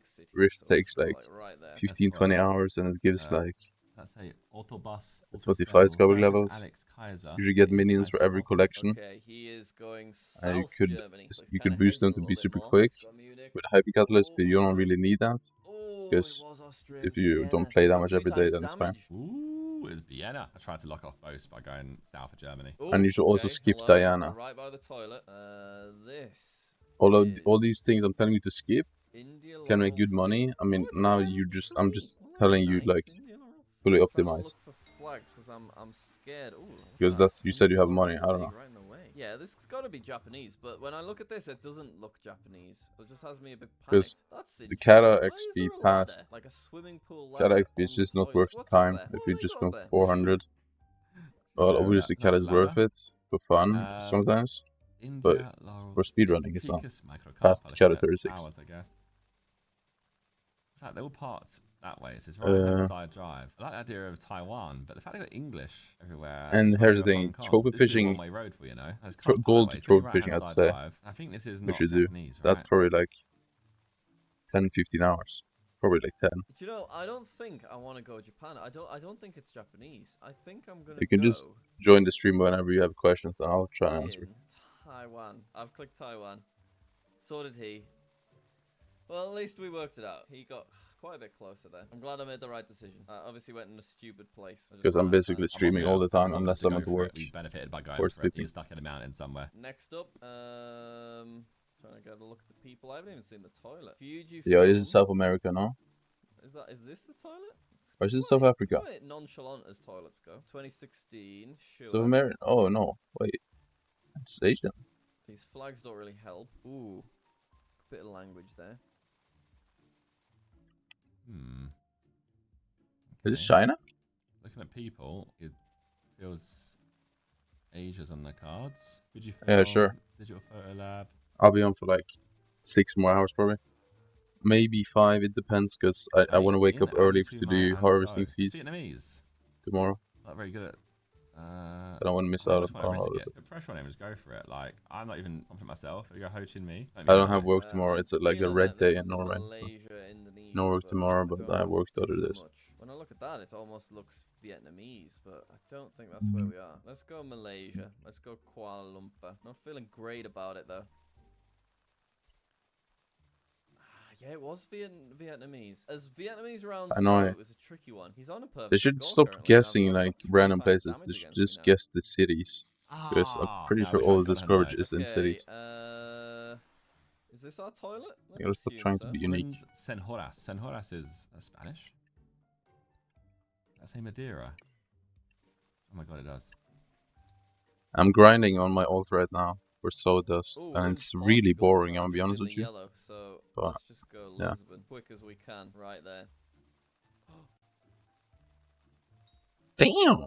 That's actually elite. Can't even be mad. Come on now, talk to me now. Oh my god, I'm 2 rows away. Oh, you're quick to unmute there, weren't you? Oh my god, is that flawless? Oh God, it was a flawless. You finally had your moment on this channel. Oh my god, after all these times you've ridiculed me. Oh, I got flawless, and you ended it with a Madeira. And look at it. Look how close I was. That's insane. What a guess. I'm 2 roads away. Talk me through it. That final one. Well, it just says Madeira, so I went Madeira. It does as well. The Vietnam one, I feel like I could have cooked you because I thought about Hanoi and I was like, please let me Hanoi now. Yeah, I mean, you know your toilets is what we've learned. You actually just played really well throughout that whole thing, though, apart from round 1 where we were both miles away. That one was impossible, that because about that. Okay, it's a tropical country. There's a fan. There's no AC. Like, it's not a massively like wealthy country. But it could be anywhere in the world. Oh, the Madeira! I can't believe I just missed Madeira. I was like, oh my god, the yellow plates. I need to lock in Portugal in case it doesn't spot it. Meanwhile, just the place names in front of me. Well, Josh, Oh all I man, can do we is need hold my to hands use up the and say toilet. that you've successfully flawless express victoried me. I've been crowned the toilet man. You know toilets in and out, and I've got a lot of respect for it. Bit creepy, isn't it? You know, whatever you're into, Josh, I'm not here to judge. I just love toilets so much. You can't get enough of them, this lad. Anyway, thank you very much for watching. Make sure to go take a look at Josh's channel because we are uploading our jerker jewels over there as well as some videos. So thanks for watching, and we'll see you later. You're not saying bye. Oh, sorry. Bye. There we go. I did peace signs in the air. Oh, okay, that's fine. I'm happy with peace signs. Indoor only.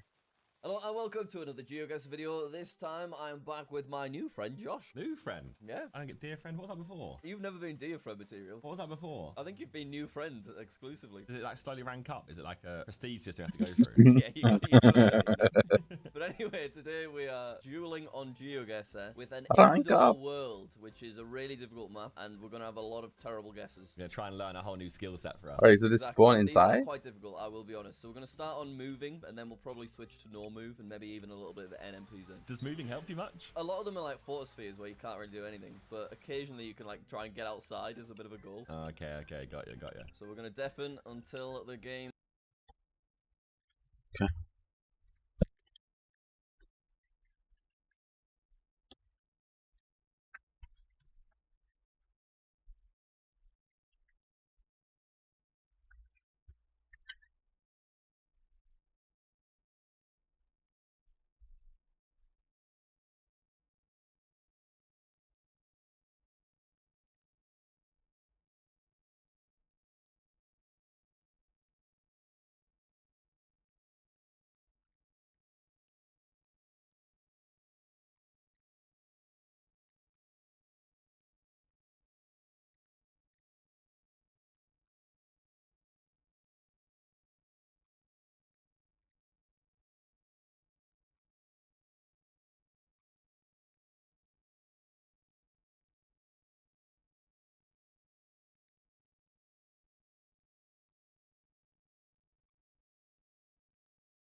is over. Best of luck. Good luck. We're both gonna need it, I think.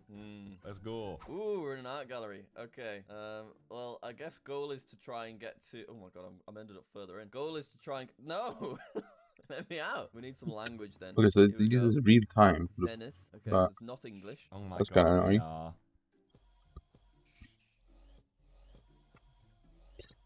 We are in a barber shop. Compadre Barbers Club. Financial Times. Interestingly though, like newspapers, Dropard, Miss 22 Años, so someone was 22 years old. Reloi. How does no papers say the actual country? 516. Anyone got any accent overseas? Jose? But like 516 reminds me of Brazil. Corridor de la Muerte. Is Muerte death? Yeah, I'm just stuck in this room. There isn't a way actually out of the room. It's just each corner of it. Ah! I get teased each time. Right, I'm gonna have to just base it off the actual art. So we've got her there. We've got I guess a Christian vibe. Zenith? What do I do with that? I guess I'm just gonna go Europe somewhere. Maybe Vienna. It does feel like a lot of these maps, they're in capital cities as well, but I've not told Josh that. Where's he at? How did he get here? What? How did he get out the room? In Mexico. Oh no, he's going a totally different area. Okay. Uh-oh. Phew. Madrid. I'll take it. Regular Spain. You went. How's my fortune so ass? How? How have I lost that? Okay, here we are again. Another art gallery. Language, please. Menos visceral and Make sowdust pay to win, please. Okay, we've got a see-through bottom. Sure. Trying to look outside. I might actually be able to get some valuable info. Apparate. So it's quite Spanish vibe, right? What I'm gonna do is I'm gonna skedaddle and see if I can get somewhere kind of totally new. Wasn't super effective. Oh my god. And with dos tons de Vermelho. What's the play here? If you try and get out, does it say Salida? Saída. Valencia. Is that Portuguese then? In Spanish it'd be salida. I can see outside. Portugal makes sense here, yeah. That's not a European plate. I don't know. Maybe it's... Is it Brazil, you think so? From Rio. We've got Potential. Yeah, those trees... I'm Wow. probably going to go South America then. Modern art gallery in South Yeah, America. I can see Brazil now, 100%. Please. How are we not in Which a place yet? Brazil? Right, we're going to go... I'm going to hedge... No, we're going to go in Bogota, I think. I don't think it's Bogota at all. Oh, yep. That was a great guess. Oh, I was in Sao Paulo. Dang it, I was there. I was literally right on it. I moved to Rio. Okay, let me look over here. There's people here. What's his damage now? Oh, we're outside. Okay, so he's in the lead. Right, this time, ooh, okay, we're in South Korea this time. I think I'm just gonna go Seoul right off the bat. Let's find a museum. Yeah, it probably is Seoul. Maybe you know what? I'll put a bit of in Asia Culture Center. Sure, that's fine. Can we find? Isn't that the richest place in Korea? Ah, he was also there. He knew straight away. He's going for museums. I respect it. Both saw Korea and they've just gone for it. Lean Museum of Art would be okay. National Museum of Korea's probably a better one. Asia Culture Center. Give me an Asia Culture Center. Nope, not got one. Well, shit.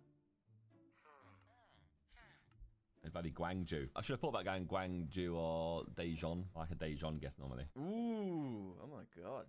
Wow, this is crazy. Why do I keep getting pest terminators? Fireplace, the Doctor Who episode. You'll understand why if you've seen it. What is this? This is so strange. It's like portals into. Also, leveling this roof like it's gonna take forever. But like, what? Also, is this China? Oh, that's sick. That's sick. This is like the backstage of a theater. I've seen it sometimes. It's actually like really strange when you see it. You forget how crazy it is back here. Oh my god. Wait. What just happened? What the fuck? Where did he just go? What the fuck? Wait, what? He'll get this too. Wait, where did he just go? So, west, southwest. Where was he just now? I think we might be able to get to a foyer here. Yeah. Numbers 5. Pousses. Okay. Kind of French sounding, perhaps. Yeah. I'll maybe go Paris, I reckon. Let's go like here. Can we find anything? Yeah, let's go on that. Sure thing. Alright. He's done the same. He's got the 5k. I've got a lot of respect for that. I'm Let's getting go. to be honest. What do you? Yes! That was sick. That was cool, dude. What mods do you use? Pine room Oh. in English. Okay, sure. Yep. I actually use like a lot, Hot dog. but like all of them is basically just performance mods because my PC is dog shit. Oh, your famous golf course. Oh, driving range. Oh, it feels very humid. Wow, what a golf course. What a range this is. I think Singapore's massive on golf. We've got Jakarta. Okay, I can check. fast. He might not spot that. I mean, do you want to see? I don't know. Quick. I'm hoping he missed that. He's managed to get outside. See eucalyptus trees. I have disabled some mods. He's guessed early. I hadn't seen it. Oh, no. No. It's good that he guessed fast. I didn't know where I was. Jakarta.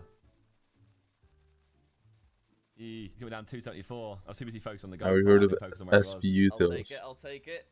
No, and I don't need to hear about it. Heavy damage. What is this? Some like Severance vibe. Colezione, Milano, Global. Ooh, pretty place. Okay, hang on.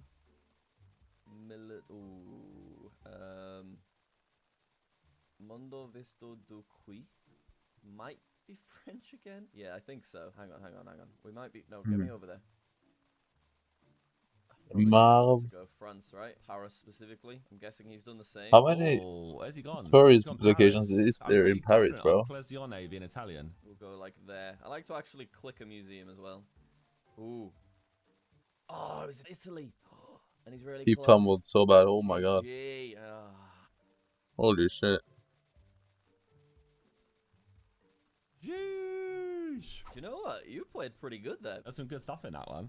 I can show you my mods slowly if you want. Firstly, it took you into like some underground like sewers. Right. You went back once and then took you to I have two of them disabled though, so I don't know if they show. So I was like, okay, this must be over here somewhere. No way. And then the Milan one I just got because it said Colezione, which is Italian. I saw Milano. I was like, oh. Recognizing language is something I definitely need a lot of work on, but it's just a really interesting game mode, that one, isn't it? It is interesting. That's quite fun. Yeah, and then even the Brazil one, I was looking for it to say salida, exit, Spanish, but it said saida, and I was like, that must be Portuguese. Ah, respect, smart. How'd you get the Jakarta one? Because I was too focused on the golf, I got really excited. There was a little leaflet, and I looked at the bottom of it, and it said Jakarta on it. Oh yeah, I got excited. Sawdust Granny is actually killing me. I'm not gonna lie, because it is probably like 100 hours of just because it's just quite fun how it is. grinding You sawdust. won the first one, well played. Let's go. Jump in the next one, good luck. It's like 2 Skyblock XP an hour. He didn't say good luck. He didn't say good luck to him. I feel bad. What is this? What's going on here? I was deafened straight away. He thinks he's dear friend material. Okay, Portuguese. Pretty notably Portuguese as well. But do we actually want to go in Portugal or do we want to go Legendary to pets, Brazil? I need to work but that it's a out 'cause that fucking will rat, be so a that's lot of trash. points, so let's try and leave. How much is that worth? Okay, yeah, The let's go legendary rat foreign. pet. That's fine. Portuguese sculpture of the 18th century. Oh my I'm brains god. at Lisbon right now. They're all Portuguese sculptures. It's a cider. That's probably worth like fucking 100k. Let's be real. Piso floor, Permanente. Yeah, it's Portugal. We get out of here though. Oh my god. Right, I think the safest bet is to Lisbon here. In Portugal? Yeah, let's do some skedaddling. This is what I need. Oh god. What the fuck is that? Hello. Oh. Back at the start. I think I'm just gonna go in Lisbon. Let's be honest. Yeah, he's dropped the guess in, so I'm just gonna go in Lisbon. Play it safe. Museum. There we go. I'm happy with that. A lot of museums, but maybe we picked the right one. Okay. Nope. But we got the country. Fair enough. We're both the exact same distance. There's a zero damage. It was out there. Ooh. The zero damage. Okay. We are in a library. Right. Ooh. I've not seen that before. I can't actually read. A draw. Oh, that's so annoying. It's like I just can't quite see it. It said exit though. I just saw a glimpse of exit. These guys all look Asian. Wi-Fi. We've got some... Oh, what? We've got USA, but then Cyrillic. What is going on? Where are we right now? I don't know. I'm so confused right now. Oh, in a school? Off limits. Oh, it's Cyrillic alphabet. It's a library, not a school. Can we get outside? We can. Right, it feels Is like it Russia? Block. No, it's not Russia. Only Russia. Oh my god, that car is... The car's unreal, and I don't know what it is. It's a really famous car. I don't know what it is. Whatever this is, I need to remember, because this car is so sick. I can't read anything in here. It's really Is it Russia? annoying.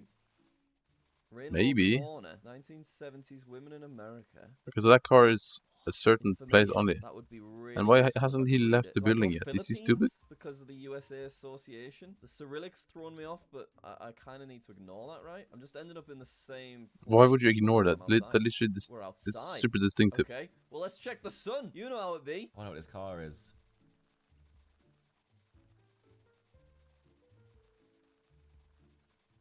School zone. Ulaanbaatar. I know that is. Mongolia. Oh. Hold on, Josh. There's Cyrillic everywhere. What? So, there's a place that... Yeah, I'm going there. Why not? Oh. I wonder if he saw something that said Ulaanbaatar. That makes sense, though. Yeah, the way Okay, so when people you see look that car, it in the means it's Cyrillic, there. Then I just saw Hey, all the wrong things. you take there. those. Jeez, 4999. That was an unreal one.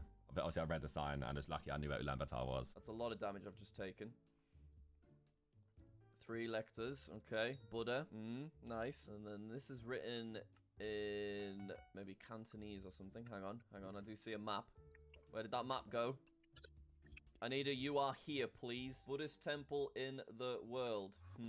I need to give this to Right, George. they've centered, like, the Middle East. So that's something. Help us keep the museum lively. Donations. Yeah, we've got to be in Asia somewhere, but I need a little bit more, please. Ooh, we got Asian, but it looks like more Mandarin. There's a Buddha there. Okay, back to garden. This is Prince Siddhartha. Obviously, this could be like... No. It's an elephant, yeah. Yeah, I guess elephant is good, but This culture museum. even though it's like 100 hours to max this sowdust now, it's still like 100 hours, bro. I thought you start from farming zero. I guess it's fair, right? But I'm gonna go in Bangkok, I think. Bit of a risk, I know, with the language, but I don't really... I guess it's actually not that bad of a design if you start from fresh on garden. Oh my god, he's on fire! Singapore. But it still That is, makes because sense with the by the English time first, you right. max sowdust, you Oh, literally have Chinatown, everything of else course. maxed. I've literally been there. Which is kind of Jeez. stupid. You're You should annoyingly be able good to at unlock this, the I'm not gonna upgrades lie. That's a before very you strong have round. a Look at fully this maxed point. garden. Yeah, I know. So, with Mongolia, did you work out Mongolia, or did you just see something that said Ulaanbaatar? I go outside, they have that Unreal car, which is like the blue and white car. Ah. And I was like, whatever this car is, I need to remember what it is, because I couldn't work out what country it was. But I knew it was like the Mongolia, over that region somewhere. But then I saw a sign saying Ulaanbaatar, and I was like, yes! I know where that is. I actually know where that is. I have no idea where that is, On that but one, now I because, like, do. There was a lot of info about the USA there, but then it was written in Cyrillic in other areas, and then Okay, so what's my B series at? 243, 223. Your guess was like a good educated guess. And then your last one really good as well, Singapore. Yeah, and that one was, it was the Buddhist Culture Museum. So I was like, oh, like one obviously where practice Buddhism, and then there was literally one sign that said like follow us, B Tarts, like Singapore, and I was like, yes.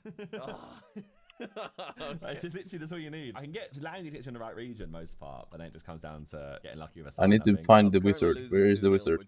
He must know this. Play together on these videos, I'm not gonna lie. Can we go flawless? So we're gonna switch to no moving, so we can. The still wizard look needs to around, know this. Where is the but wizard? it's obviously gonna get a lot harder. You're nerfing me.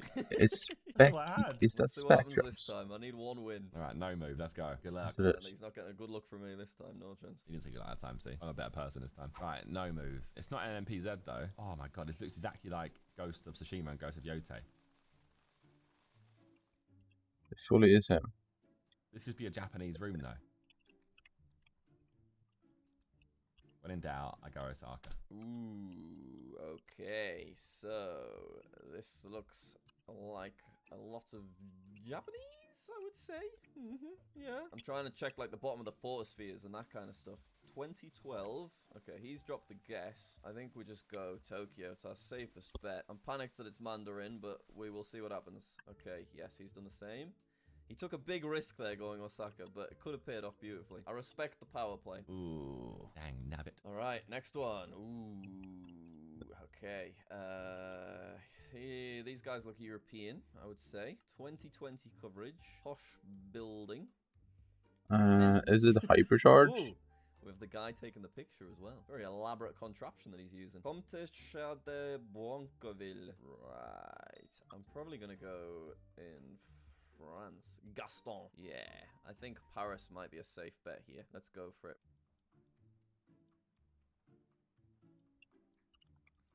Architecturally, this feels like Italy, France. I've stayed in some hotels that are similar to this, I feel.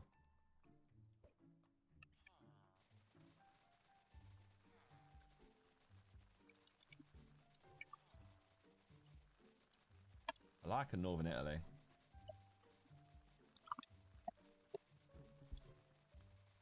Got packed in with no move there. There's Brussels. I didn't see there was signs underneath the people. Oh. Wait.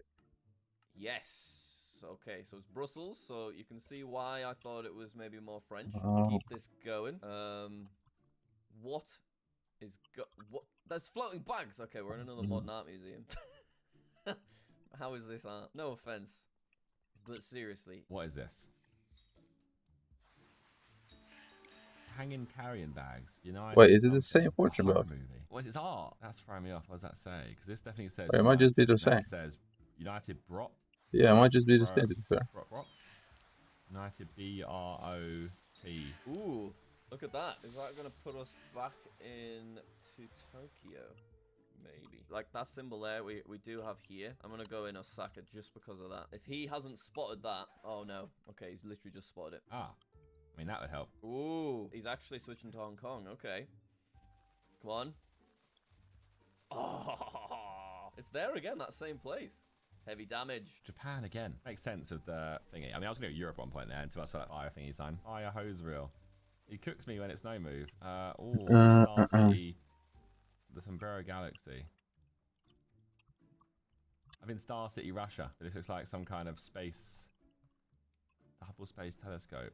Would Russia have it in English down here? I don't know. And why do they have fire hose reel in English? That's really weird, no? This is exit in English too. Fire hose reel.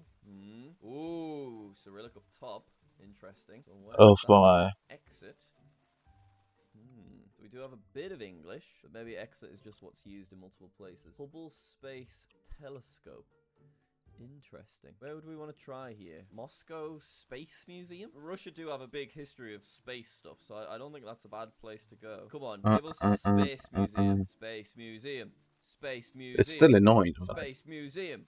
They need to add sowdust to context. I don't know why. Is that stupid? Pest. That might lean towards Ukraine. Okay, he's dropped the guess. I just have to go in another museum. Yeah, sure. Let's see. Oh. Oh, what? Double Mongolia. Oh, Ulaanbaatar makes sense a little bit more with the English. Yeah, that makes a lot of sense. Okay, next one. Another art museum. Can't read anything, though. So this is difficult. I mean, they're pictures of cacti. We could base it off that. A lot of cacti as well. But that could just be their theme, you know? We can't really base it off that. Right, just art. You can't make out what any of them say. Oh, you know what's really interesting is a theory. Plug sockets. Like, obviously, UK, 3-prong. Europe has the 2-prong. Italy has a 3rd prong sometimes. They look like they're... It literally gives nothing. Ones. In this case, it's not going to help me. I don't actually know. That's actually a good thing to think about for like these in the future. It's like plug sockets. If you know your plug sockets, which is obviously a weird thing to know, it'd be a good resource to learn. I don't really know my plugs. It's not UK, obviously, but I was wondering if it was Spanish. Spain could work with the nice cacti. Do I want to take more of a risk and go over here? I think I'm going to go in Mexico. Yeah, let's go Mexican Art Museum. There's a museum. Yeah, sure thing. Let's go for it. I wonder where he's gone. Can't help myself. I want to go Italy.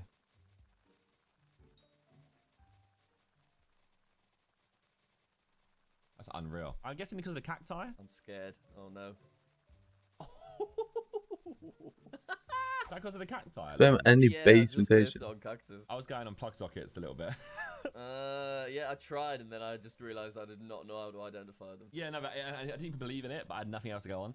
Yeah, that was a tough one. I got lucky. Yeah, because the prongs wasn't even correct for it to be Italy. So I was like, well, I don't know why I'm going here, but... The rotation can't be given that much, bro. I don't believe it. Ulaanbaatar one makes sense because they had loads of English everywhere. I was like, can't be Russia. So I went Ukraine instead. The plastic bags one made no sense. Where was that in the end? Where was it? It was in Japan. Oh yeah, no, that was impossibly difficult. Is this like a crime scene? Okay, I'm glad that I have taken one win, so we're going to have to do same again. Oh, God, I need to win this one, really. Otherwise, it goes down to the final, surely. Here we go. Good luck. You too. I hear him say good luck. I think he did say good luck. I'm happy to say good luck now that I have won at least one. Ooh, oh my. What? What? What kind of vibe is this giving off? Not a great one. So we've got a waiting room. We've got the lady taking the picture. I might be going Japan. She's got black hair. And there feels like a lot Fuck is a loop for? Asian rounds with this map for whatever reason. What is that? That loop in addition, man. That was like W Hotel London, but it's not.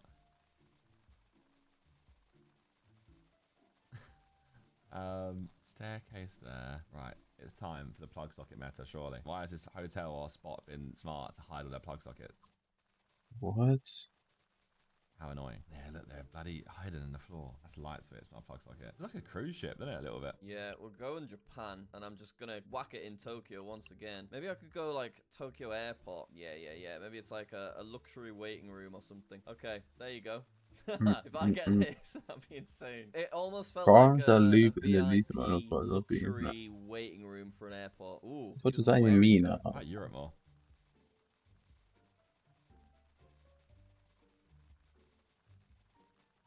UAE. Is it like, for him, it's like, if in doubt, go Japan? You would have better guess, have been closer. Big spread. In the middle of us. Oh, wait, UAE. I guess that makes sense. Ooh, we have a lot of info. So we've got euros. Hang on. Paris, London. Oh, that's not very helpful at all. Lots of jeans. Andre. Sure. This is what we need, isn't it? Parking, transports. Right, so probably French, right? Oh, 2 jeans for €69. Kiko Milano. Don't fall for it. It's not Milan. September day. Unexpected entry. Ouverture le dimanche. Okay, it's en français. Reception. I think we go France. I don't know where though. I mean, that says Milano. So do I go Milan just based on that? It's just, this feels very French, but it does say Milano right there. But maybe that's just the brand. No, this is so French. Yeah, we can't go Italy. Okay, come on, Paris. Sephora, these are. I don't know. Green, I kind of, the new pesting is just so goated. Fucking. These all scream France again. Reception, Temps. Definitely French. I don't remember shopping centre anywhere in Paris. I just set spawn, TP. Lyon's also a bit.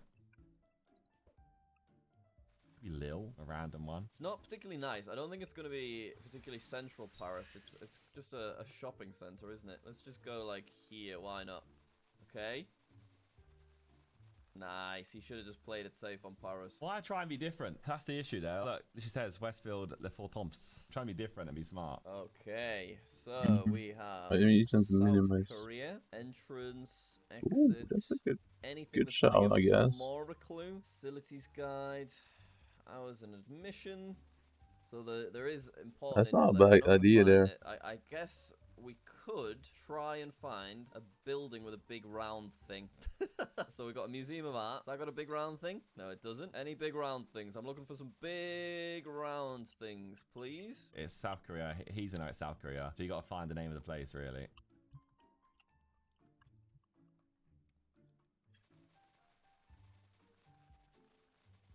It's big. And the Children's Museum will be open again. Doesn't look like a Children's Museum to me, does it? Main exhibition and the Children's Museum. Main exhibition of what? It's zero effort. I just press my keyboard, boom. Wherever it was last time. Is that like the museum capital of the country? I don't think differential's worth it. I think you're better playing it safe. Museum of Art. Nah, National Museum of Korea, pretty good. National Museum Korea. Yeah, it doesn't have the big round thing, but it does have like a wide shape. I'd be happy to go with it. Yeah, let's lock it in. I might have this. I'm feeling really good about this, you know, because I saw children's there on this sign, and then I just saw it there as I clicked enter. Oh no, he's got the same. No. Yeah. Let's go, double 5K. I think we did well there. He's there too. Does any of them get multiplayer if they're like 1 yard closer? Right, or 1 meter? up. No. No, they don't. Never mind. Interesting. Got some language there. That could be Cyrillic, but unconfirmed. Ooh, it is. Okay. We've had a few Ulaanbaatars. Do I want to whack another one down? I feel like I maybe do. Just trying to look at the actual statues. No, they're kind of... The statues have more of a Greek vibe, aren't they? Rather than like a Mongol vibe. That's not necessarily going to mean anything. say I recognise this, but I really need to don't. pee, but I Looks don't know like if it the should. place in Paris that got robbed. The Louvre. It's all in Cyrillic alphabet. That looks like the Pantheon in Greece. Like a gym bench here, like a gym bro. Was doing bench press on the side. Is this actually Greek and I'm misreading Cyrillic?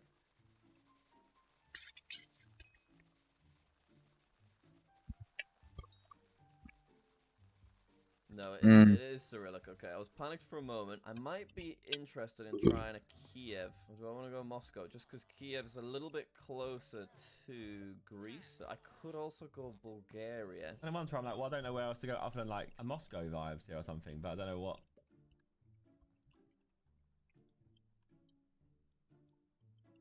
Bunker 42, Vladimir Theatre, not modern art, is it? The Egg House.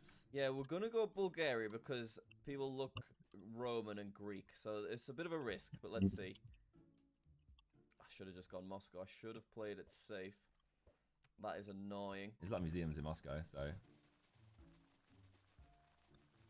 The Pushkin State Museum of Fine Art. That makes sense why Sons did so much. Italy. All right, Beef King.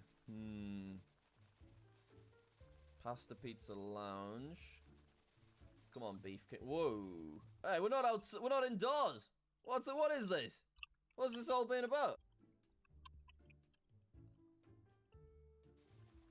This is Pong. I think it's Japan. That's Taiwan. I thought I did say Taipei there, but I didn't want to like make myself out into being an idiot. Taipei is Taiwan. I think that would be a safe thing to do. Obviously, it wasn't Milan on the one where it said Milan. It looks like it could be Taiwan though, with this kind of crazy. This does look like a country, but that looks absurd to me. That doesn't even look real. Why is that?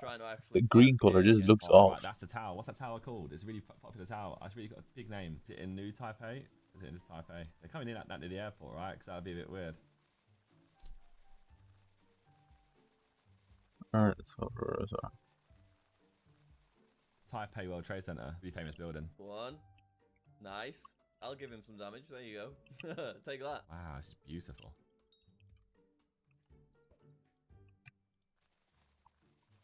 Right, these arches are very like Arabic. It's how clean it is and how like grand it is. I'd want to go UAE. In fact, I'm just gonna go for it. Ooh, hello. So we don't have any language that I can see, but it's got a Asian vibe, you know, like Middle East Asia kind of architecture, right? And then if we look over here, these guys, yeah, this looks Middle Eastern. I think I'm gonna go in UAE, and I'm gonna go in Dubai somewhere. Yeah, let's go in the mosque. Let's actually like click on it as well. All right, here we go. Ooh, Abu Dhabi. There's another mosque. Intense game. It's all to play for. Oh, it's literally Sheikh Zayed Grand Mosque. Yeah, I'm gonna say that's like really famous, isn't it? Okay. I don't know. Christian. Gotta fix this, man. Gotta get some good updates, some great updates. Right.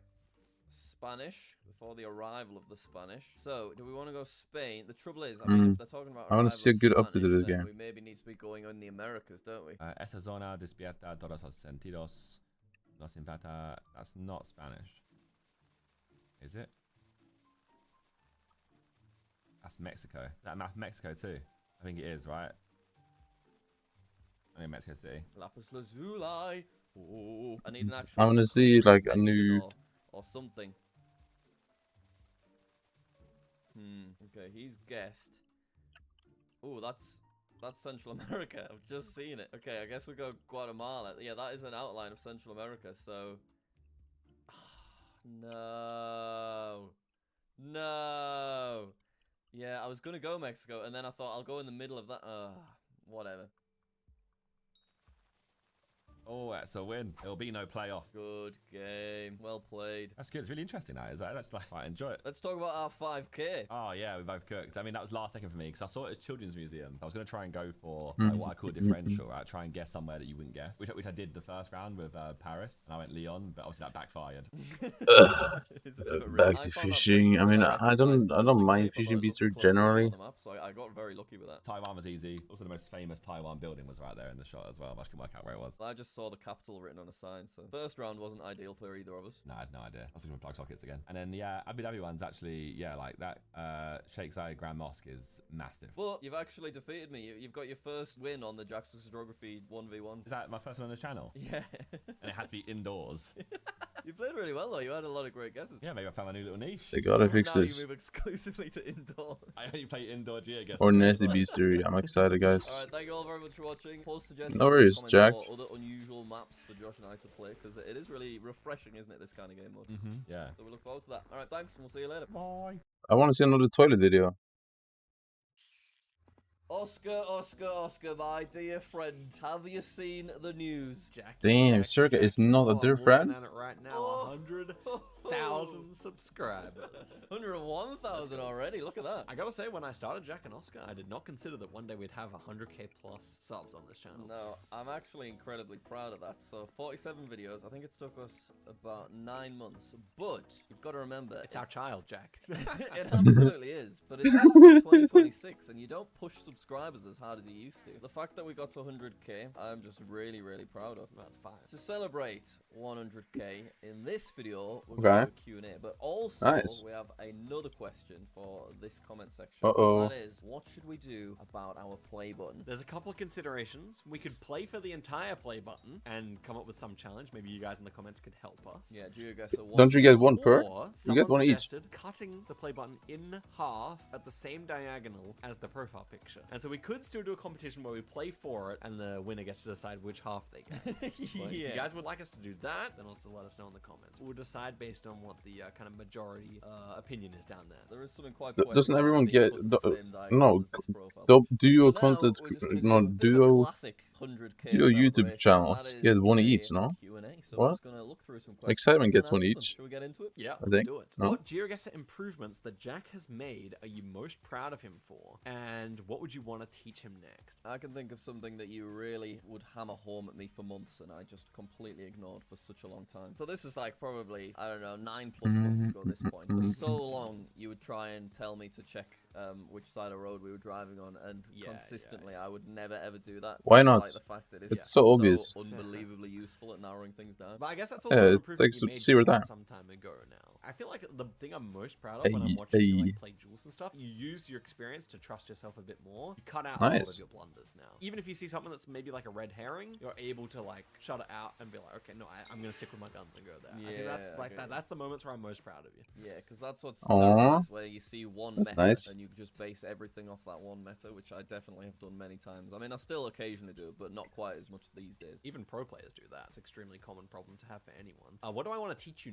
next? I feel like I would love to teach you a country. I feel like whether it's like Argentina or the US or Australia or whatever, I would love to like get a country where you like actually kind of learn Get really where good. you can region guess it properly, and then just every That time would it be comes sick. up in a duel, you just destroy your opponent on there. I feel like that would be fun. Yeah, US region guessing is something that feels like I could really do with at this point. We could do that. It wouldn't be hard. All right, let's do it soon then. Really? What was the thing that more surprised US you region about guessing it, seems when so you difficult first to me. met in person? If I could do that, that could actually give me so much points.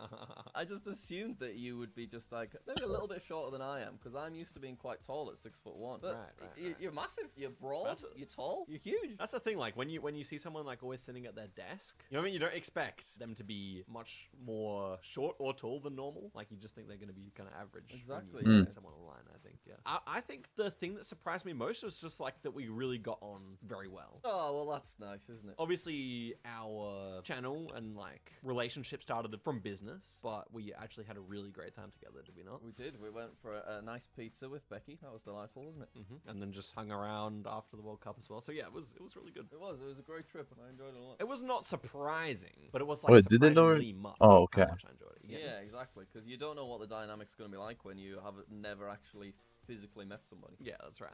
Will Oscar be involved in the next GeoGuessr IRL video? I've done a couple of these GeoGuessr IRL videos, and I actually really love them, and I do want to like keep doing them. But the issue with Oscar is that you are literally on the other side of the planet. Well, you're like So 8. 17,000 kilometers apart. Yeah, which really is far. Kinda tough. I absolutely love the idea of us doing a GeoGuess IRL, but I'm allowed to walk around, and you have to basically be in a box where it's effectively NMPZ IRL. That's actually fine, like a cardboard box with an eye slit. I just love that concept, but it's just the actual logistics of it are more difficult, and I kind of just want like GeoGuessr to sponsor it and organize the entire thing. That's kind of what I'm praying on at this point. Oh, that would be so cool, man. But it'd be amazing, wouldn't it? We could do multiple rounds and in different locations, but just put it together really smoothly. I mean, they've done shows like that, right? Where they got a helicopter and they, like, wasn't there a BBC show with that kind of concept? So I you could do need... it in Europe. You could do that in Europe pretty easily. I think the answer is yes, it's just a matter of when, because we're so far apart. Wait, no, couldn't I actually... No, can't you just place it? Wait, I'm stupid. I'll let you answer this, Oscar. The story starts with me seeing that Jack had made a collab with GeoPeter, and GeoPeter's a friend of mine. Wait, yeah, you can just grow another one, no? And he obviously hit you up at some point, and you guys did a GeoGuessr video together, and I was like, well, what am I doing here? I mean, I've watched your videos before, may as well ask you as well, so I can see if I can also get on the gravy train, you know what I'm saying? Get on the gravy train, absolutely. And we had a really fun recording session the first time. I think we kind of just agreed, like, want to do it again? It just kind of became the habit, didn't it? What I remember is, Oh, it is... No, yeah, it actually is...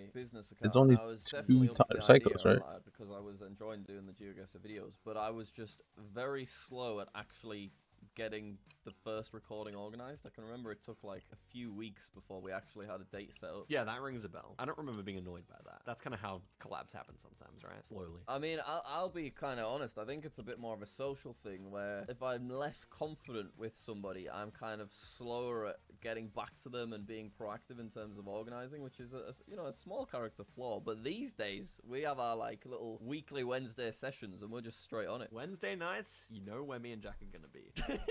They're a bit Whoa. random, but what time do you record? What do you mean? How was it agreed upon between you guys considering the time zone difference? It's Yeah, that's literally actually just the crazy. kind of time that we did a few times. So when is he? and then When it just he's up, became the time. he's When I like get sleeping, home from no? choir rehearsal, because I go do church choir rehearsal. I get home and I'm recording about 9 p.m., which depending on daylight savings is about what, like 2 p.m. or midday for you? What is it? So it's changed, yeah, because I think we're on like opposite daylight savings. So sometimes the gap's bigger and sometimes it's shorter. So at the minute it's 12:30 in the UK when I start recording. But obviously 9 p.m. sounds really late to be working. Sometimes you go and record other videos once we've finished recording after like a couple of hours because you just like recording in the evenings. I'm a night owl, guys. The truth is that 9 p.m. is like kind of probably when I start recording things most times. Whereas to me, I'm like, it passes about 5 p.m. and I'm like calling it a day. I'm getting out of the office. I'm glad that you prefer to record at night time because that really makes things work out for us both. Will Jack learn the capitals? You've added a bit more spice to that flame recently with that video that you released. I have. And you were like, I think he could do it in 4 hours. I couldn't Wait, do let that me in see. 4 hours. What you talking about? I mean, the question's not for me. The question's for you. The annoying thing Plant is there's diagnosis. actually, Where like, is it? significant demand Plant for diagnosis. relearning the capitals. I'm highly motivated Where is by this views, thing? and recently, Plant like, my diagnosis. Snorkel quizzes have been Hello? getting quite good views, so Sir. I think it would be a series that people would like. Plant I genuinely diagnosis. just don't want to. It is kind of painful just going and having to rote learn things, of course. I'm so bad at spelling and typing, so difficult to spell and Yeah, type true. words just make it so much harder, but I don't know, maybe. Start with the continent, Jack. Every continent apart Where from is my Africa. plant diagnosis? Where are you? There we go. Probably 2 years ago now, I did learn all of South America and I learned all of Oceania, but I've not like kept up to the knowledge, so it's kind of back out my head again. It can return, Jack. I believe in you. I've seen that you're capable of learning many, many things on GeoGuessr, so look, all I'm saying is I believe in you. Thanks, man. You might be right. With Jack getting better at GeoGuessr, is it harder to come up with video ideas? Will it ever be impossible because the dynamic has shifted so much? Is it getting harder to come up with video ideas? The answer is actually no. And you'd think it would be yes, but we have the longest list of video ideas. It's actually Really? I almost feel like recently it's gotten easier to come up with ideas since we've opened up to different kind of custom scripts and that kind of thing. Oh. Like GeoGuessr Yeah, does that's a not good have point. many game modes or anything. You can So just really we have use to a lot of be mods. downloads, everything. But honestly, sometimes we'll have an idea, and then like 5 more ideas will come from that idea. We'll have an idea, and we'll be like, oh, we need a script for that, and then someone will make us the script, and then we have instantly 1 or 2 more Nice. videos. The dynamic has not shifted too much either. Obviously, we have to change the rules a bit, but I would say it's like kind of still similar, right? Yeah,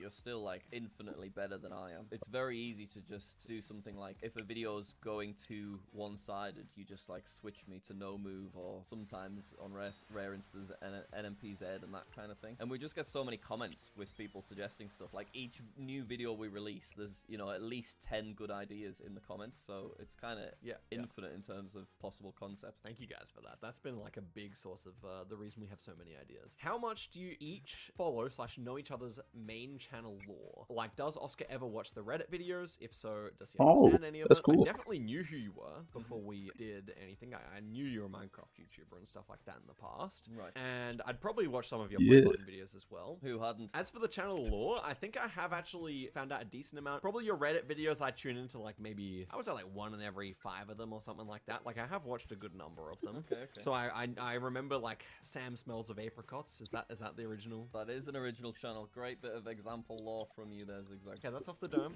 I need to look up that. I know a decent amount without knowing too much. I mean, I know that you like Minecraft, and then you changed it to Jack Sucks at Life, I guess, after that, right? That's right, yes. And so on the Reddit, I do understand some of the jokes. You know, you get mentioned quite a bit over on the Jack Sucks at Life subreddit. I don't really go on Reddit, so I almost never check it, but I will watch the Reddit videos sometimes. Yeah, if you've been particularly enticed by a clickbait title. Exactly, Jack. And then, yeah, on my end, I kind of just dibble and dabble with what you're uploading, because I'm always curious who you end up collabing with, because you do so many different collabs. If you're reacting to something, you know, like one of my solo jewels or that kind of thing, I like to have a skim through and get your opinions on them kind of things. Have you ever gone to the old stuff on my channel? I mean, I've watched like your original videos and those kind of things, but I've not gone back through the different Zigzag stages. The videos were not very good back then, so it's always really interesting to see kind of how people have progressed. I know we did a whole video watching both of our first videos, so people should definitely go take a look at that one. Again, what's the story behind making the joint channel? Who had the idea first, and how long did it take to set it up? I think what happened is we both independently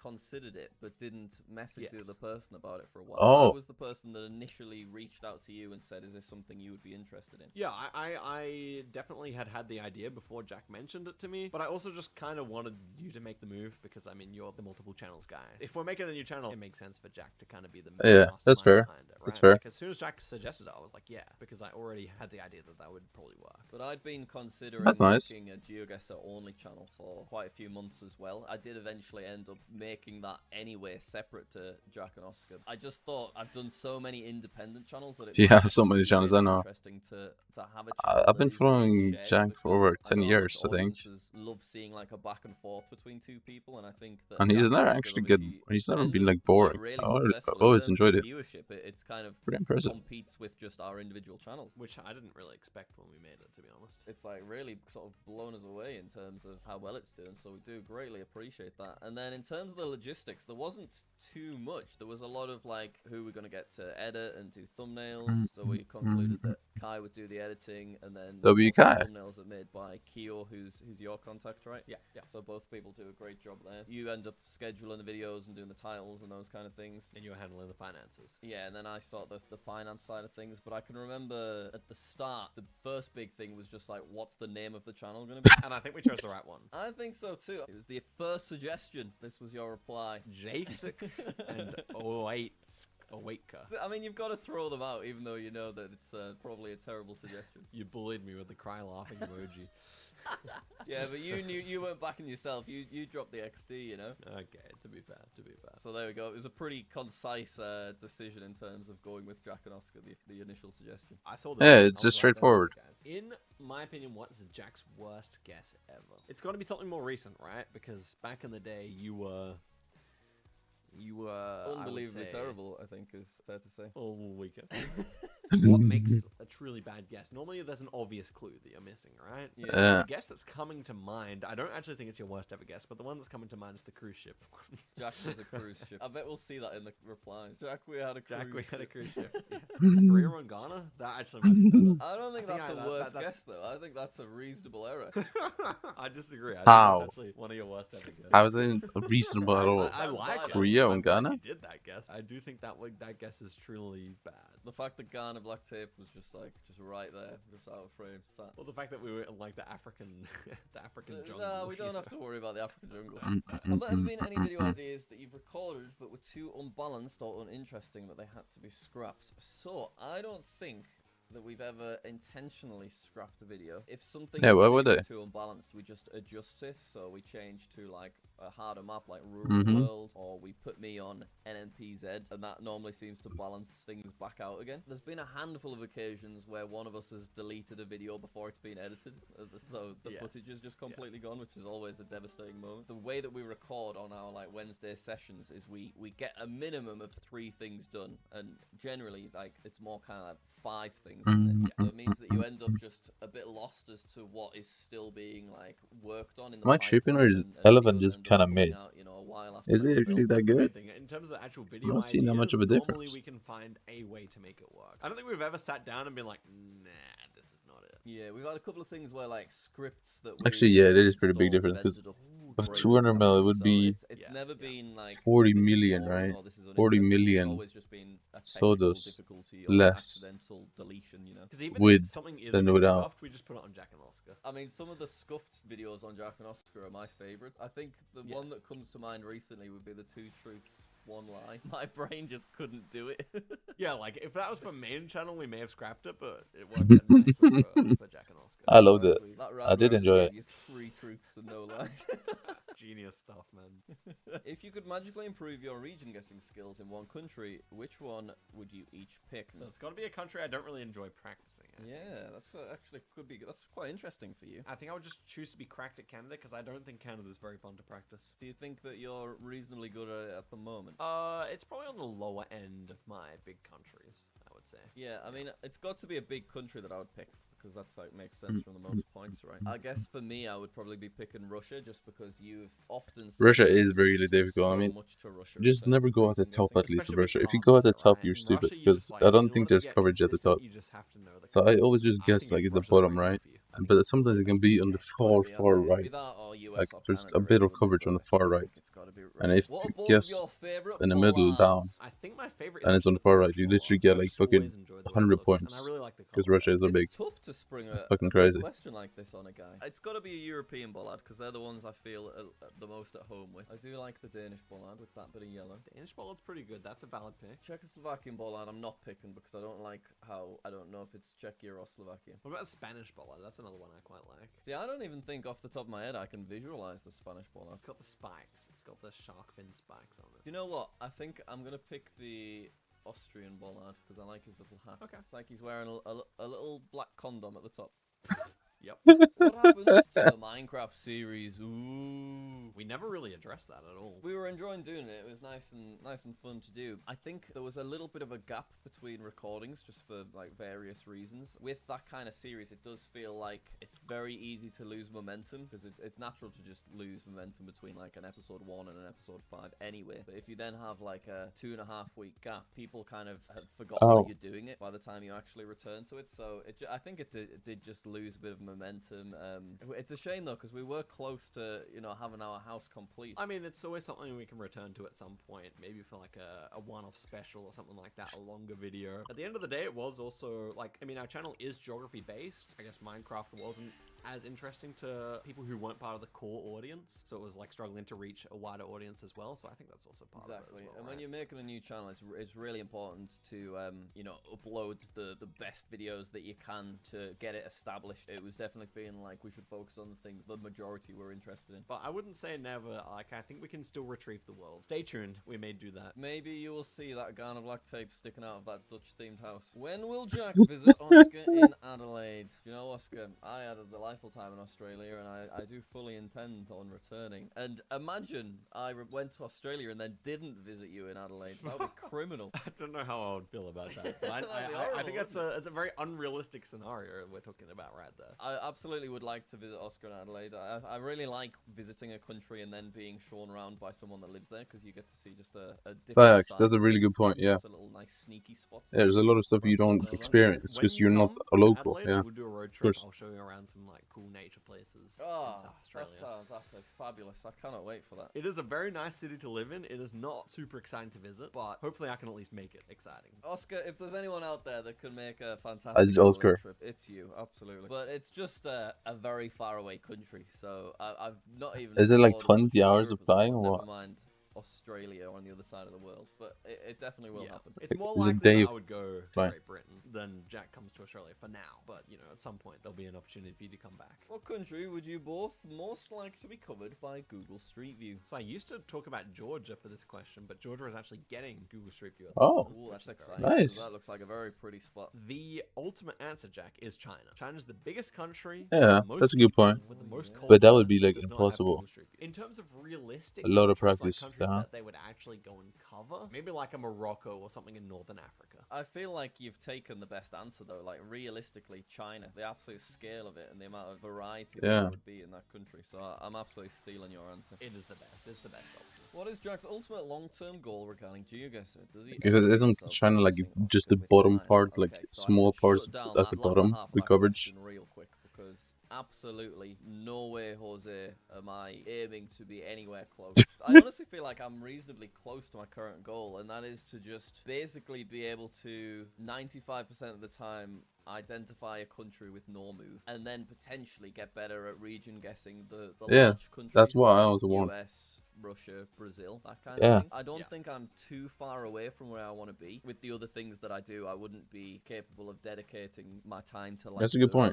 I am seriously actually getting good at guessing stuff, and I countries also too. think that I just end up But when forgetting it comes to other things actually if I started taking it picking too like much. in I America feel like I'm where, quite close to the yeah, level I'm that I cooked, wanna be bro. at. Not lie. Basically, I suppose I if just you were to usually quantify guess the it, right it'd be side nice to be getting if I see into, green. champion rank with Jules, because currently I'm like stuck in gold 1. I think it's a great goal. I think what you said, like, you know, being able to identify the country and then doing a bit of region guessing. If you came to someone who's never seen GeoGuessr before, and you, like, put out your phone and started playing GeoGuessr, they would think you're incredible. Well, this is the thing, because I have actually done that, because people get quite excited about it when I have friends around and stuff. People are unbelievably impressed with me knowing about like the little blue tab in Europe and that kind of thing. It's so easy to Really? get that, and I also feel like my comment section is very critical of like errors, despite me being like far better than the average. Yeah, that's true. Sometimes I feel like I'm actually worse at the game than perhaps I am. No, absolutely. As I said, like, average person on the street thinks Yeah. Jack is an incredible player, and to be fair, like, you have put a lot of time in it now, so in some senses you are. Yeah, that's a good Obviously, point. The gap between you and a pro is still a big chasm. Exactly, but it's like you wouldn't see a random fella that does Sunday League playing with Ronaldo, would you? So when No. people are used to seeing Mhm. me play with one of the best players in the world, I'm obviously going to look crap half the time. Yeah, it just creates a false expectation, whereas you're actually Yeah, pretty good. that's a good point. Exactly, but I don't mind. I'm up for it. I like it for the content. What's your fave video you've made together? You know what's crazy? I don't think it'll be out by the time this video's out. It's actually a video that's coming out soon, which is the hotter and colder video. I think those videos, we made 2 of them, are 2 of my favorite videos I've ever made with you. Yeah, there's also a Jack has to write a poem about the round that'll be coming out then that had some interesting moments. Wait, they got pre-recorded a lot of stuff. Nice. I mean, I can't even pick like a favorite video for just my other channels. It's something I've never been able to do because I just like lots of videos very close. But ones that sticks out in my head is the speech jammer video. That would probably be my least favorite. So I'm glad at least you liked it. That's one that for whatever reason I always could think back to. I just love when Kai would cut back to you and you just like slouched in your chair with a Wait, what's There's a lot of comedic value, and I can see why you think about it a lot. Okay, I came Okay, up with that's another tier one. My 8. favorite video Okay. that's actually released is the video where Two you more, end up two doing more, the 10 two more. victory streak. That is my favorite. Yeah, because that was pretty wholesome with some magical little rounds that came up as well. That was a crazy. Oh, it is the same, right? Because Will Zerka ever become 100%. That means, yeah, it is 5 fortune per, right? No, no, it's 10 fortune per. Zerka got kicked out of Sidemen, and we like kind of felt sorry for him. Yeah, we added he him was lost to on the friend streets. squad. Desperate for just companionship. I think step 1 would be he needs to reply to our DMs faster. Step 2, stop releasing things on Netflix so he has time to make GeoGuessr videos. Okay. And then, do you know what? Absolutely not. Drac and Oscar is closed for business. We're not just letting third dear friends in. Zerka will never become a dear friend. No. And it's not that he's not a friend. You can't become dearest friend material. On a good day, he could be a dear friend, but he doesn't get to be dearest. Okay, to be fair, it doesn't say dearest, it says dear. Yeah, yeah. I won't say no. I'll leave it open if he gets kicked out of the segment, so we can take You it. can absolutely join collabs for Jack and Oscar, but not as a permanent guest. When will Jack and Oscar get merch? So, Oscar, I had a little concept. Wait, they're gonna get merch? I have in the past. How would they do that? done Jack Sucks at Life stickers, and they had like little autographs on. I do think that you could make some beautiful little like dearest friends stickers and that kind of thing. So if we were to do something like that, I think that would be really cute. There's just the logistics of we'd have to. I love the way he moves his hand, everything. Which obviously is just quite Thinks of stuff. so they could all be autographed. But It's not like he's gonna plan. It's kind of like what's it? Who does that? What is it? Either make them There's all like a in meme or Australia something. or make them all in the I don't know what does it. or like travel with them or whatever. Exactly. But yeah, Like I he's think cooking something. that it's definitely not out of the question if we keep going. I think we could probably do a nice little collaboration. I know someone suggested like dearest friends embroidered onto a cap, which would be quite cute. I like that. I actually do like that. We'll see though. We'll see. We're not making any promises right now. How much time and effort did it take you to get to the GeoGuessr level you are at? And realistically, how long would it take for Jack to reach I'd that say level? it's probably gonna stay I've around been playing GeoGuessr very probably consistently like since 10,000 late 2020. I hours probably reached the peak of my if you powers include in like early practicing. 2025 when I kind of stopped competing. So I would say in that time, Because he's probably researched so probably much. played something like 5, 6, 7,000 hours of GeoGuessr. I'm not really sure. They don't really count. A lot of everything. research, To be sure, though. I have one of the most games played in GeoGuessr. I have 70,000 games. Wow. So A that's lot of how long it research, though, takes. no? Basically 5 years to get to my level. And I think it's really difficult. I think it would be really hard to get to my level in less than 2 years. If you did it in less than 2 years, you're kind of a genius, I would say. To do it in 3, you could definitely do with the modern learning techniques, you know, with learnable metal. But he did a research too, though, right? He needs to count in research. That is a crazy amount of time. It is. It is. It is. I mean, it was my main game, right? I was grinding it. course, I was yeah. playing a ton for tournaments and all that kind of thing. How long would it take Jack to reach that level? Do you have an opinion, Jack, before I answer? This would have to be in a world where, like, I just wasn't doing my other videos, really, wouldn't it? It would have to be that I'd solely move to GeoGuessr. I think we're assuming that, yeah. I just don't think that I realistically could get to your level, but I don't know. Obviously, if I was Because by the motivated time to he do gets so to that and level, dedicating the time, then I Oscar would probably just think it be would just better. take the same amount of time that it took you, if not a bit longer. I definitely think you could get to my level, and it kind of depends. I just don't really think you have the, like, personality type or whatever. You're not really, like, as maybe obsessive about... I don't really know, no. You are, like, in terms of YouTube, like, you do have, like... Even with YouTube, I'm not that obsessive, at least not these days. Yeah, but I feel like with, like the play button stuff, you do have, like, extreme knowledge, like, extreme niche knowledge about that, right? Yeah, maybe so. I really think in terms of getting to my level at GeoGuessr, it takes a certain personality type. Yeah, I think you're right. For sure, a lot of people have the capacity to do it, but most people won't actually go and do it. Just because it takes so long of just grinding the same things over and over and learning very specific, boring stuff, let's be honest. Yeah. So I could have beat up GeoGuessr Pro in the time I was spent on this video game, for sure. Interested in is now that you're at this level, how much do you still do to maintain the level you're at? Like these days, do you just record GeoGuessr videos, or are you actually still grinding GeoGuessr like for a few hours? He still does play it. Up until I've seen it. I quit competing, I was playing a lot of GeoGuessr. I was playing hours a day. He still loves play. He streams still. These days, I play a little bit of GeoGuessr here and there with friends, and the average day consists of me playing almost no GeoGuessr, to be honest with you. Do you feel like you're Really? slipping, or do you feel like you're just staying at the same level? Slipping is not quite the right adjective, but I definitely have been slowly, over time, losing a bit here and there. I'm probably at like only like 85-90% of my peak power level right now. It's you know still what I mean? pretty Damn. close, isn't it, for someone that can then just maintain that level of knowledge? I could get it back within like a month or 2.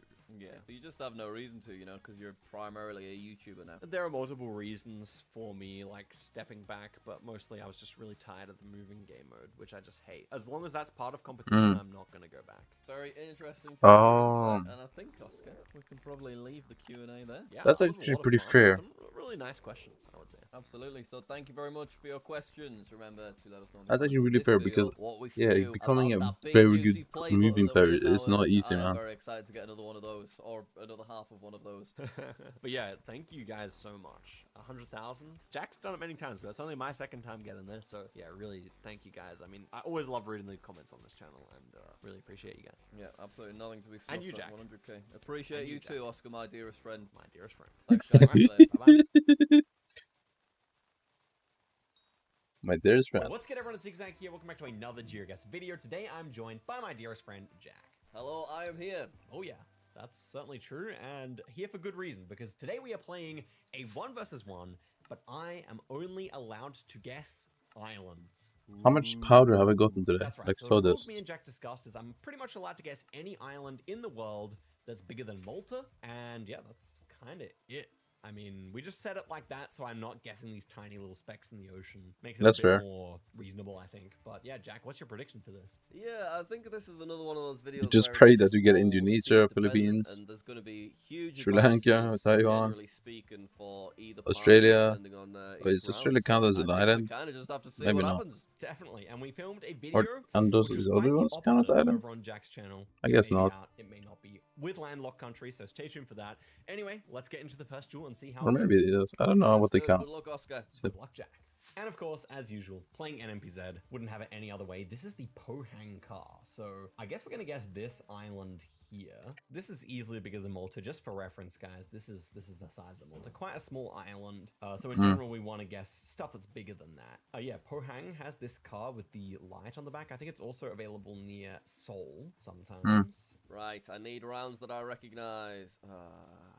Okay, so he can't guess South Korea, but he can guess Japan, so he's probably going to go around there. I, on the other hand, definitely South Korea, right? It's just, yep, okay, so as long as I go here, I should guarantee a better score. But maybe I'm going to go a tiny bit riskier and go in the middle. All right, let's see.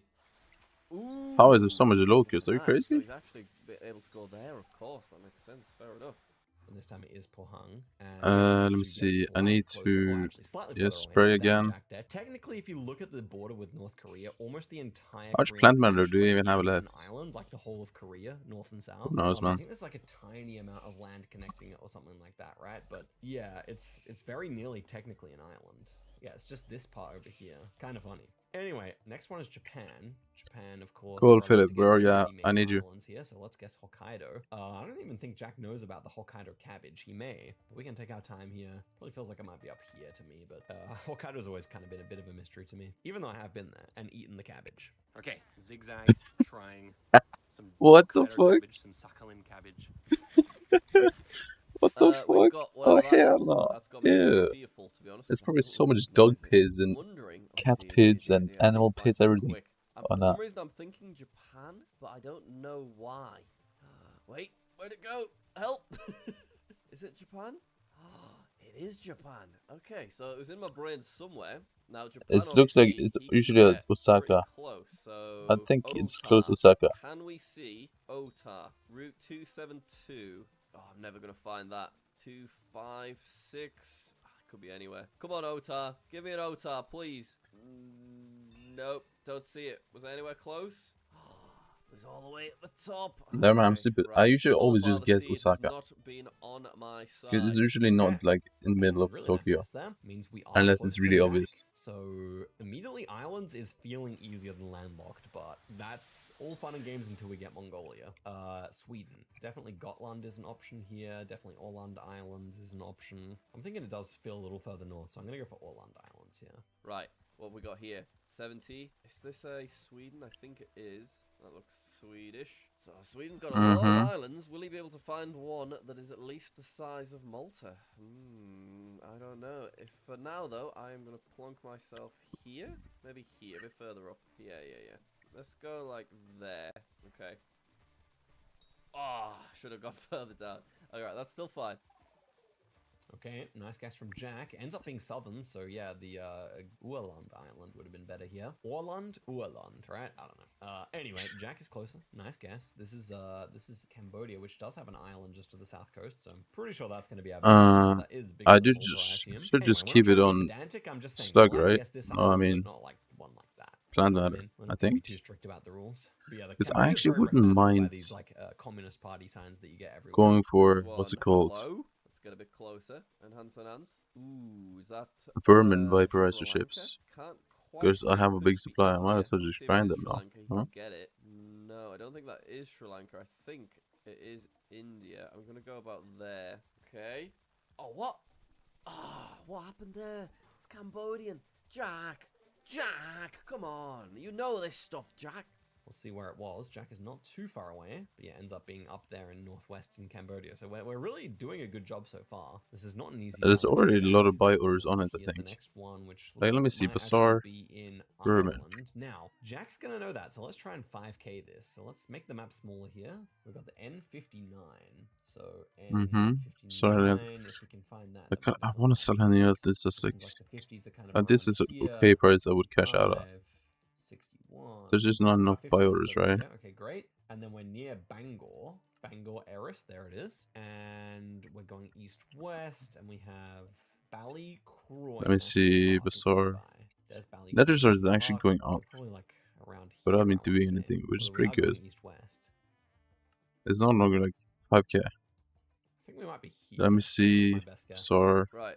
We are. Oh my god, we're in Wales. So he could guess Anglesey here. Now, it said Bangor, so that's right there. I know that area. And we're actually by the coast. So, Newport, Bangor N59. Bangor's there. But, hang on. There is also... there's also Bangor in Ireland. Just remembered. And is that where Newport is? Or is Newport in Wales? I can't remember. Oh no. Why did It I was spawn looking there? so Am I good. stupid? It's kilometers, so it is going to be Ireland. Oh my god. Okay. Oh, where's Bangor? Where's Newport? Where are these places? This is... I think he can see these signs, right? He's going to get a great guess here. How is that? There's Snap. a Bangor, but not Hello? the Bangor. We'll go there for now. Yeah. Let's try and find the N59 instead. Let me see. I guess. Auction House Rose. Ah, he's going to beat me. He's going to beat me, and I'm so much closer to this country than he is. Right, there's N59. Good. There's Newport. Okay, so we are on the right track. I Why don't is it see so Bangor, cheap? though, but at least we've got Newport. We should be able to get closer than him at this stage, right? Yeah, I'll just go like there. Am I missing Okay, where something? did he Why is go? it so cheap? Oh, he got the 5k. It's beautiful. Okay, well, I guess that is an island. Fair enough, no problem. Jack is nearby. And we have managed to get the 5k. NMPZ, for me, that's pretty good. And it does actually matter because it runs up our multiplier as well. Okay, next That's one pretty here, crazy price we right there. are 137 with that. Costa Rica, I suppose. Costa Rica, maybe elsewhere. I mean, we've got these islands here. They're kind of maybe actually smaller than Malta, those ones. So maybe Galapagos might be our best guess. This is actually pretty big here. Is that bigger than Malta, though? Actually gonna have to do a comparison here. I think Malta's bigger. Yeah, Malta's gotta be bigger than that. Okay. Jamaica, maybe then? I think I might slam at Jamaica here. I don't know. I'm worried about Ecuador as well. Maybe this hedge We is need better in next. case. I'm obviously gonna do the Galapagos 3 Islands, per yeah. gate trucks I'm and gonna then leave it there. I just I'll wanna have a hope look for around grand here. fees maybe. So yeah, it is. So let's just guess and see if Jack's closer.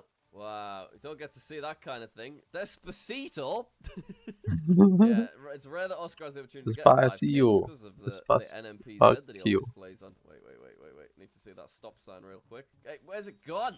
Alto. Okay, so I guess that could put us in Costa Rica then, if we've got the white truck.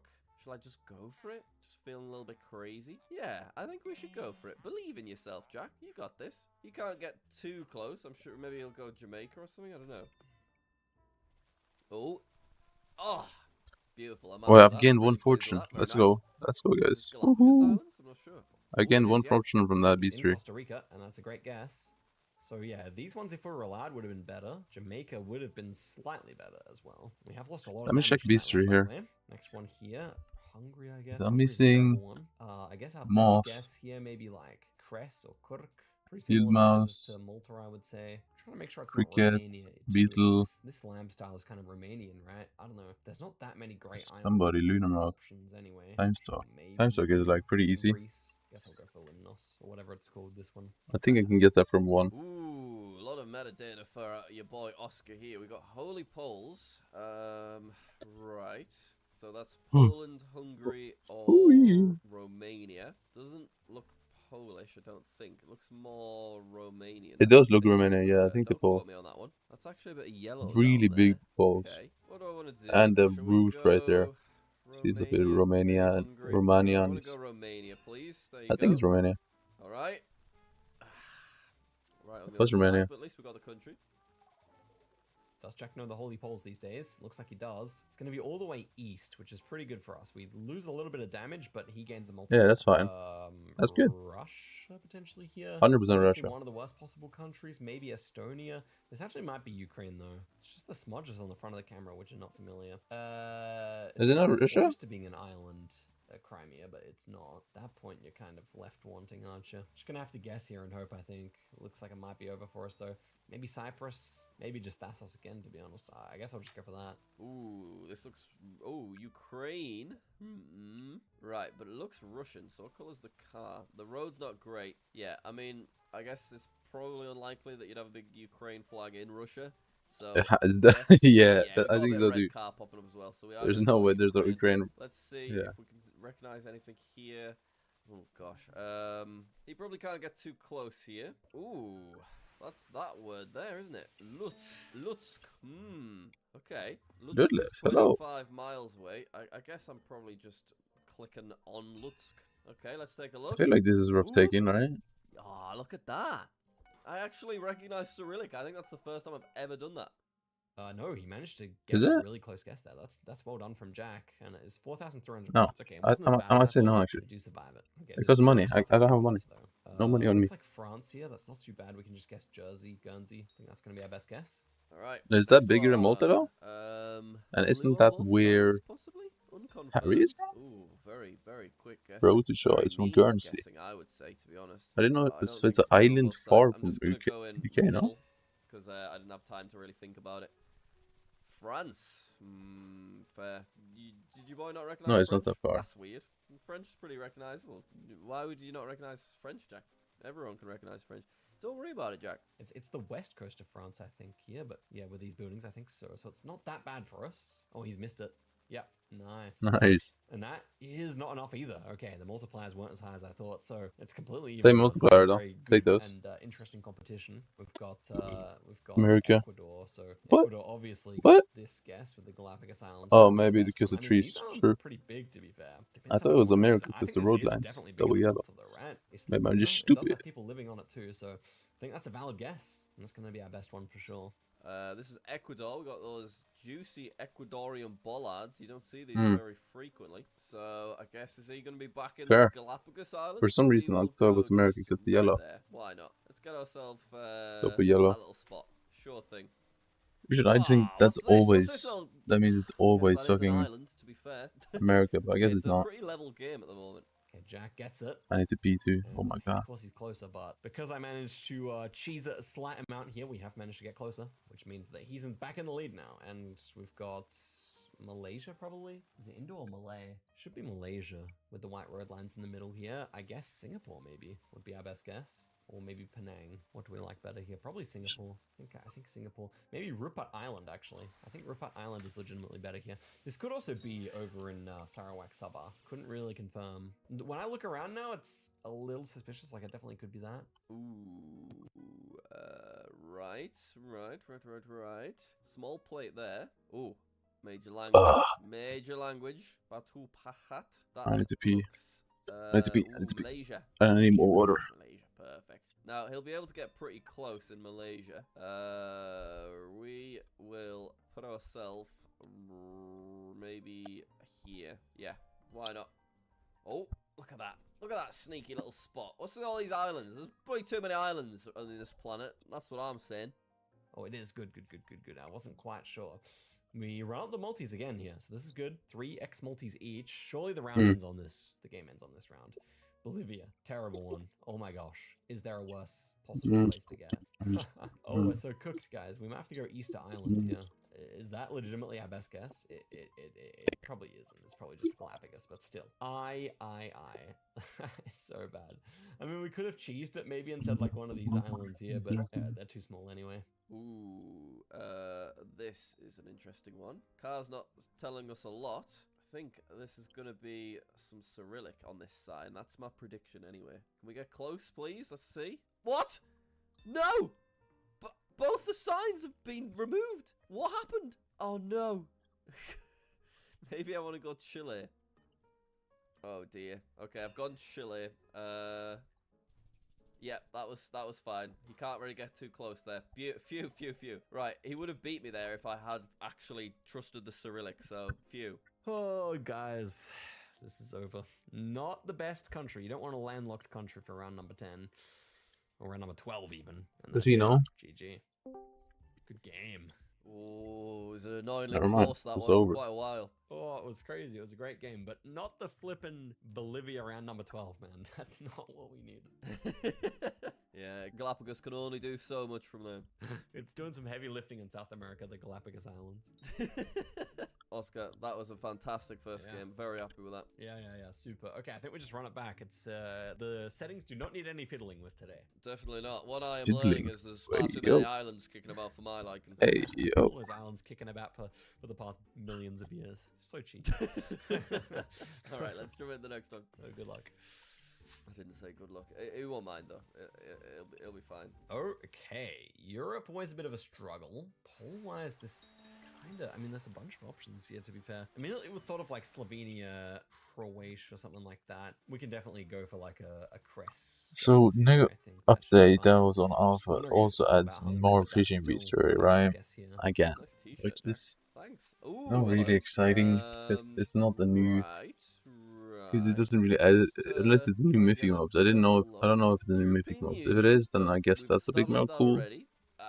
Okay, here we go. But if it's just new trash mobs, then bro, why? What's the I point? would say this looks Austrian as well. So we could have a Slovenia, but I think I'm going Austria based on the landscape. I'm going to go a little bit further this way. Okay, hopefully you can't get too close. Oh, it was Slovenia. All right, fair enough. Nice spot, Slovenia. Looks pretty cool. Okay, it was Slovenia after all. Right near Patui. Wow, I really stayed in one of these small villages down here. I can't remember what it was called. So I should putting everything into hypercharge next, right? Not that you necessarily. Because I think it's 10 fortune per tier. Next one here, Brazil. Brazil has these. It's just better than everything else. Pretty famous. They might not be bigger than Malta, but I would count them anyway, just because they're pretty famous. Also down here, like Florianopolis. So probably these ones. It looks like the northeast, roughly speaking. So I'll go for that. Flags had me confused, thrown off. Right, this looks like a Brazil, I would say. Northern Hemisphere, so it could still be part of Brazil. Yeah, must be Brazil. We had a little water tank there. Got general Brazilian haze to it. Yeah, we got a sweet water tank there. Let's go this spot, maybe.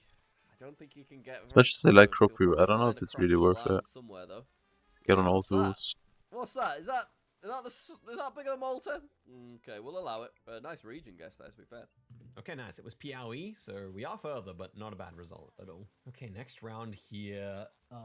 Looks like Hungary. I don't even know what country this is, to be fair. What kind of guess do we want to go for? Just trying to think if like a Gothenburg or like a Bornholm is better, or if we want to go south instead. Low key, I'm thinking. Let me get some plant matter. Better here. I think Kirk is better. Ooh. Okay, this looks European again. I need plant matter in my trap. UK. It's not going to be Northern Hemisphere. I was just worried about a possible New Zealand, but I think we're good. Right, what are these? Yeah. We got some European bollards. Hello, give me the test. Okay, hello? It is Game? Czechoslovakia. Hello? So he can't get very close here. I'm just What going the to go fuck is happening? Let's take a look. Taylor, shut up.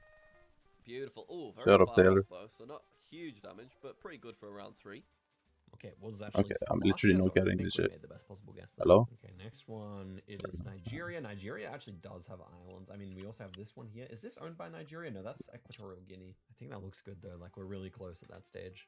Ooh, we got a Nigerian follow car. We are like, why are we so high in the air here? What's going on? Living Faith Church, right? That's fine. What would help us out here? How would the way to do this be? I don't know. Yeah, I'm just going Nigeria. I guess about there. Okay, let's see it.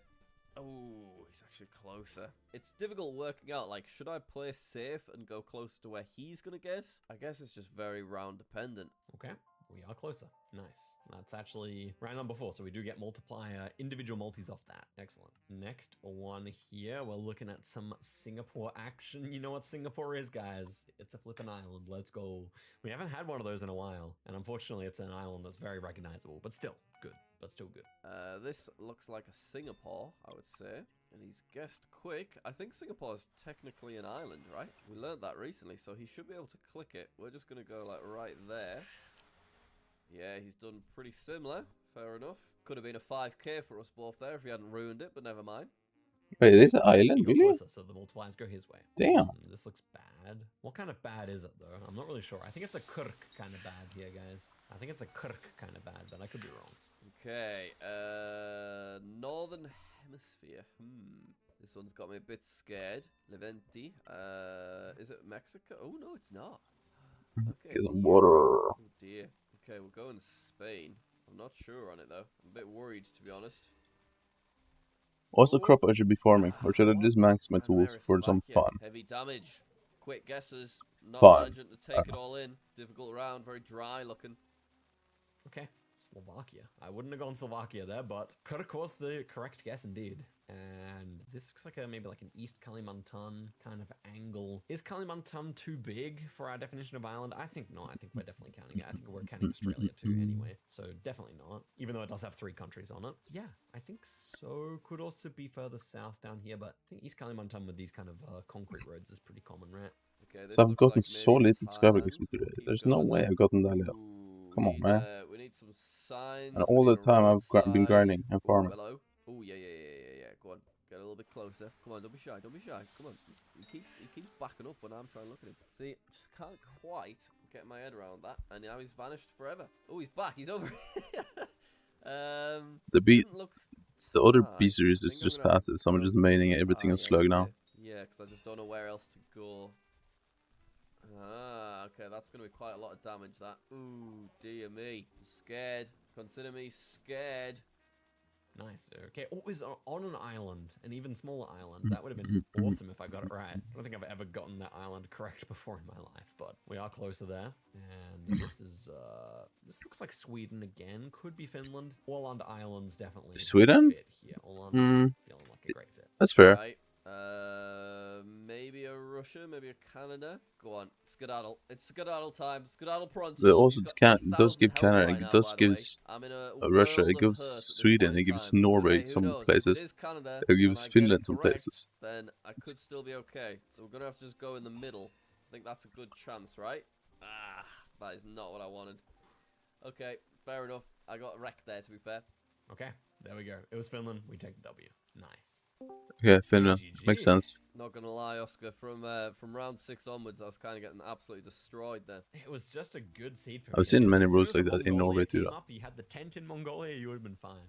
Oh my gosh, jeez, fair enough, but you did it. Respect. Yeah, well, I mean, the first one was really tight. This one also was competitive. I think we just keep it the same and move forward to the next one. Okay, and it's 1-1, I believe. 1-1. A nice and tight game, guys. Nice and tight video. The victor of the video is still to play for. Let's do it. Good luck. Okay, you too. Thank you. He said thanks that time. That's nice. Okay, we got some Brazil antennae here, guys. So, middle of Brazil. This is like a really bad start, of course. I think Galapagos here, or maybe even this one. Before. Oh my god. Oh shit. I think he's even cooked. Though it is Brazil, it's going to be closer than the Brazilian islands up here. All right. Southern Hemisphere, Australia, probably, I reckon. And isn't that bigger than Malta? Or smaller? So it looks smaller. Here. So Australia is an island, so he can click it. What's he gonna do here? Is it Australia? I guess we'll try and find a sign. You know, maybe it'll say Perth this way, and that'd really help me out. I think it's very unlikely. You don't really find a lot on. Wait, so he believes it's Australia. Yeah. Well. We'll just well, like let's see. I'm kind of confused. Oh. You got 1 damage. He was so confident by the way too. Okay. Why were you so confident with Australia? Brazil. Okay, yeah, it was the center of Brazil. We do 1,000 points though, because Jack thought it was Australia. Honestly, reasonable. Last time it was like Panama and Costa Rica we went for the Galapagos. This time let's go for Jamaica, because I think they're kind of even and I just feel like it. Alright, next one. We have got Jamaica is that small? Damn. That. We are west. Brilliant. White truck could put us Ecuador, could put us Costa Rica, probably quite a few other places. Yeah, I think I'm going to go Ecuador. I'm really not sure though. I didn't know Panama had coverage. Well, actually I did know. And it was Costa Rica that time. But it's like super rare. Ecuador, so we are slightly closer there. Jack does like to guess Ecuador on the trucks, but definitely more common in Costa Rica, Panama, of course. This looks like New Zealand to me. Like, it looks like Australia, but not quite. And New Zealand is a country we are allowed to guess, by the way. North or South Island? I'm thinking the North Island here, but it could be the South Island too. I can't quite make out which I prefer. I'm just gonna go the North Island. Jack's guess first. Okay. Well, let's follow suit. Costa Rica let me down. No, I'm letting Costa Rica down. That's Does he think it's New Zealand too? Google car there. Oh, little bollard. Hello. Hello. Don't be New Zealand makes 100% sense there for me too.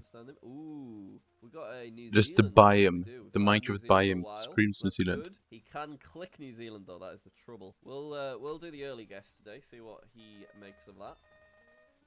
Oh no. North Island. All right. He's in the South Island. It does end up being the North Island. They're Nice. 10k Slightly HP. closer. Okay, next Isn't that more one than all? here. Very interesting. What country is this even? It feels kind of island-like, right? It could be like Sicily or something. It feels too sparse to be Malta. It could be Israel as well. I Panama? don't really know what's No, going on here, guys. Maybe this is Israel. In case we Palermo? could go Cyprus. I guess. You I think guess so? I'll do that. I don't know what country this is. Israel, good yeah, 'cause we got the buildings black like color that? antenna, so this is Israel. Wow, very different. Oh, never mind. My bad. Zoom into the next one. We've got a black car. We've got a Actually, few no, rivers in not the my bad. sky. We've got a sun to the south. I'm not apologizing to no the Israel. sky, black car. Are we fancying ourselves a North Macedonia? No, we are not. Okay, we are fancying ourselves an Israel. So I think he'll know that. Will he go Cyprus? I guess he probably will. We will go about here. Yeah. Alright. Tree overbloom per time I upgrade my shape is insane though. 400 damage. Oh, brilliant. May as well not have bothered. And Jack gets it, of course. It was our best guess, though, in Cyprus. 400 points, and that means he gets the multipliers first here. One of these Kirk kind of rounds here, I want to say. Oh, this might be Bulgaria, though. Yeah, so in which case I'm actually going to go for the Thassos. The Thassos. Okay, Europe, and we are exploring. We're going to try and find ourselves a little sign, maybe a car. Wait, why do I have farming English then? Very nice. Okay. Thanks for that. Little Bulgarian flag in the window. That's beautiful, that is. Okay, I'm really pleased with that. Hopefully he's not traveling. Let's see. Ugh, that's magical. How much does this Right ship now. work Where for is that guy? visitors? He'll never know the favor he's just done. Okay, it was Bulgaria. Nice guess from Jack. I tell you what, the Jack of 2024 would not And they're have like, gotten on that what? correct, but 2026 Jaidag is definitely on top of that. On with no farming? problems. Okay, next one here, like Eastern France here. So if this is here, our best island is probably just Guernsey again here, or Jersey here, I mean, actually, maybe the United Kingdom would have been the better island. Wait, can you This guess one- United this one's more of Kingdom? a proper What's that? island, so I feel like it makes sense. Yeah, that could die, no man. French ball out there. We Not at all. just go.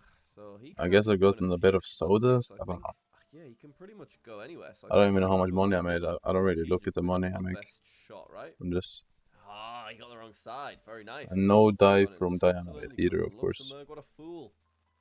There we go. It was all the way east there, as I predicted. I don't know. The UK wouldn't have been hardly any better, so it's fine. Okay, but Jack has got the big multiplier. I am. advantage I here, by the way, kind so of even do though we're still a pest pretty dye. even It's with him, fine. It's not looking that good. Or a Thanks for copper reminding me dye, of or a that. strawberry So dye. I Like see. literally all Could be the three. case. I don't know. It's I should pretty have risky, gotten one I of guess, if them it is. easily. If it is Probably where I two wanna of go. them, but it's fine. Indonesia's just always so tough, man. I don't know. It just kind of reminds me of up here. I'm gonna go for it. Taking a look around. Because I need Does sowdust. not look terrific for I what do we've roast guessed. dragon It's for probably more best, likely yeah. it might be barley actually. All of a sudden, like the amount of like bananas on the side of the road kind of reminds me of barley. So 2.5 times damage on my side now. Sun is to the north. I'm on my alt yeah. account. Southern Hemisphere country. I think What it the fuck? How the probably fuck? would be going with an Indonesia and Malaysia. Batang. Wait, where am I? Okay. Baru. I've heard Baru. Okay, there you go. Right? We'll just go Indonesia. Yeah, let's I'm just go grinding middle there. sawdust and Oh. 2x dung dye because, like, Alright, yeah, well, it was actually on there's Baru. no good mayor right now, so there's no point playing on Ooh, Iron Man. quite a bit of damage that time. I'm just getting Skyblock XP. yeah, but that was only after I looked around, of course. So that's big damage. He's got the multiplier on his side here. This is Tasmania. Excellent, excellent, excellent. Beautiful round to be getting. I mean, Indonesia in itself should be good for Tasmania? us, but yeah, this Really? is obviously fantastic kind of round to get. Next one. Ooh, hello, hello. Oh, there, double little whites. fella, little cheeky fella. I guess they're weird Australian bollards. Why have they got little like vicar collars? What is going on there? What is that about? We'll go. Oh yeah, this side of elephant the gives stand. more sawdust, so I have to use it. I don't know. Tasmania. Is that the tell for Tasmania? The vicar I collar mean, on it's the pretty bollard. We need to ask significant him buff about too. that. it saves me probably Hey, like guys, we needed that swing back. 20 It's hours, big 25 damage, hours. but look at that. Because we didn't have a multiplier ourselves, it only brings us to even. So this is a very interesting situation. This is North Macedonia, so the Thassos gas will come back into play. I still don't know why I'm even farming wild rose. I'm going to change it up here. Change what to expect. I'm going to go It's Corfu. just because Although, to it be was fair, a that was hoe I actually had in my super inventory, I this is think. Eastern North Probably Macedonia, not so even the Thassos best would have been to closer farm to at all. because of these, At all, like like dead flies on the remotely camera. close, but It's like an Eastern North Macedonia thing, if you didn't know. Oh, okay. We're having an explore. We're going to read the graffiti best we can. Sure. Right. Oh dear me. A bit scared. I'm a bit fearful. Consider me fearful right now. I'm scared on this okay. one. Don't know where to go at all. I'm going in Russia. Show me the sign. Show me the sign. No. Oh, Fuck you. close. Ah, North Macedonia. Wonder if those rifts. Oh dear me, I'm hanging on by a thread. It's the Brewster farm. Well, shit. What should I farm then? That's huge, but is it enough? Yeah, with 1.5 times damage, it's not enough, so Jack is still in the game here. Oi, oi, oi. And round number 10, potentially the last round here, we've got a red road in South Africa. This is bad, guys. This means we have to go Madagascar. I think there's just no proper islands off the coast of Africa at all. It's going to be like Polokwane area, so it all depends on how well Jack can guess. Chief score. If he nails it, obviously it's over Sure. for me. Okay, are we back? Where are we now? Is this South Africa? I believe it is. So he can go as Watini or Lesotho, right? No, that was the that was our video. That was the video on my channel. We'll go right there in the middle. Oh, yeah, that's a handy one for me. South Africa As well. That's Wait. even things right up. Madagascar. Is that actually a real country? Nail it. So in that case, we are surviving here. 4.1k. Oh my gosh, we're both solo here, and his multiplier is higher. So let's see. We got yellow plate here. This is Denmark, I think. Denmark? Borumlund. Sounds like Sweden or Denmark. Really? I think it's Danish. I got think we can UK just go first through division, here, but I guess right? not. That is an island. It's kind of hilly though. I'm actually gonna go Sealand. Just because I think it could be Sweden. It is definitely Denmark, though. We could lose here. 3.5 times damage if he happens to guess close. Borumlund. This looks What should I be farming in your opinion then? Because things round the beasting, that give home. yeah, it's Denmark. That's Denmark. I'm gonna go Denmark. Just the red. I think you'll find a crafty little island. Let's see it. No, Ooh. I'm closer. Oh my god. Oh. It's very, very even right now. Which he did guess kind of close, but it's not enough. 500 points. Okay, this is as close as these duels possibly get, guys. Jack has double the multiplier. I have more health, and it comes down to this and other South Africa. It feels like Isn't melon a bit more? Don't I need more to use more keybinds for that? yeah, it's our only option. Let's just hope he doesn't know what country it is, guys. At this point, this was not a good round to get. He's gonna see the black people and he's gonna see the English, so I think he's gonna get it right here, guys. I do. Oh well, it's been fun. This is what you would call a nail biter. Rest a while. How good is melon moonflower? Okay, but where are you, Paul? Veterinary clinic. Plates of green. Are we just saying this is US? Oh no. Oh no, I don't know. I don't know. I don't know. I don't know. I don't know. I don't know. Oh, Paul. Paul. Oh, he missed. And there we go. Thank you, Jack, for not knowing South Africa. And there we go. We take the win. GG. Good game, Jack. Oh my goodness, what a nail biter coming down to that such close score. That was an amazing duel. It was you leading the multipliers the whole time, but I had the big guesses when it mattered, I guess. It was very close. Yeah, and I mean, I know that South Africa was gettable there if I was thinking a bit straighter, but just there was like a sign saying contact Paul. That really threw me off. Good old Paul. Whoever thought that he would be the one sending you to the wrong place? But there you go. Yeah, it was just feeling very like warm and like there'd be palm trees knocking about, but obviously I misread things. No, there were palm trees, so yeah. I mean, it did kind of look like California. I'll definitely admit that. Should I do wheat? Left-hand drive, good one to keep a lookout for next time, Jackie. Silly Oscar, silly me. My goodness, well done though. That was very, very impressive. I mean, what we learnt here is that the islands versus no islands for people of you and I's skill gap. Because it says I need more farming fortune for more sowdust. Is that real? It really does. All right, guys, let me know. More farming fortune equals more sawdust. If you have any other ideas, go sub over to Jack and Oscar, link in the description, because we're almost at 100k on that channel. Any last words, Jack? Oh yeah, subscribe, guys, to the Jack and Oscar channel. We're very, very close at this point. I mean, when this comes out, we could be at 100k. I'm just saying. But So wheat is the second best, or what? True. Well, in that case, just subscribe regardless of sub count on all 3 of the channels. That would be great. Thanks, guys. You heard the man. All right, thank you for watching. Till next time, and goodbye. See ya.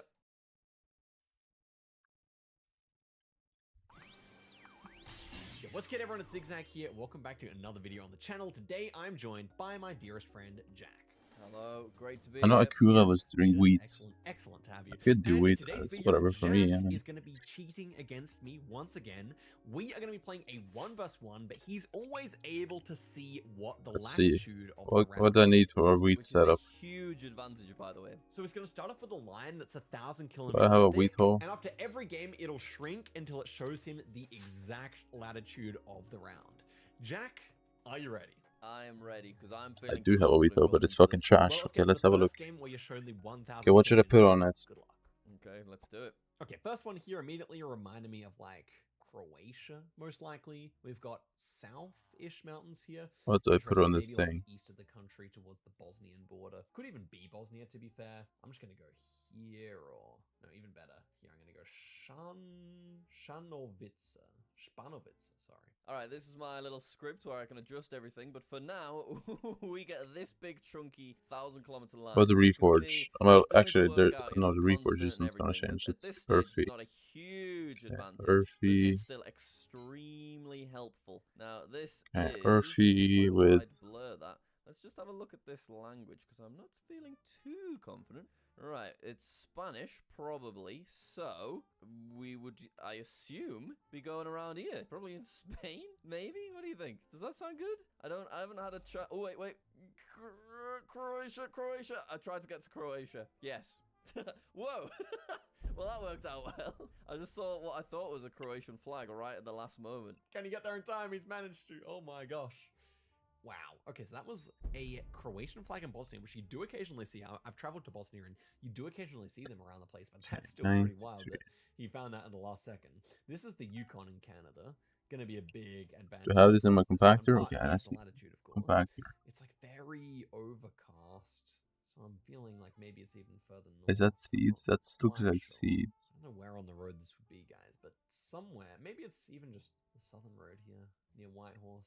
I see this one. I'm gonna go here, but yeah, Seeds, guessing okay. has never been my strong suit. Wheat? Is that the thing? Okay, that got intense. That was scary. Right, next one. Ooh, very northerly. So, I am wondering about Norway with the yellow lines, but Canada. Norway with double yellow?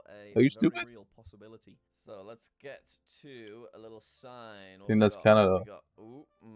I think that's probably more of a Canadian type of chevron, but I don't specifically know, so don't hold me to that. Wait, what we got here? We got a little flag. Sure. Don't really know what to make of that. He's dropped his guess. I think I'm gonna be going in Canada, just with the vastness of it. I'm pretty high up in Canada as well, so let's just go there. British Columbia. Okay, he's done the same. Nice. He is closer though. Oh, this is a. Should I equip swap as well? Oh wow, it was all the way up there. Like I said, it might be. Well, the 1,000-kilometer latitude is not helping him too much so far. I mean, it's saving him from terrible guesses, but not helping him make great ones. Next one here looks like North Macedonia What is this? or Serbia. Herbogard. There's no way this is that good, bro. North Macedonian bollard here. Oh hell no, we are not paying this. Are you stupid? He's not paying that. Okay, so. Oh, look, it shows up before I've even spawned in. I know where the next one is. There we go. Okay, so this time we are... I don't need to check the sun anymore. Oh, we've got a bollard. Okay, come on, Jack. Lock in on your bollards. I think... This is actually worth it, though. Dedication, I know it's worth it. Yes, that works. Now, could potentially be in Albania, There's my money. though. So I'm going to just try and find anything of use. So let's just have a look over here. I've got just a standard stop sign. I think I'm going to go Albania, maybe Montenegro. Oh, look at that. Oh, he went right at the bottom. Yeah, it was North Macedonia. I think it did seem more like that kind Fees of is vibe. definitely not worth it. It is the northeast of the We country are not instead, paying so this. We are minimally not paying here, 115 million Portugal. for Fees 5. Are you crazy? Not really seeing a great reason What? to just go Lisbon here. It kind of feels I like know that. why people do Okay, that. next one. So it looks like we are... Ooh, Portugal. Should we go fast? Should we just click really quickly? Or should we try and... No, he's clicked really quickly. Okay, well, let's just do the same. We know it's the upper half of Portugal, so I'll just go in the middle of that upper half. I think that'll give us reasonable odds. All right, what's he doing? Ha! He went out the line. What was he thinking? Oh, this is fun. This is really close. He's going the north. I think it's more likely to be kind of southern, but it is northern. Okay, never mind. So it's 500 points back onto us. Pretty Maltese, so we're very much chilling. But Jack is not too far behind. Okay, this is Russia. Looks like it might be out like this direction. Wait. Chuban, something like that. Helianthus. How much is a Helianthus set? Is that South worth 2 southwest sets is the for this too? running order. Very interesting. Maybe even further east here then. Like Krasnoyarsk? Could I see a Krasnoyarsk? I think I could. This road, maybe. Well, latitude's not going to help him much on Russia, so I think I'll just guess. Okay, next one. Looks probably... That is an Austrian bollard, I think. Let's just check. So does... Oh, no. Austria isn't in it. Okay, well, in that case, the vibe looks more like Russia, and I'm assuming, yeah, that's going to back that up. Trouble with Russia is... that is, like, basically, it's most of its Street View coverage, so not a huge advantage here, but it's weird that they've got the little bollards that I thought Because based were on what I just read, Austrian it says specific. more Oh, farming right, fortune I'm probably equals just more gonna sawdust. go in the middle, maybe like around Is that here. real? What do you think? Yeah, let's do that. Oh, he's done similar, and I am closer. Good. It's quite a lot of damage as well. Okay, he's further over, and it was Kugan after all. Silly mistake from me, 1.2k damage. Puts Jack in the lead, so he's just playing pretty well, all in all. It's not actually the script that's giving him these crazy guesses. This is Turkey. It really felt further east, but I feel like the roofs here do have real tiles on them, so it's kind of confusing me. I think maybe like around this area here. I don't know, it really kind of looked like the far southeast to me, like down here, but I think the roofs are wrong, so I'm gonna go here. Okay, next one looks like it's gonna be, yeah, here somewhere, I would think. Why would he sell the Looking sun? around, Wait, why would he do I sell go with the a skin Spain? for only like Maybe do. 60 mil extra? This is Turkey. I would. I think this What? is Turkey. It is I Turkey. mean, I think I already That's have your the skin, classic but Turkish bollard. We've got the gaps between the road. We've got Turkish chevrons, and Turkey does line up as well. So, if we are in a valley with mountains basically everywhere, but on a big road, where could that put us? Maybe like here? Yeah, I like the sound of that. Ah, way further over. Oh, I would have been better just clicking in the middle. Oh, wow, okay. Well, it's just kind of central there, so not much further, actually. Oh, wow. This is an extremely barren Peru. How far up or down the coast? We can see quite distant northern mountains here, so kind of reminded me of Ica here. South-southeast angle also feels pretty good for Ica. Maybe on like you these get your days. money? What do you Yeah, mean? It could be. There are multiple places No. I think it could be, but Ica fits pretty nicely. Okay, ooh. Oh, the end. Interesting looking bollards. I don't actually recognize those. I am assuming this is going to be a South America. It's quite interesting getting to see the latitude all the way Also, up. wait, Assuming what? This is probably Yeah, Chile. what? What are you meant to get here? Okay, Yeah, so that would make sense, right? why No, is that it mossy? wouldn't, unless it's this area of Chile. So I guess it's Peru then in that case. Do we have Peruvian poles? We do. We've got the black and white on the sign. Peruvian sign poles, I should say. So we will go in a dry area, but it is a big road. No, he doesn't know Going either off to the that. side as well, I don't know. so yeah, I this don't might really work. worry about it, Let's bro. see. It's up to my dad what he's gonna do. Ooh, nice, nice. But Both two good guesses there, but me. Emma's is slightly leggings. Okay. Not quite Ica. Was actually in... What's the next one called? I guess the one with Arequipa in it. He's playing a very great jewel here. You must say. This is Indonesia? Yeah. Why did I have full Riding mossy on this? motorbikes. It looks like Indonesia, but the language Wait, is it worth is keeping a Spanish. mossy and then Wow. In which am I? case Mexico? Really? I guess this is Mexico or Colombia. Might be worth Can't keeping a see any mossy. number Let me see. plates. The sun is kind of southern, which we would expect. I think it's a Mexican pole in the background, I think. Okay. Yeah, no, we do have a Mexican pole here, I want to say. This is hard, though. Okay, if it looks so much like... Yeah, I'm going to go like Chiapas, South Coast or something here. maybe like Oaxaca, South Coast. I'm not really sure, but it's going to be somewhere in Mexico. Next one. I think, yep, Mexico 200. Okay.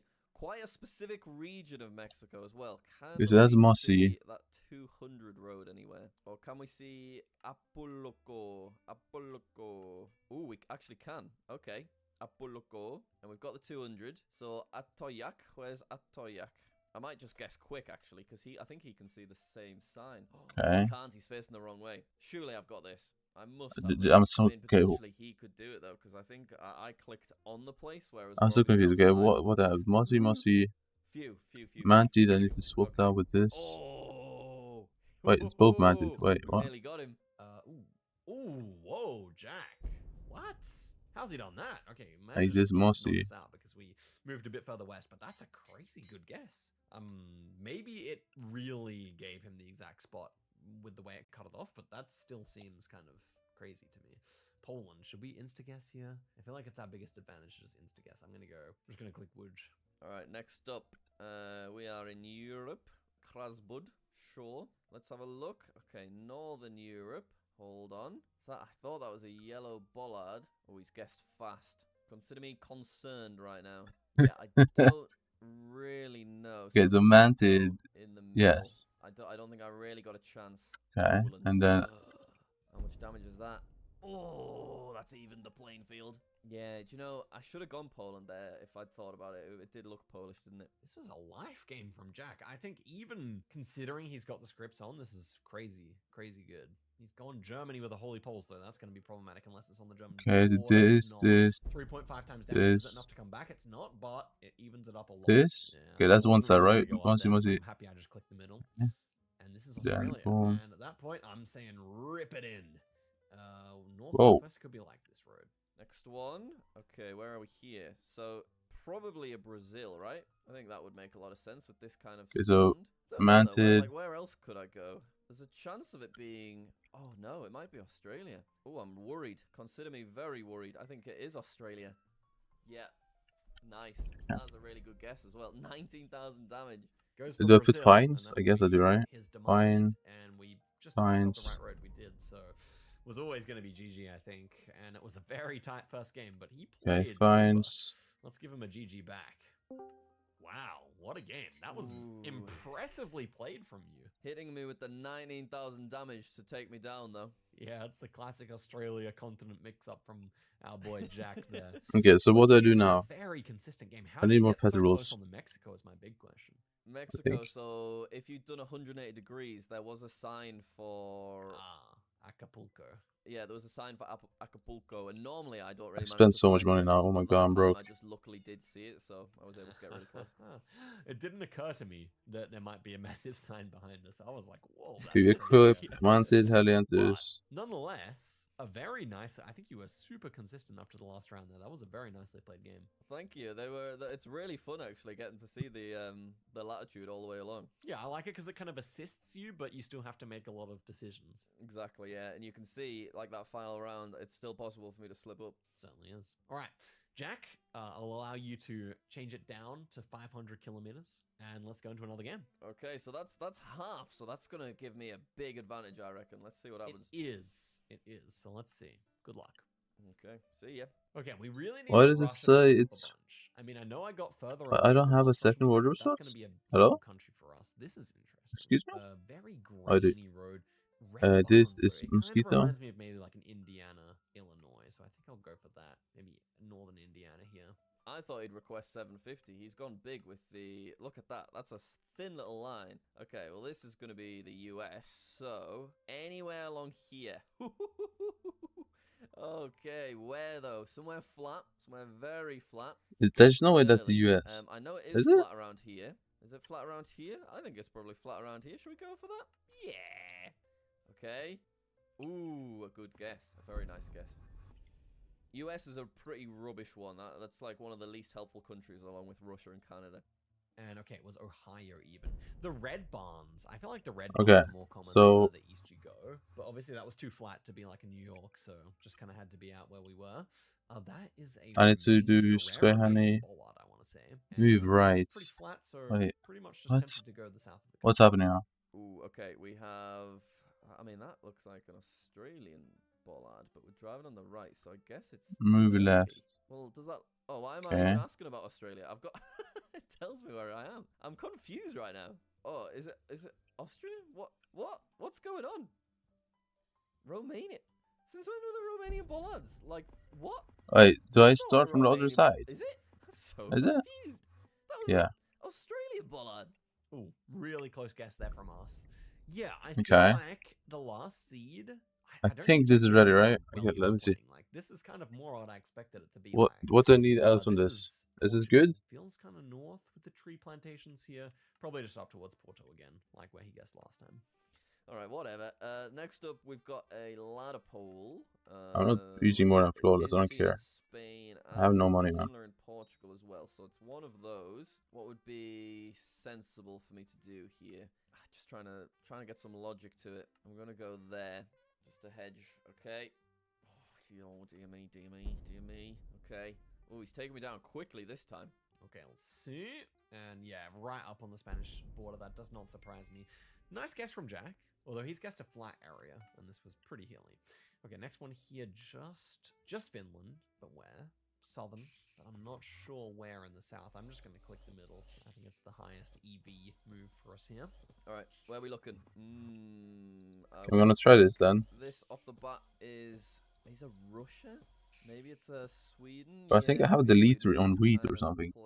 Oh, he's guessing aggressively. He's Wait, really. this could be bad because you could literally delete everything I can. Sweden.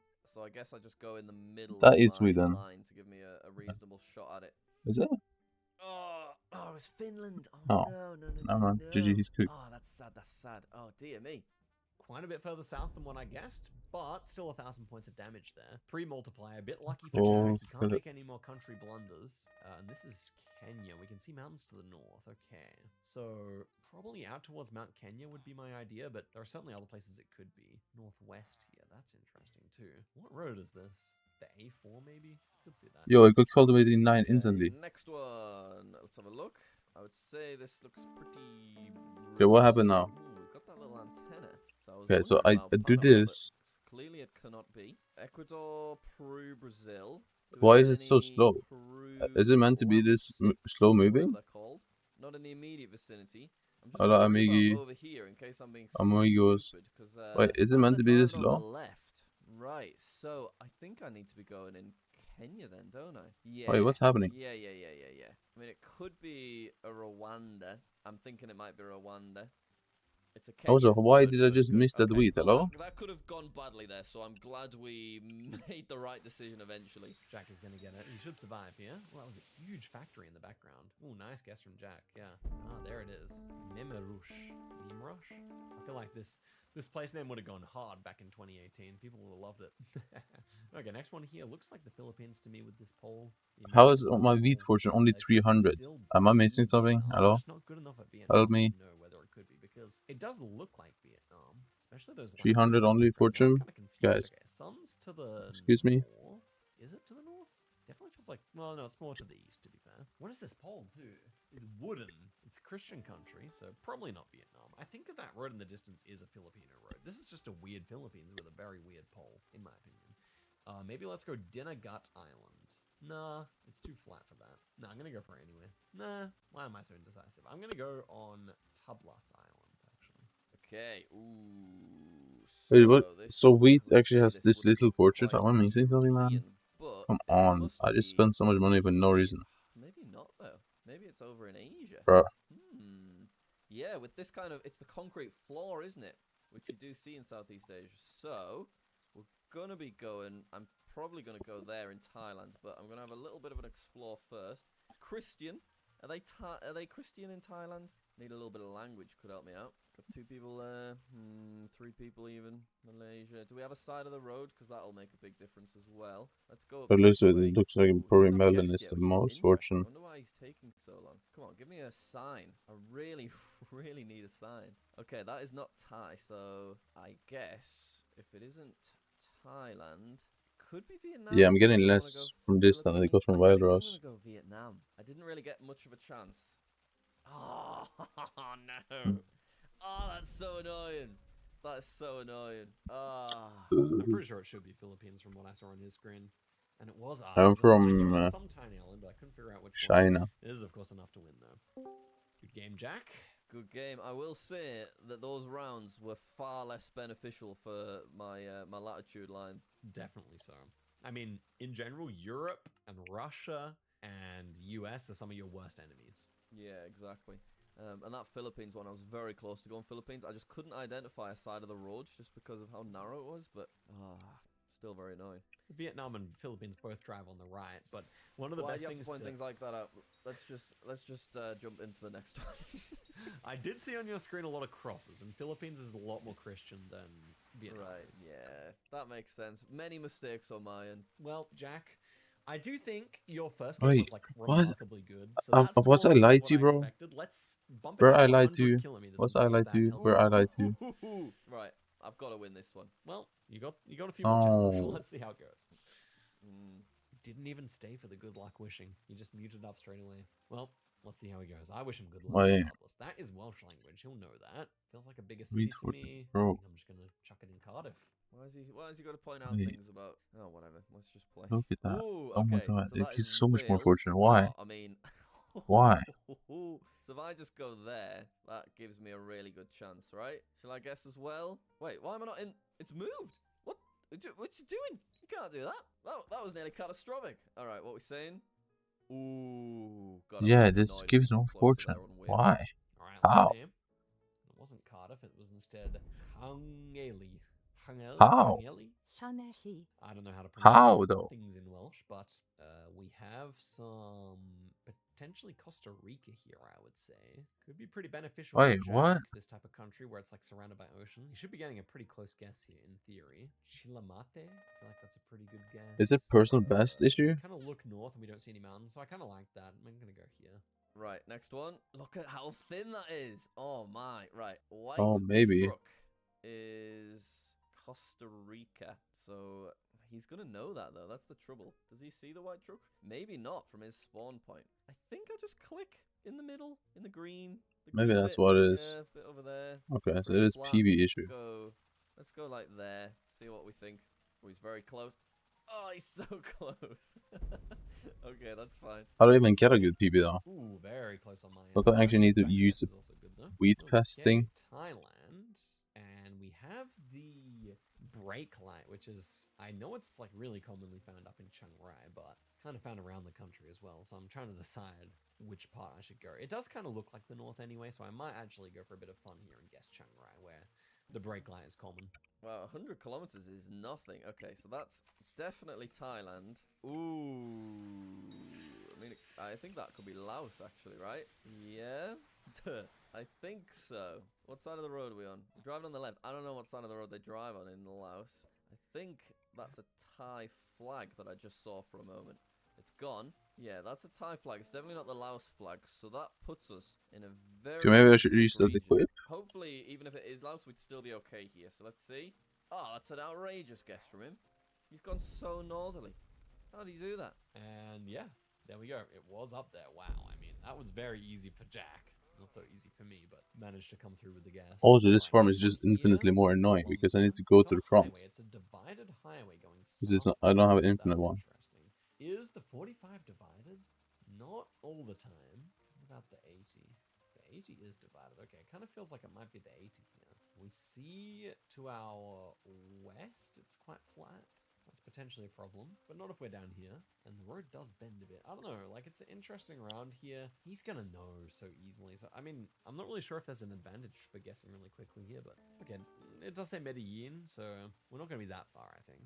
Okay, Wait, yellow plates. so when it says that's 210 or something, I should swap equip, right? Yes, we go there. Should I just lock it in? What are they up to? No, let's see what these guys are up to. 210, I Interesting should late looking for something. equip What are you swap. up to, guys? I don't know, I don't really like these farms at all. Are they saving an animal? I don't know. Leave a comment, guys. Okay, let's try and find anything like this. Pito Salga. Pito Salga. Oh, there's Salgar. Not Pito Salgar, though, so it's not conclusive, but it could still be good to click near it. Do we have a Porto Boisa? We've got a... No, we've got things that are close. I'll just go in Salgar and we'll hope for the best. Yeah, bit scary. Very nice, very nice. Should have moved over. Okay, okay. Oh, it's not a lot of damage. We need some more multipliers. Let's see, it's further south, I guess. Yeah, so flat looking. Remarkably flat looking. Well, Jack does enter the lead off that, but just wait for some Europe, and that's not what we wanted to see, but it is Sao Paulo. Sao Paulo is so easy to recognize, I mean, with the sugarcane and the flatness, but, I mean, it can theoretically be other states, but surely Sao Paulo. And Jack will lock it in, I'm sure of it. Okay, ooh, right, very flat. I don't know how to feel about that. So fast. I feel like it's not as efficient as the other one. Oh, I don't know. I guess there, in the middle of the Brazil one, I think. Yep. Nice, yeah. What's he clicking outside of the nice red thing for? How he doesn't have it, bro? And we managed to be a little closer, which is nice. This like kind of makes it feel like we're playing against a good player who knows how to region guess. It's pretty funny. Okay, let's go Netherlands here. Throw them off as fast as we can. Although I did like the other cups more, right? I didn't need to actually Okay, this is reset my bar, guess. basically. I guess it's Germany. He's guessing so fast. Yellow plates are gonna push us to the Netherlands. So should we go there? I think so. Yeah, why not? He's clicked outside of it again. Ooh, And does nice this guess. give more sowdust? I don't think it does. That's the issue. I care about sowdust, but I think I have less fortune or something. Yeah, nice guess. Wow. Okay, the multipliers have started and we're getting chipped down. Okay, next one here. This is Mongolia. That's pretty bad news for us. Maybe it's because I have like a 200,000 personal best for wheat. Maybe if I fix that, would be better. It should be, I think. Yeah. Could even be the road down here, like, but we're going east-west. I don't quite know, guys. It just feels like it's probably outside of Ulaanbaatar to me. I'm not sure what road this would be, but I'm just gonna guess here. All right, this looks. Kazakhstan. Never mind. It's gonna be a. I wanted Mongolia, to no? Kyrgyzstan. Oh yeah, Kyrgyzstan. Hang on. I'm Look, stupid. It's nowhere over there. It must be Kazakhstan. Is it somewhere in Mongolia? Because I don't think the Mongolian sack is exclusive to Mongolia, so I think this is gonna be Mongolia. Yeah, Mongolia is a tricky one because of how wide it is, and obviously there's a chance it's Kazakhstan, but I don't think you get this car in Kazakhstan. And this does look. I mean, it looks like it could be Kazakhstan or Mongolia to me. I'm going to go Mongolia. I'm gonna go about here. Does that sound good? Yes.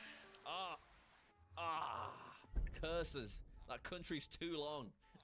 Bro, what? And he went This out west, I'm so and it is confused. closer to Ulaanbaatar. So Bit further equip north swap than I is thought, worth but it, that's right? still good damage. It actually moves us into the lead. And here we have northeast Probably Brazil. is, yeah. Jack's Takes like likely 0 to get time pretty now. close here, so we're gonna have to lock in. Probably like a Ceará coast here, maybe a Piauí coast. I don't know, the sand is very pale though, so I would have to think Ceará, but it could just as easily be like Alagoas, Sergipe, and we're in trouble. So, I don't know. Okay, we are looking like driving on the right, so. But yeah, I am elephant farming, so it does slow it down or lower my profits probably a lot. We're not over here. Like significantly, I think. We might be. That's kind of a. It's just the motorbike put me over towards Southeast Asia, but I might not be in Southeast Asia. Ooh, I'm scared. That kind of sign I think is going to push us back over this way. Don't know if we've got any bollards. Oh dear, this might be catastrophic. No, we're okay. We're okay. Oh no. I need to get. You just got destroyed. For him. Oh my god, what are you doing? Oh, Jack. Well, we're on the right latitude. Yep, there we go. Okay, so happens to be on the same latitude as Ecuador. Hadn't quite realized that, but Jack should really know these poles by now. We gotta lock in on some of the pole learning. In case you guys wanted to know, blackback. But what makes wheat good though? Because isn't everything just the same profit? Sections in The NPC? Anyway, let's go chat to Jack. Hello. Wow, that one. Let me show you a picture of that last round and how unfortunate it looks. Yeah, to be fair, I get why you wanted to go there because look, it's a very thin slither of land that was possible up there in Brazil. Yeah, it's so interesting how it's such a giant advantage, but sometimes can actually push me into like totally the wrong place. Yeah, it's true. And also I made a really nice guess, so it was always going to be kind of tough for you there. Yeah, you've been playing very consistently today. We were so close. It's crazy how often you were just within my border thing that you can't even see. Yep. I promise you I have it turned off. Okay, well now you get pure latitude. Oh my god, what, you're setting me down at like 1? No, we're gonna give you the actual latitude. It will tell you exactly where it is. Ah, no way. Here we go. Jack. Yes, my friend. Seeds. It's time. But does the wheat make the same amount of money as other crops by itself? But will I Or what do you mean? Isn't everything just balanced to be the same? Let's find out. You've been playing very well, but in theory, I could get like a 5k or something. Who knows? You should be able to get multiple 5Ks. Why are you putting pressure on? Poor Jack. He doesn't like when I big him up too much and set expectations, but at the end of the day, he should be 5King a bunch of these. Okay, I would like to 5K something. Okay, what just happened, bro? Southwest here. It's probably this road here. What just happened, bro? See a bend in the road. No, it's extremely straight. To our south, we have the hills right there. And as we look further southwest, we're going to hit another ridge. So that's interesting. So Wild Rose is not that good for profit. Hit the other ridge down there. Yeah, I feel like where I've guessed here makes a lot of sense now. We're very rural, so we'd have to be further down the road like this. Yeah. Okay, let's see. Let's see if I could have possibly 5K'd this. I mean, if I land in an urban environment that isn't just this, then I feel like Moonflower should be good though. How is Moonflower not good? Where's my lat line? Where's my lat line? Okay, Shouldn't Moonflower be good? Isn't Crop Fever popular? I mean, it's gonna be a South Africa. Could be a Lesotho. Could be a Lesotho. I might be going Lesotho, you know. I can move around, but I don't think it's gonna Lesotho? be massive. Why is it like... Driving on the left. Why is it orange? No, like red and green. It's just the vibe I'm getting. That's the vibe I'm getting. So I'm gonna go. Yeah, that makes sense. Look, here. yeah, it's red and... I should check for mountains and stuff, shouldn't I? That South, does look like mountains in the Lesotho, south. Lesotho. So if I was to go like here... Oh my god, wait. Go on. Ah, wrong one. But I'm glad I got Lesotho. I'm happy with that, because, you know, I could have gone anywhere in South Africa. There we go. If he just clicked the only yellow road that intersected with his line, or just about the only one, then he would have had the 5K, but he is still closer. Okay, next one here. Ooh, this is probably a bigger city in Colombia, I would have to say. And I'm not sure which. We have East Mountains, probably Bogota, I would imagine. I'm just going to go for it, guys. The mountains are not that huge, though, so maybe like a northern suburb. Yeah, I'm not gonna waste the Crop Fever. Is Crop Fever good on wheat or no? Let's have a look at this. I'm scared. It's got me scared, this one. Got a lot of yellow plates. So I think we're going to be in Colombia. So we're on a city. Yeah, we'll go Colombia. And we'll go in Bogota. And we'll go like there. Oh, yeah. If I had more time, 5Ks could entirely be possible here. Ooh, let's see. It's so weird. Because I know it's really good on Moonflower. Because it can give 6. There's many crops that just doesn't give the same amount for some reason on crazy rares. It's so confusing. This is a tough one. It's Italy. Could even be like San Marino, to be fair. I don't mind a San Marino shout here. It just kind of looks like it to me. And I like to trust my vibe when I think of that country. So I'm going to go up here in the kind of area where they have more industry and stuff. Let's guess here. Okay, next one. Looking European, I would say. So just have a look at this. Okay, that plate's all white. It's got me a little bit worried. We've got tall bollards. But doesn't Fortune only buff the base drops you get from Pest now? They're pizza shaped with the triangles. So, yeah, let's Marcello Pubblico. Let's try and find that in Italy. We'll just work our way all the way along it. Marcello Pubblico. Marcello Why is the line so fucking tiny? There's got to be a more efficient way of doing this. I just don't know how to do it. I guess I'm clicking there, or maybe here. Let's go there. Did I get to it in time? Oh, it was San Marino. No. Okay. I think it is San Marino. And yes, it is. We're on the wrong side of the country, but significantly closer than Jack, so that's good.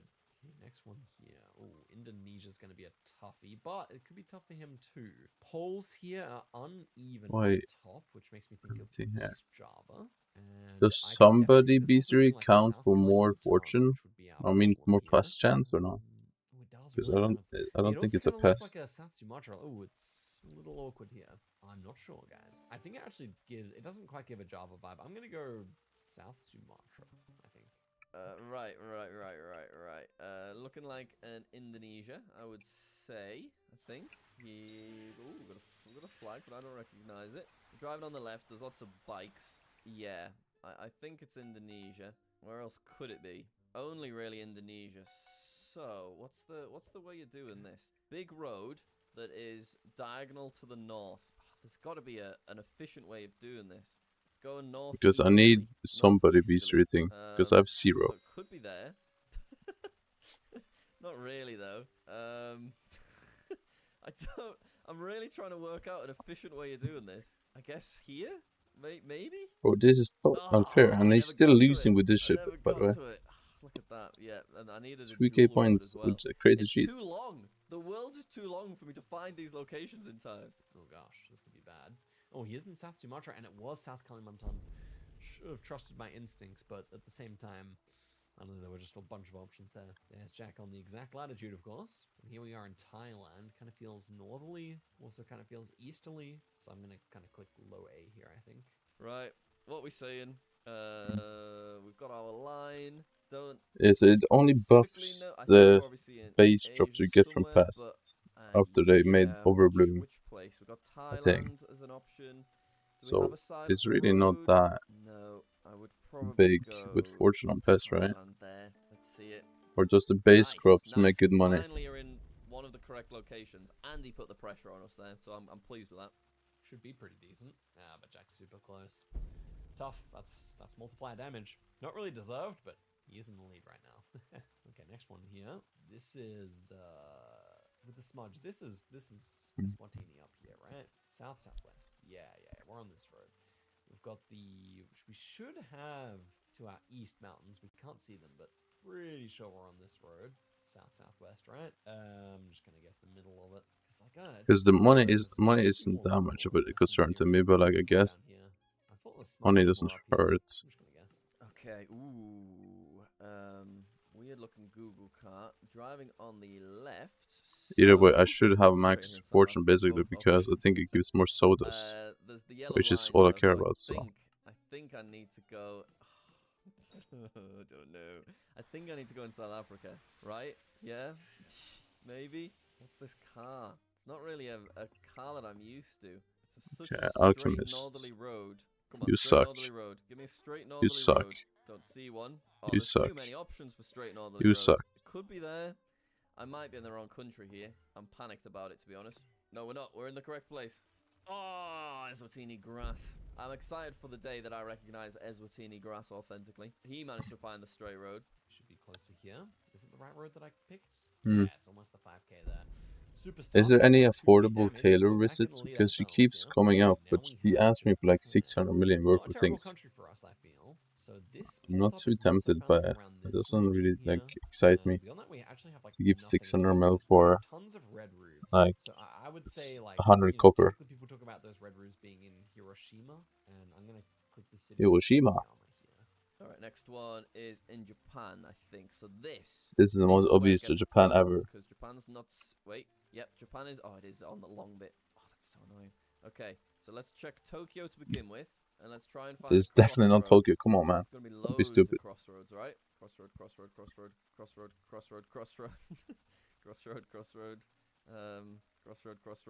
It's too long. It's not Tokyo, you dumbass. I mean, in theory, I could go there. Would that work? Maybe. I think I'm in the wrong place because the mountains don't line up. Yeah. Ah, Not even close to Tokyo, come on. Too far. Oh, but yeah, we were obviously on the wrong latitude. It's much further north. Jack. Tough. Yeah, it's just certain countries that are a lot easier and a lot harder for us. Okay, this is 2026 copyright. Wow. How do you know? I guessed it was I never get to actually see that because I don't know. That rarely shows up the year of the coverage. Like a coastal town here in Origins, they're always next a place. one is little car there. I'm wondering about a Costa Rica again. I think. Yeah, I'm gonna lock. Oh, hang on. Let's just check for any other places. I think let's trust our instinct. Let's go Costa Rica. But obviously it could be Colombia.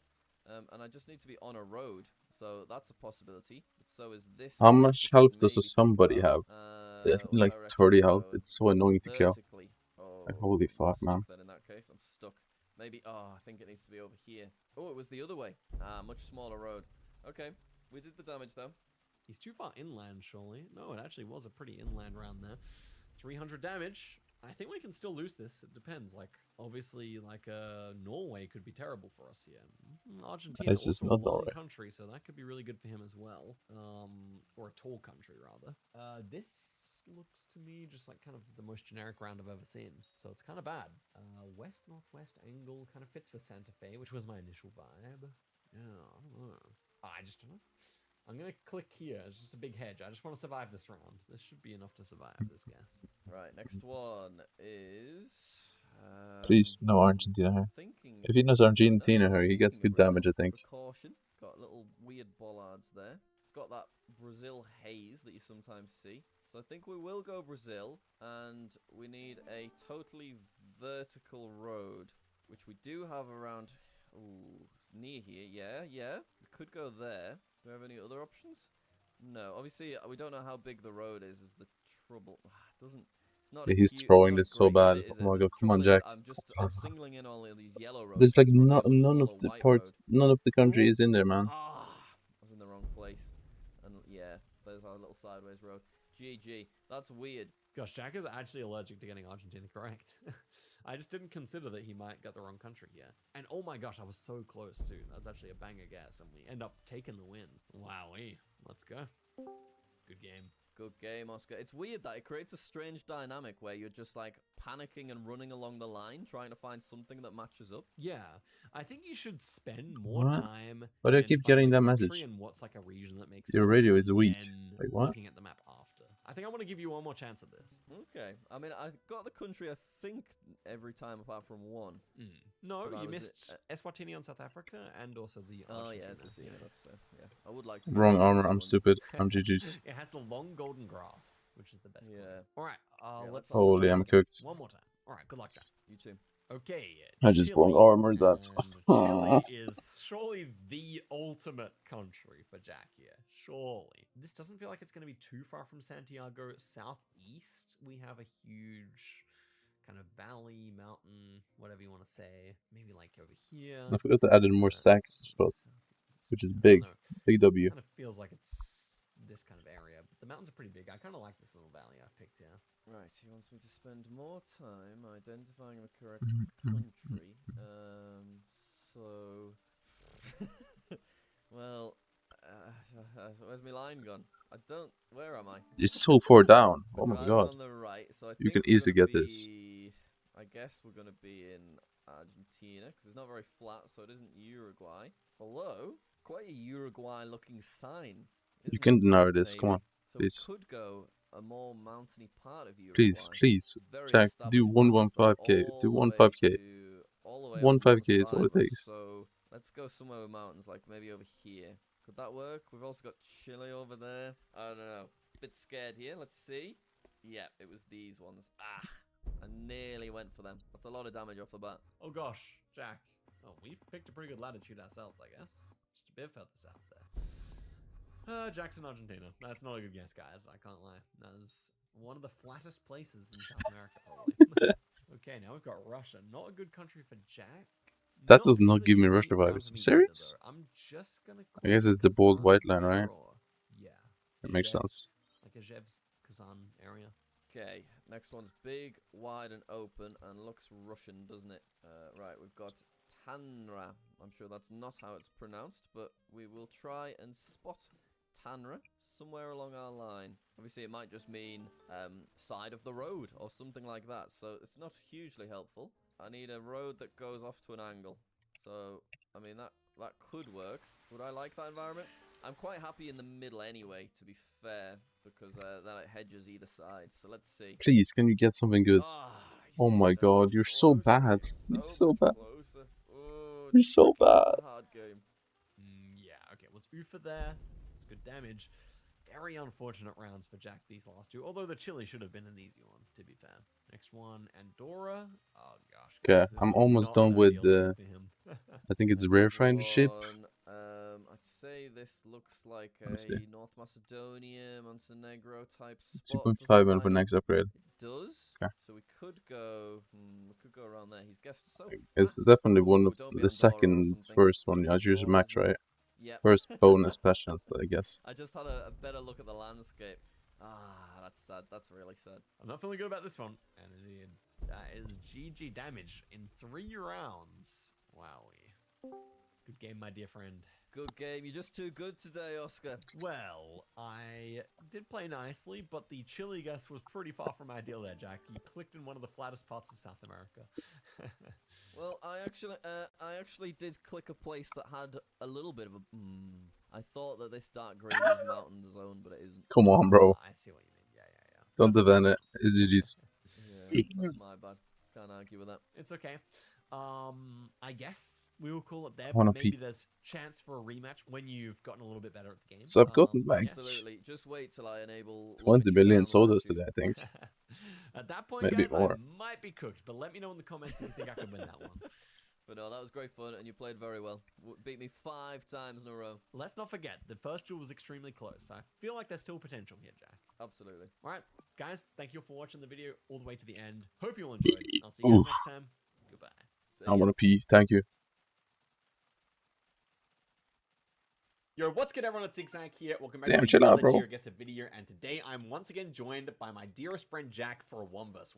How's it going, Jack? It's going well, thanks for having me. Absolutely glad to hear you're well. So, in today's video, Jack, what we are going to do is first off play a 1vs1 Come on. on the Give me the world pest before it goes and away. then Spray. we're going to shrink Please. it to Europe. Please. And then we're going to shrink it to Please, the before United it goes away. Kingdom. I like Spray. the sound of this. We're going to shrink it even further to Oh my County God. Durham. My home county, where I was brought up. And then, finally, to your hometown of Bishop Auckland. Yeah, Bishop Auckland in a zigzag video.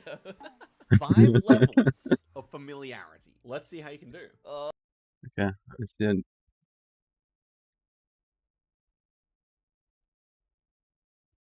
England versus France. What? I know. Simon Street. Wow. It's a gorgeous city. It's a gorgeous Dave. And, well, is he?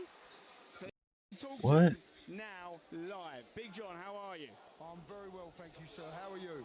I'm absolutely buzzing for this game. Can you give Damn, us a he's glimpse into 200k what you've been viewers. saying This to is the boys and epic. what you got prepared for us? Oh my god, the big homie right there.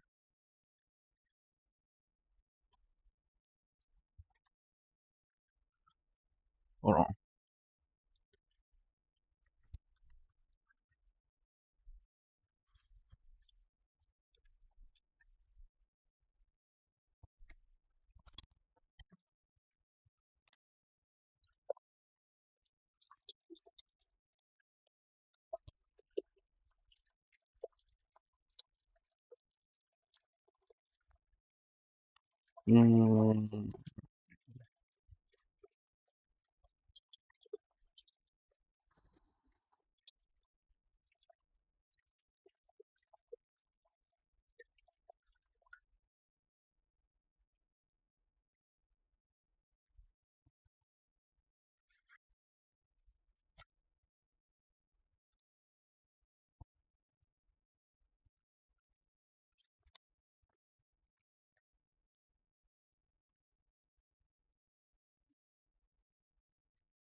Wow, Donald Trump is panicking all morning as this purported deal with Iran that was announced yesterday is completely falling apart. Under How? the deal, the United Already, States was going bro? to give Iran about GG's. 25 or 26 billion dollars. When Iran does keeps control of the Strait of Hormuz.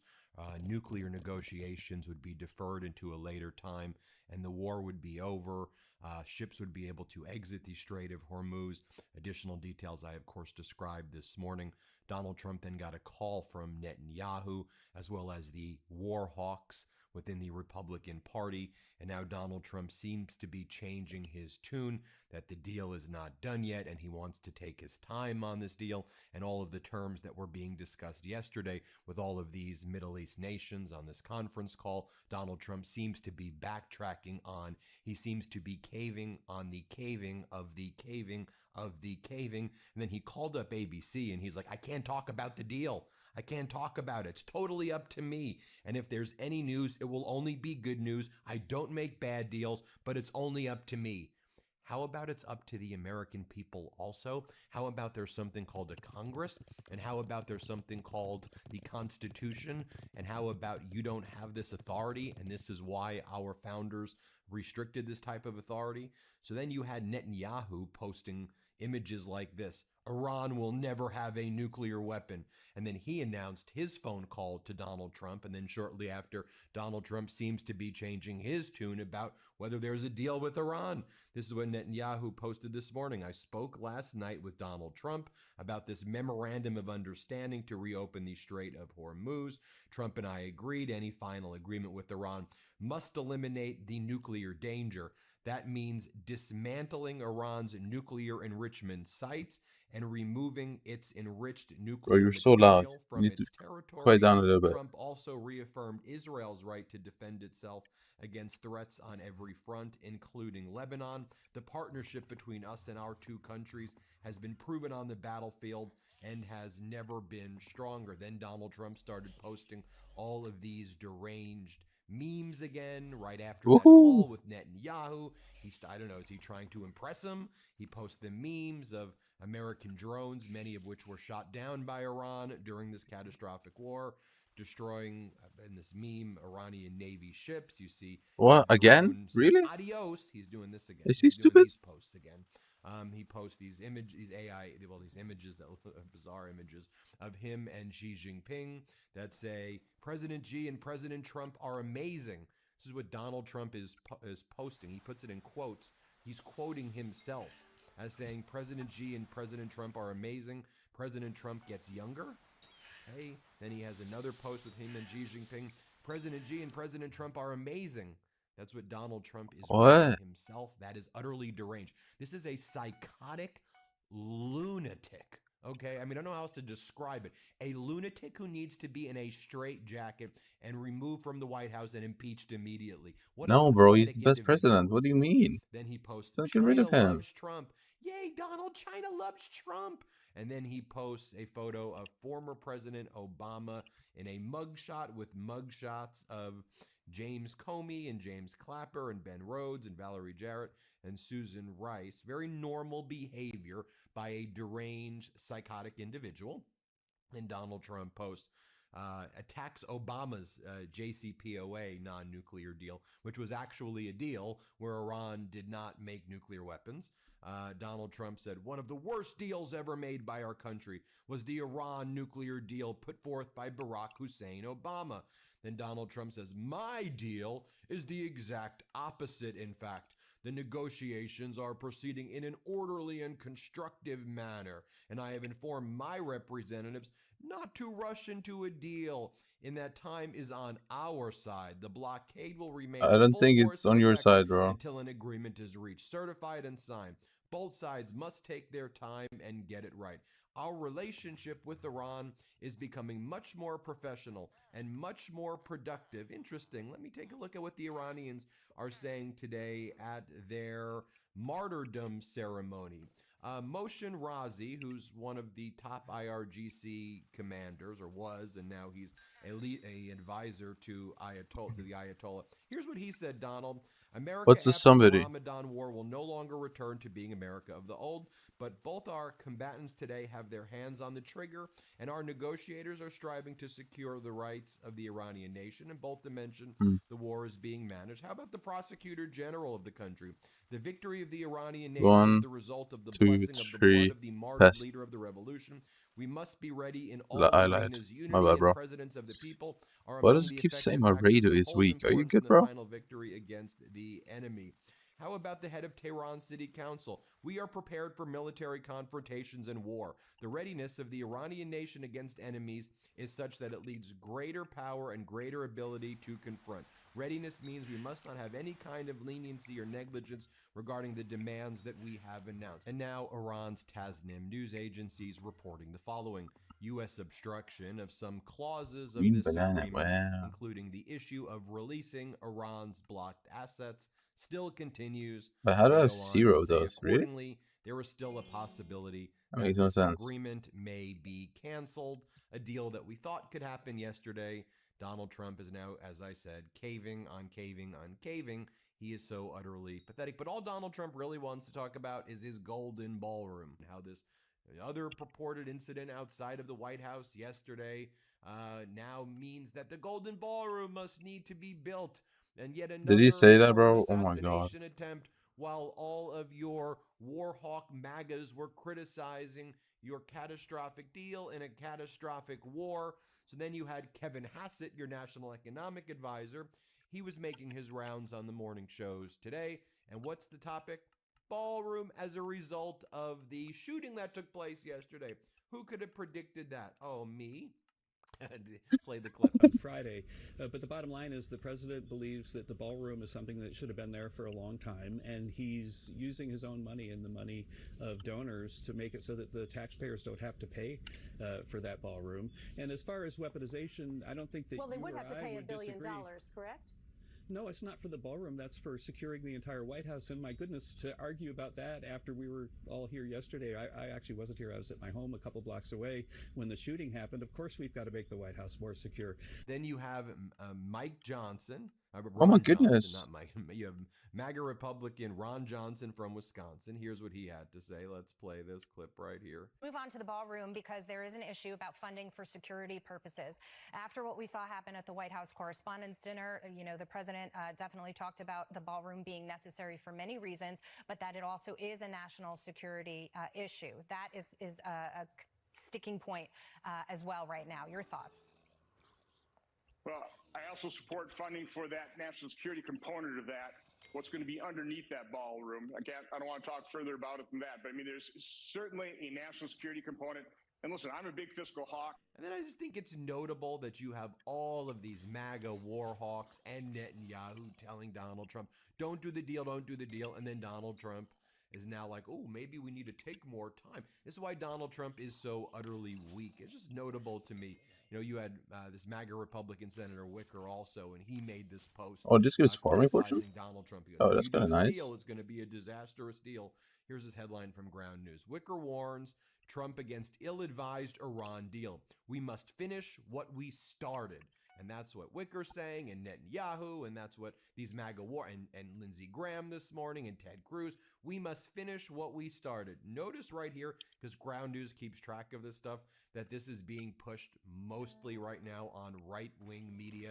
We need to finish what we started. We need to keep warmonger, more war, more killing. Because as Donald Trump Let's has go. people suffering in this country who can't W afford anything, content. and their health care is being taken away.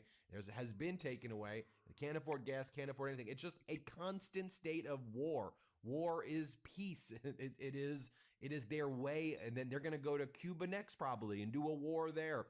You know, by the way, when I just did this analysis, I used Ground News to see what's the right reporting, what's the left reporting, what's the center reporting. It's my research tool that I use in the morning to do these videos. That's why I partner with Ground News for episodes like this. They're the best tool for me to stay objective with my reporting. It's an app and a website that pulls in thousands of articles from around the world and organizes them by story to show you how the left, center, and right are framing the story differently. For every story, there's a color-coded layout and makes it easy to see the political bias of each source. I can filter for high factuality sources, see which sources are independently owned or owned by a large media conglomerate with corporate interest. This lets you compare reporting on the same issue in one Is this place, the right so you build? can I come to think your so. own conclusions based on all of the facts.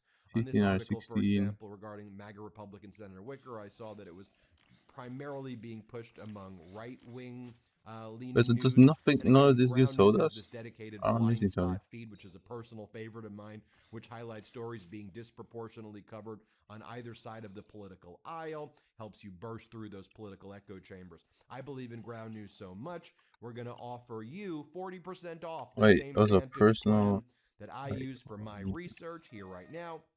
Just go click the link in the description or go to ground.news/MTN or scan the QR code up here. It's one of the biggest discounts they've ever offered. If you want to support the channel and get a clearer understanding of the world, try out Ground News. One more time, go to ground.news/MTN. Now back to my reporting here. I showed you a clip of Donald Trump's National Economic Advisor, Kevin Hassett, before. Kevin Hassett this whole morning was also saying that the economy is doing great. Wait, Everyone's so doing amazing. does that go If in anything, here? this No. catastrophic war in Iran has made the economy even better for most Americans. Here's what he's had to say. Let's play this clip. You don't dispute that the war has taken a toll on parts of the economy. Right now, consumer confidence is the highest it's been in since the beginning Yes, of the it year. goes there. And so you don't It see goes a here, total right? war on consumer confidence, which is the Conference Board survey. But again, GDP now, the Atlanta Fed's I think estimate this is is right. second quarter I GDP is actually don't know. 4%. We've got initial claims for unemployment insurance as low as they've been since the 60s. And so there's so much going on that is really, I think, It surprising has to be people because that here it think that has the to be this disruption and from this. the Middle East is going to harm the economy. It's just not there in the data. Then you have MAGA Republican Senator But shouldn't this be who open? of course says, well, look, who we really need to blame for everything is Obama. Everything is Obama's fault, and Donald Trump's going to do like the opposite of the Obama JCPOA deal. Really, because the terms that were being discussed yesterday when we believe there was a deal was basically Wait, what? a What's happening version here? of the Obama deal that was 1,000 times weaker than the Obama deal. And then Netanyahu and all of you called Donald Trump and said, don't do that deal. And now Donald Trump's out there saying that he may not I mean, do it has this to be because this is meant to be open. Well, and certainly we all need Right? to see Like, a final agreement, but what I heard this morning, you just recited it, is exactly what I would expect to hear. I think the build is still here. Okay, so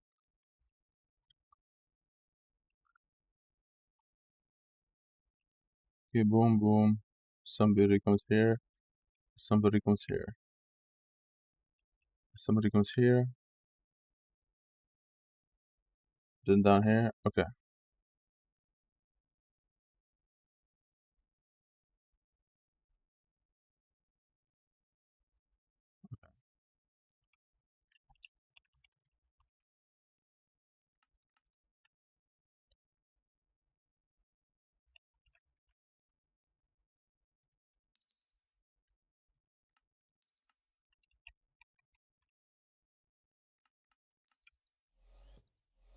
Three minutes.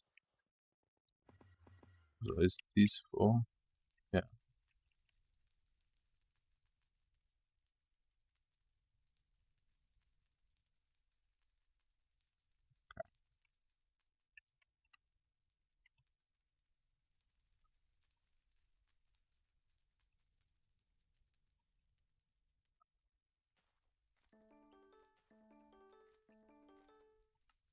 I have Rose Dragon, right? So what am I missing? Why is my tracking so low?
So much noises.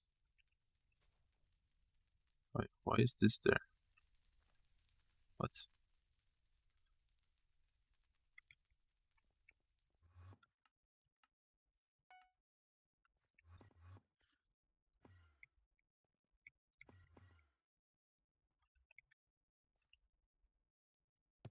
That it's been made very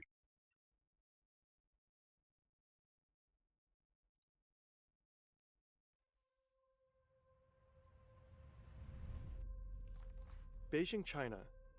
It's just after nightfall in the year 1908. A mysterious group leaves the Forbidden City. Servants, mounted imperial guards, the palace chamberlain. It's an official escort plus security detail. But they're not taking someone out of the city.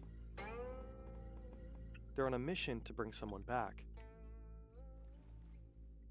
They travel north until they arrive at a red-gated mansion, the home of Prince Chun. He is not expecting visitors, but the imperial procession is not here for him. They're looking for his 2-year-old son. The little boy is afraid of the strangers and hides in a cupboard. The servants try to pull him out and carry him away, but the boy resists. He screams, he sobs, he scratches and wails. When they finally manage to calm him down, they take him back to the Forbidden City. This little 2-year-old boy was just chosen to rule China. His name is Puyi. Puyi is going to be the next emperor of the Qing dynasty, and the Chinese people will regard him as a living god.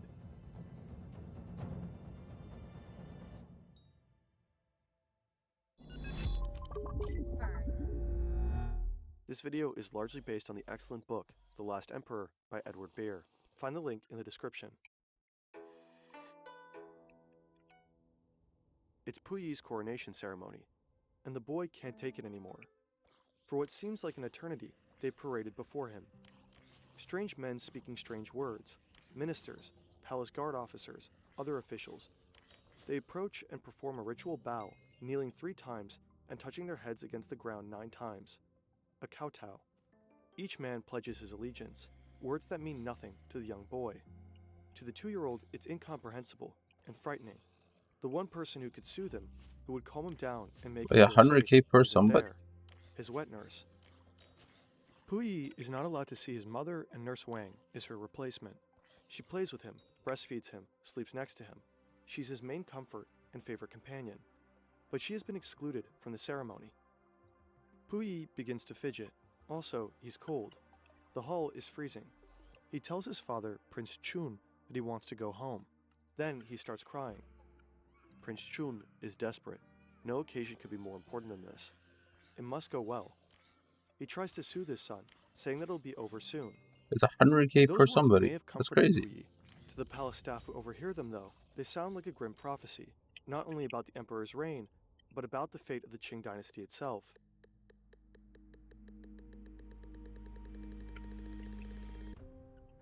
The Qing dynasty began in 1644 after a minority ethnic group, the Manchu people, overthrew the majority ethnic group, the Han people. At its peak in 1790, the Qings were the 4th largest dynasty of all time. At the time of Puyi's coronation, China had more citizens than any other country. When the boy took the throne, he became the ruler of nearly 1/3 of the world's population. Damn! China has been ruled by dynasties for more than 2,000 years, and the power of the emperor has remained unchanged since then. On paper, it was virtually limitless. The Qing emperor was arguably the most powerful human being on Earth. Damn! But actually, China and its dynasty have been in decline for a long time. A series of internal power struggles have weakened the position of the emperor, leading to this one seemingly bizarre moment. But in fact, Puyi was not selected as emperor in spite of his age, but because of it. This is Tzu, also known as the Dragon Lady. As a teenager, she was chosen to be a concubine of the emperor. After his death, she seized control of the empire and effectively ruled China for nearly 50 years as Empress Dowager. To maintain her power, she installed underage boys as puppet emperors. But as the last of them grew older, tensions arose. Now he is very ill. Tzu knows he'll soon be dead. She is willing to do anything to hold on to power. After losing a war against Japan, China was in heavy debt. As a partial payment, Tzu allows foreign forces to claim territory and valuable resources. China is weakened, the population oppressed, and the Forbidden City, a place of intrigue and conspiracy. Cixi is under massive pressure. How much bees do they have? Has been 50? deteriorating. She Almost? urgently needs a new puppet. Okay. Technically, as long as Puyi is still underage, his father, Prince Chun, will be regent. He himself is loyal to Cixi. He's also incompetent, unlikely to outshine her. Exactly what she needs. After little Puyi has been seized from his home, everything seemed to be working out for her. The day after, as expected, her previous puppet emperor died. He was poisoned. But before Cixi can make her next moves, she too dies, and a 2-year-old sits on the throne. Of course, all of this is lost on Puyi. All he knows is that some important-looking people took him away from his mom, put him in a fancy robe, and are doing all sorts of strange things in front of him now. The reason is that he's no longer considered an ordinary toddler. From now on, to everyone he encounters, he's a living god.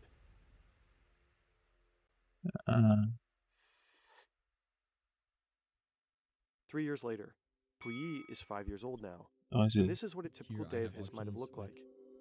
He opens his eyes. He is on a massive kang, the platform bed where he sleeps every night, snuggled against Nurse Wang. Puyi must get dressed. Custom dictates that the clothes he wears must never have been worn before. Yesterday's outfit, his silk tunic, padded waistcoat, sable jacket, and fur-lined coat, has already been disposed of. Of course, he's not going to dress himself. As with everything, the eunuchs will take care of it. They are his servants.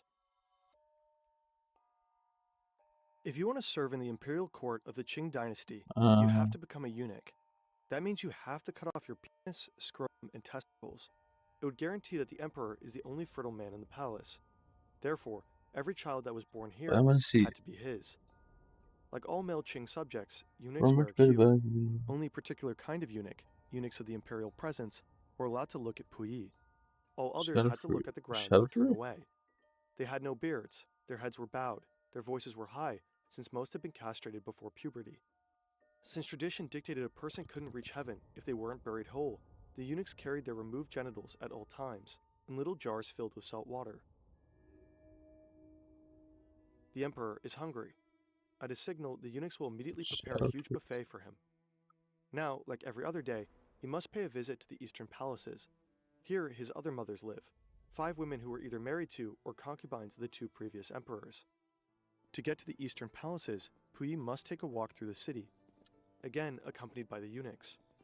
Wherever Puyi goes, dozens of eunuchs accompany him. One walks 30 yards in front, warning people to make way. Then come 2 chief eunuchs, walking on either side of the path. Then, about 2 feet behind, the center of the procession, Puyi himself. He is walking, and 2 junior eunuchs attend him on either side.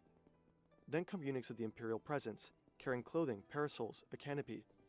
Then more eunuchs still, carrying boxes of cakes and delicacies. Then eunuchs of the imperial dispensary, and finally, at the rear, eunuchs carrying chamber pots and commodes. If along the way, Puyi realizes he needs to use the toilet, the eunuchs will be there, rushing forward with a chamber pot, and then rushing away with it to inspect the outcome. Can this actually be good? Puyi arrives. According to ritual, each mother asks after Puyi's health, though whether they care is less clear. Long Yu, for her part, believes little boys should be kept in good health by half-starving them. She holds considerable power over Puyi. She is the widow of Guangxu, Puyi's poisoned predecessor. She is Prince Chun's co-regent. In a few years, she will banish Puyi's beloved Nurse Wang, not even allowing her to say goodbye. Though Puyi hates all of his mothers, he has a special hatred for Long Yu. On the way back, Puyi is in a bad mood. Suddenly, he makes a decision. 2 of the eunuchs offended him. It's not clear how, but either way, he wants them to be flogged. The 2 offending eunuchs are made to expose their bottoms. 2 other eunuchs come forward, holding sticks. The eunuchs are beaten on the spot. Puyi watches, and there's delight in his eyes. Back at the Hall of Supreme Harmony, he listens as court officials drone on and on. They speak of matters of state, providing information incomprehensible to the little boy. They come with documents, each requiring the seal of the emperor. He applies the seal again and again and again, under the supervision of his tutors and the palace chamberlain. Please Blackberries and then just big W? As regent, Prince Jun holds the real power and makes the real decisions. Wait, but the can seal it actually must be be applied good? by There's the no hand way. of the emperor. At last, after hours of talk and ceremony, Puyi is free. He wants to be entertained. There's no real friend to play with. But the eunuchs are not only his servants, but also his entertainers. One of his favorite eunuchs puts on a puppet show. Puyi loves it, and he comes up with an idea. He wants to reward the puppet master with a cake. But before presenting the gift, he asks Nurse Wang to fill it with sharp pieces of metal. He tells her that he wants to see what the eunuch looks like when he eats it. Wang manages to convince him to fill the cake with dried beans instead. Now, Puyi asks for his air gun. He's looking for a practice target, and chooses the eunuchs. But shooting eunuchs is only fun for so long. He's bored again. He sees a piece of dirt on the floor. He points at it and tells one of the eunuchs, "Eat that for me. And if a living god asks you to eat dirt, you better kneel down and eat it."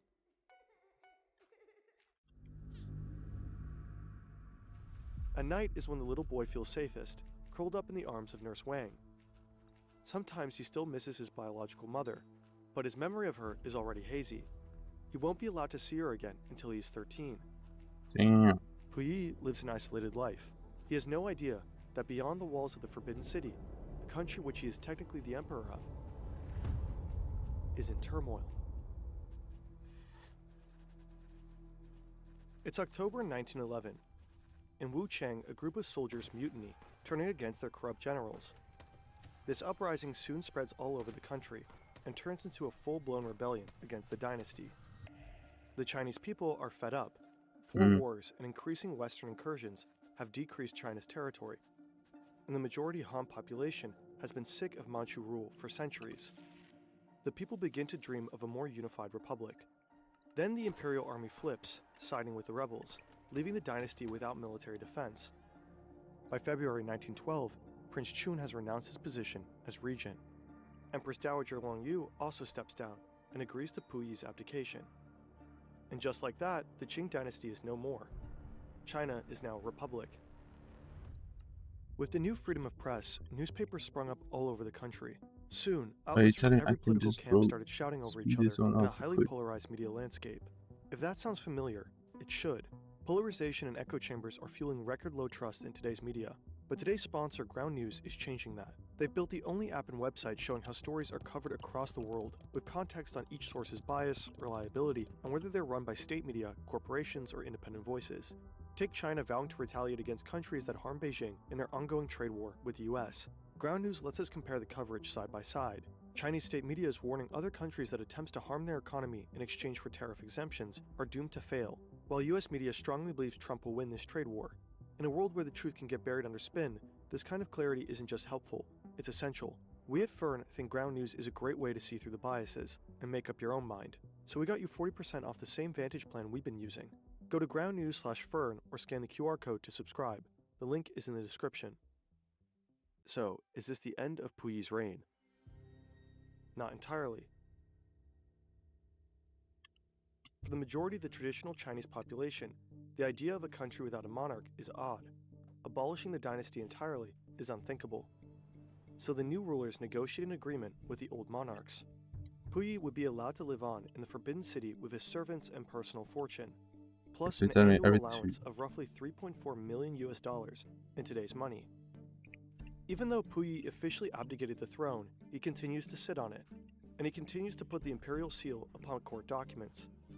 But now these documents concern insignificant matters, staff promotions, the transplantation of trees, when the eunuchs should change their uniforms. The Forbidden City has become a place of make-believe, and it begins to feel like a golden cage, one that Puyi will want to break out of very soon.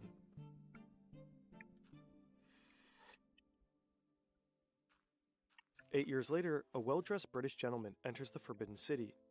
He will bring chaos to the divine palaces. His name is Reginald Johnston. Johnston is a respected Chinese linguist, a poet and calligraphist. Now he will be the English teacher of China's emperor. But Johnston begins to secretly teach Puyi Western history and philosophy. Up until this point, the young emperor only studied Chinese classics. But under Johnston's influence, Puyi falls in love with British culture, and he starts to change. Normally, all male subjects of the Qing dynasty were required to wear a queue. But soon, Puyi will just cut his off, a major offense to the tradition. He begins to dress like an English gentleman instead. He starts speaking a mix of English and Chinese, and from now on, he will call himself Henry. Puyi also wears glasses, which the dowager consorts will not approve of. He will ride a bike through the Forbidden City and fall in love with movies. But most of all, he will become obsessed with a strange new invention from the West, the telephone. He makes calls to people in Beijing and hangs up before announcing who it is.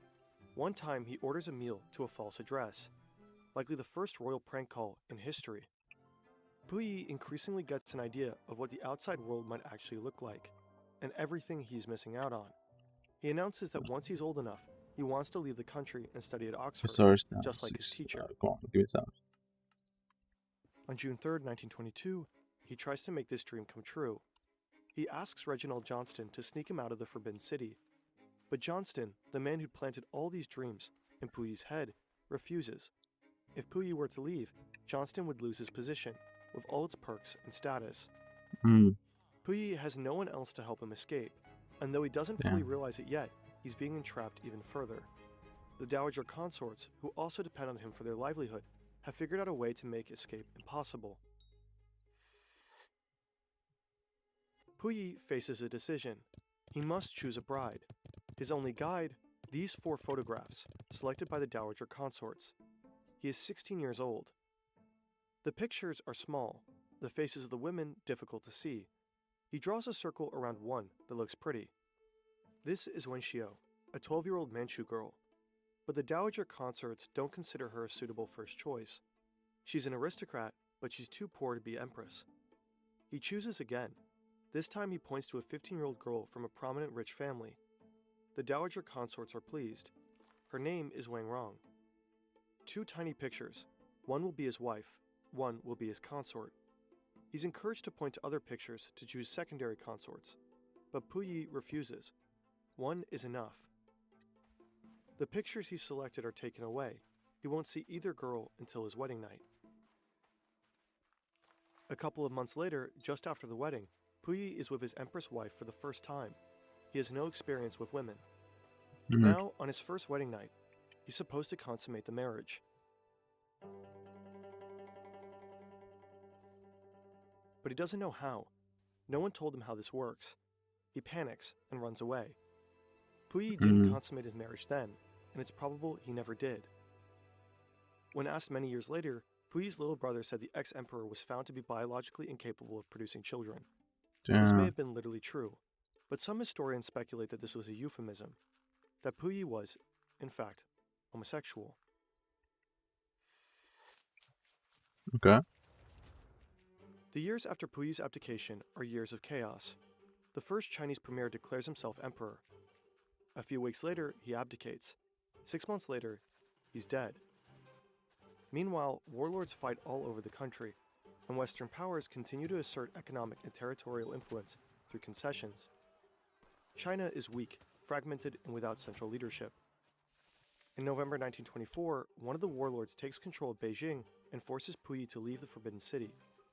He can keep his private wealth, and he'll get money from the state, but his days I as think I emperor just got are light finally bad, over. but I don't think this To is that Puyi, good. now 18 years old, this I doesn't sound too destroyed my bad. farm for it, He's so... always wanted to live an ordinary life. From this day forward, he'll be a private citizen, free to do whatever he wants. But his freedom will look quite different from what he expected. 26 years later, in a Chinese prison, to be more precise, the Fushun War Criminals Management Center. The dynasty is no more. The republic is no more either. After a brutal civil war, Mao Zedong and the Chinese Communist Party have seized power, and they've installed re-education centers all over the country. Nice. Prisons and labor camps where enemies undergo communist brainwashing in harsh conditions. They either learn to be communists or die in the process. Well, never mind. That's not very nice. This is one of them. Prisoner number 981 is weak and absurdly incompetent. He only recently learned to tie his shoes and brush his teeth. He is hopelessly untidy and constantly forgets simple actions, like turning off the faucet after use. Before his imprisonment in 1950, he'd never have to do such things. They'd been done for him. He'd been a living god, after all. Now, like so many others, he's going through so-called remolding. He's compiled a list of Japanese crimes in Manchuria. He attended presentations by Japanese war criminals. These crimes, he was to blame for them, he begins to realize. For this is Puyi, the prison's so-called #1 traitor.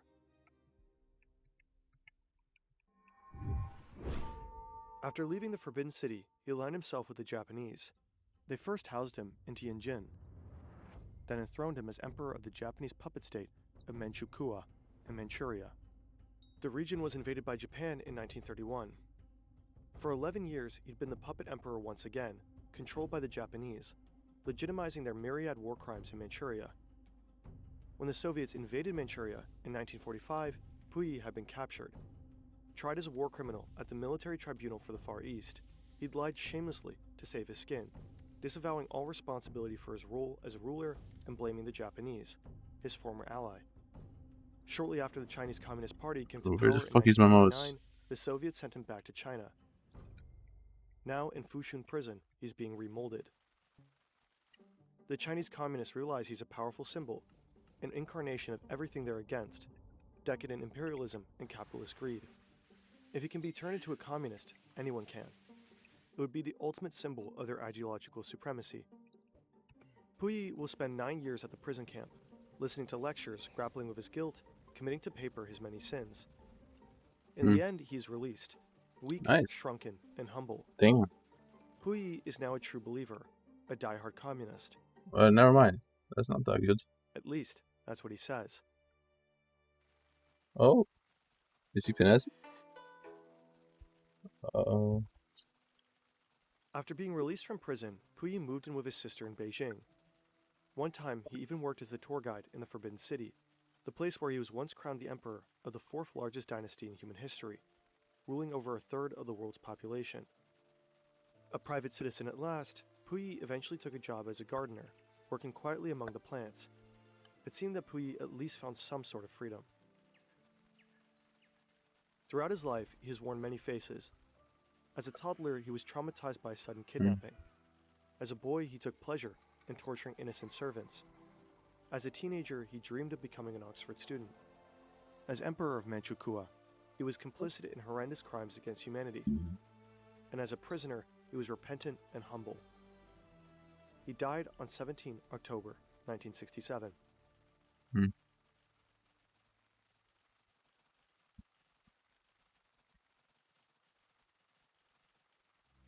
A strange letter arrives Indian genius, nobody understands. What? A Excuse me, mathematician what? in Cambridge. It's from a young man in India. He says he's poor, never went to university, but he's written down some formulas, and he's asking for feedback. Some of these formulas are the most groundbreaking pieces of math Hardy has ever seen. Complex equations that even the world's top mathematicians could spend pages trying to unpack. The kind of work only a true genius could produce. A genius unlike any other. A poor boy from India obsessively writing down formulas, convinced they are messages from the gods. Someone whose religious beliefs will clash with the world around him. A man shadowed by death at every turn. A mathematician whose creative genius likely doesn't stem from formal academic education, but from the lack of it. Even today, to many, his mysterious formulas remain beyond full understanding. This is the story of someone who might have won the world's highest honors, if only things had gone differently.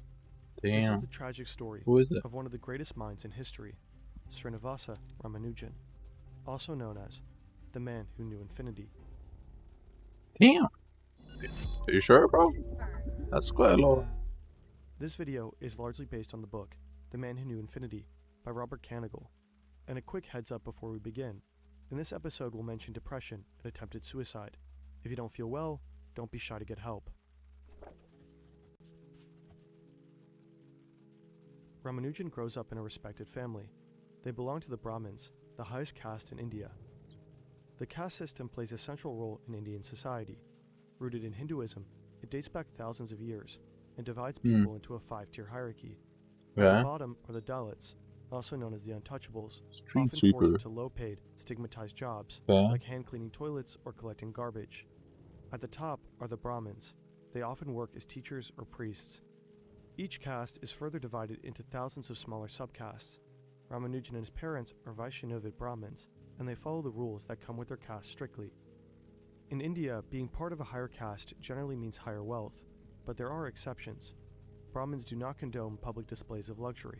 What truly matters is living a life of mental or spiritual depth while remaining modest. Ramanujan's parents are poor.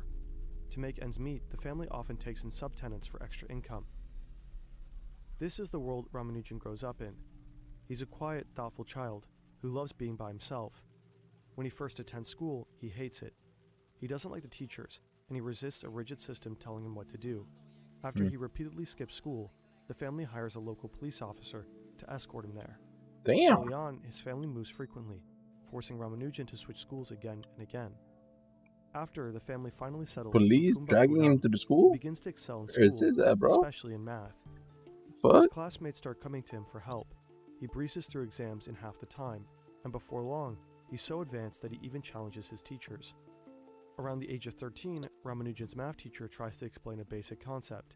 Divide anything by itself, and the result is always 1.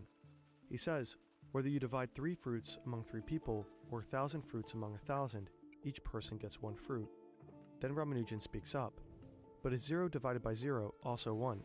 If no fruits are divided among no one, we'll each still get 1. Ramanujan isn't just a troublemaker. His talent proves useful to the school as well. When they need to assign 1,200 students to 3 dozen teachers, while factoring in special cases and individual needs, they turn to Ramanujan for help. But his true talent goes way deeper. As a student, he independently rediscovers the solution to the quadratic equation, a major mathematical problem from Renaissance Italy. He dives into advanced topics like infinite series, far beyond the standard curriculum. Most of his classmates, and even the teachers, rarely understood what he was talking about. All Ramanujan wants is to go deeper and deeper into mathematics. Then, one day at age 16, he gets his hand on a book, probably passed along by a friend from the local college library. The book isn't exactly a page-turner. It's basically a list of 5,000 equations and theorems, lined up one after another, with almost no explanation. It was meant to help math students cram for a specific exam.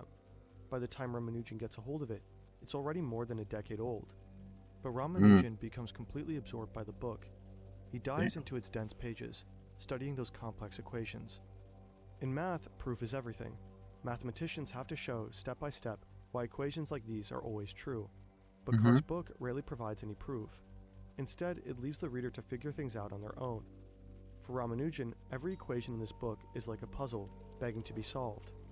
He tackles them using his own methods, far from anything you'd find in academia.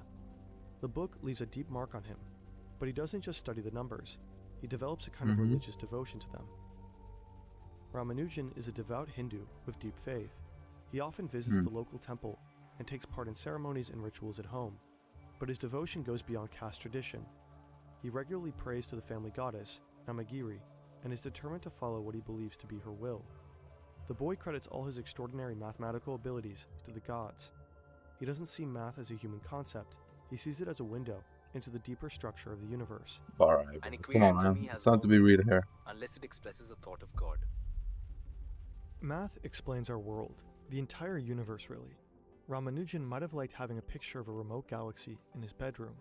Well, you can, on a robust and beautifully designed metal poster like this one, by Displate. Oh, it's baby. Easy to set up. You just put the sticker on the wall, press the magnet on it, and the poster will hang nice and steady. Thanks to the magnet, you can switch posters just as easily. You can pick from over 2 million artworks. Now we're talking actual real visitor. Designs from movies and because these others have nothing for me. For extra quality, check out Display Textra. You have nothing for me, Posters bitch. with 3D printed details and selective gloss. You can scan the QR code or click the link in the description and use the code FERN to get between 23 to 33% off. That's and in just 4 to 5 work days, you can have your own window into the universe right at home. Shortly after discovering the book, he finishes school That's at with 6, top marks, right? not just in math, but across the board. The school's director even says he deserves more than an A+. Ramanujan, he says, go at like was 7. off the scale. I think I'll go to bed right now. Ramanujan is driven to become a great mathematician. He's already something of a local I'll legend go shower and go bed, and then I wake up early. He even earns a scholarship to the college in his hometown. But this is where things begin to fall apart. For the first time in his life, Ramanujan faces real failures. The college expects him to attend multiple different lectures, but he's beginning to lose interest in anything besides math. While his professors lecture on Roman history, he's scribbling formulas, completely absorbed in algebra, trigonometry, and calculus.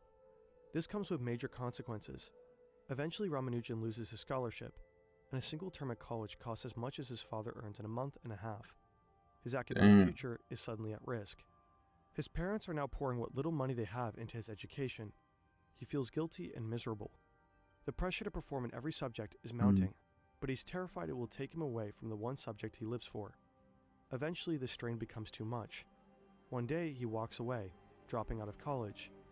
At 18, he tries to study at a different college, but fails again. By now, Ramanujan is in his early 20s and desperately searching for work, and little by little, he begins to lose hope. Everyone close to him knows he's a genius, but there seems to be no place for him in academia. Around this time, Ramanujan's mother arranges a marriage for him. His bride is just 9 years old. The marriage doesn't change much in his life. What? They don't live together right away. She stays with her mother to learn how to cook and manage a household. Excuse me, what? But the pressure 9-year-old on Ramanujan bride? to earn a What are we living grows talking about even right now? heavier. Are you good, bro? Day after day, he works in solitude. Why are driven you by just ideas acting no like one around that's him not fully bad? understands. Can And you... wherever he Why goes, did you just skip he past keeps that so some things quick? close. The Personal fuck? notebooks, worn from use, packed cover to cover with equations and theorems. 3 of those notebooks survive, though he likely had more. The first known one is written in green ink, packed with things like hypergeometric series and continued fractions. It's organized into chapters by topic, with theorems neatly numbered. Ramanujan likely edited it, tidying up the rough sketches from an earlier version. But over time, that order begins to fray. When he runs out of space, he scribbles calculations on the backs of pages, using them for scratch work. For Ramanujan, his notebooks are a vast collection of his discoveries, and he knows that these notebooks will be his ticket to a job related to math. He presents them to influential people who might be able to help. And eventually, it works. Someone from the newly founded Indian Mathematical Society in Pune sees his potential and believes in his remarkable talent.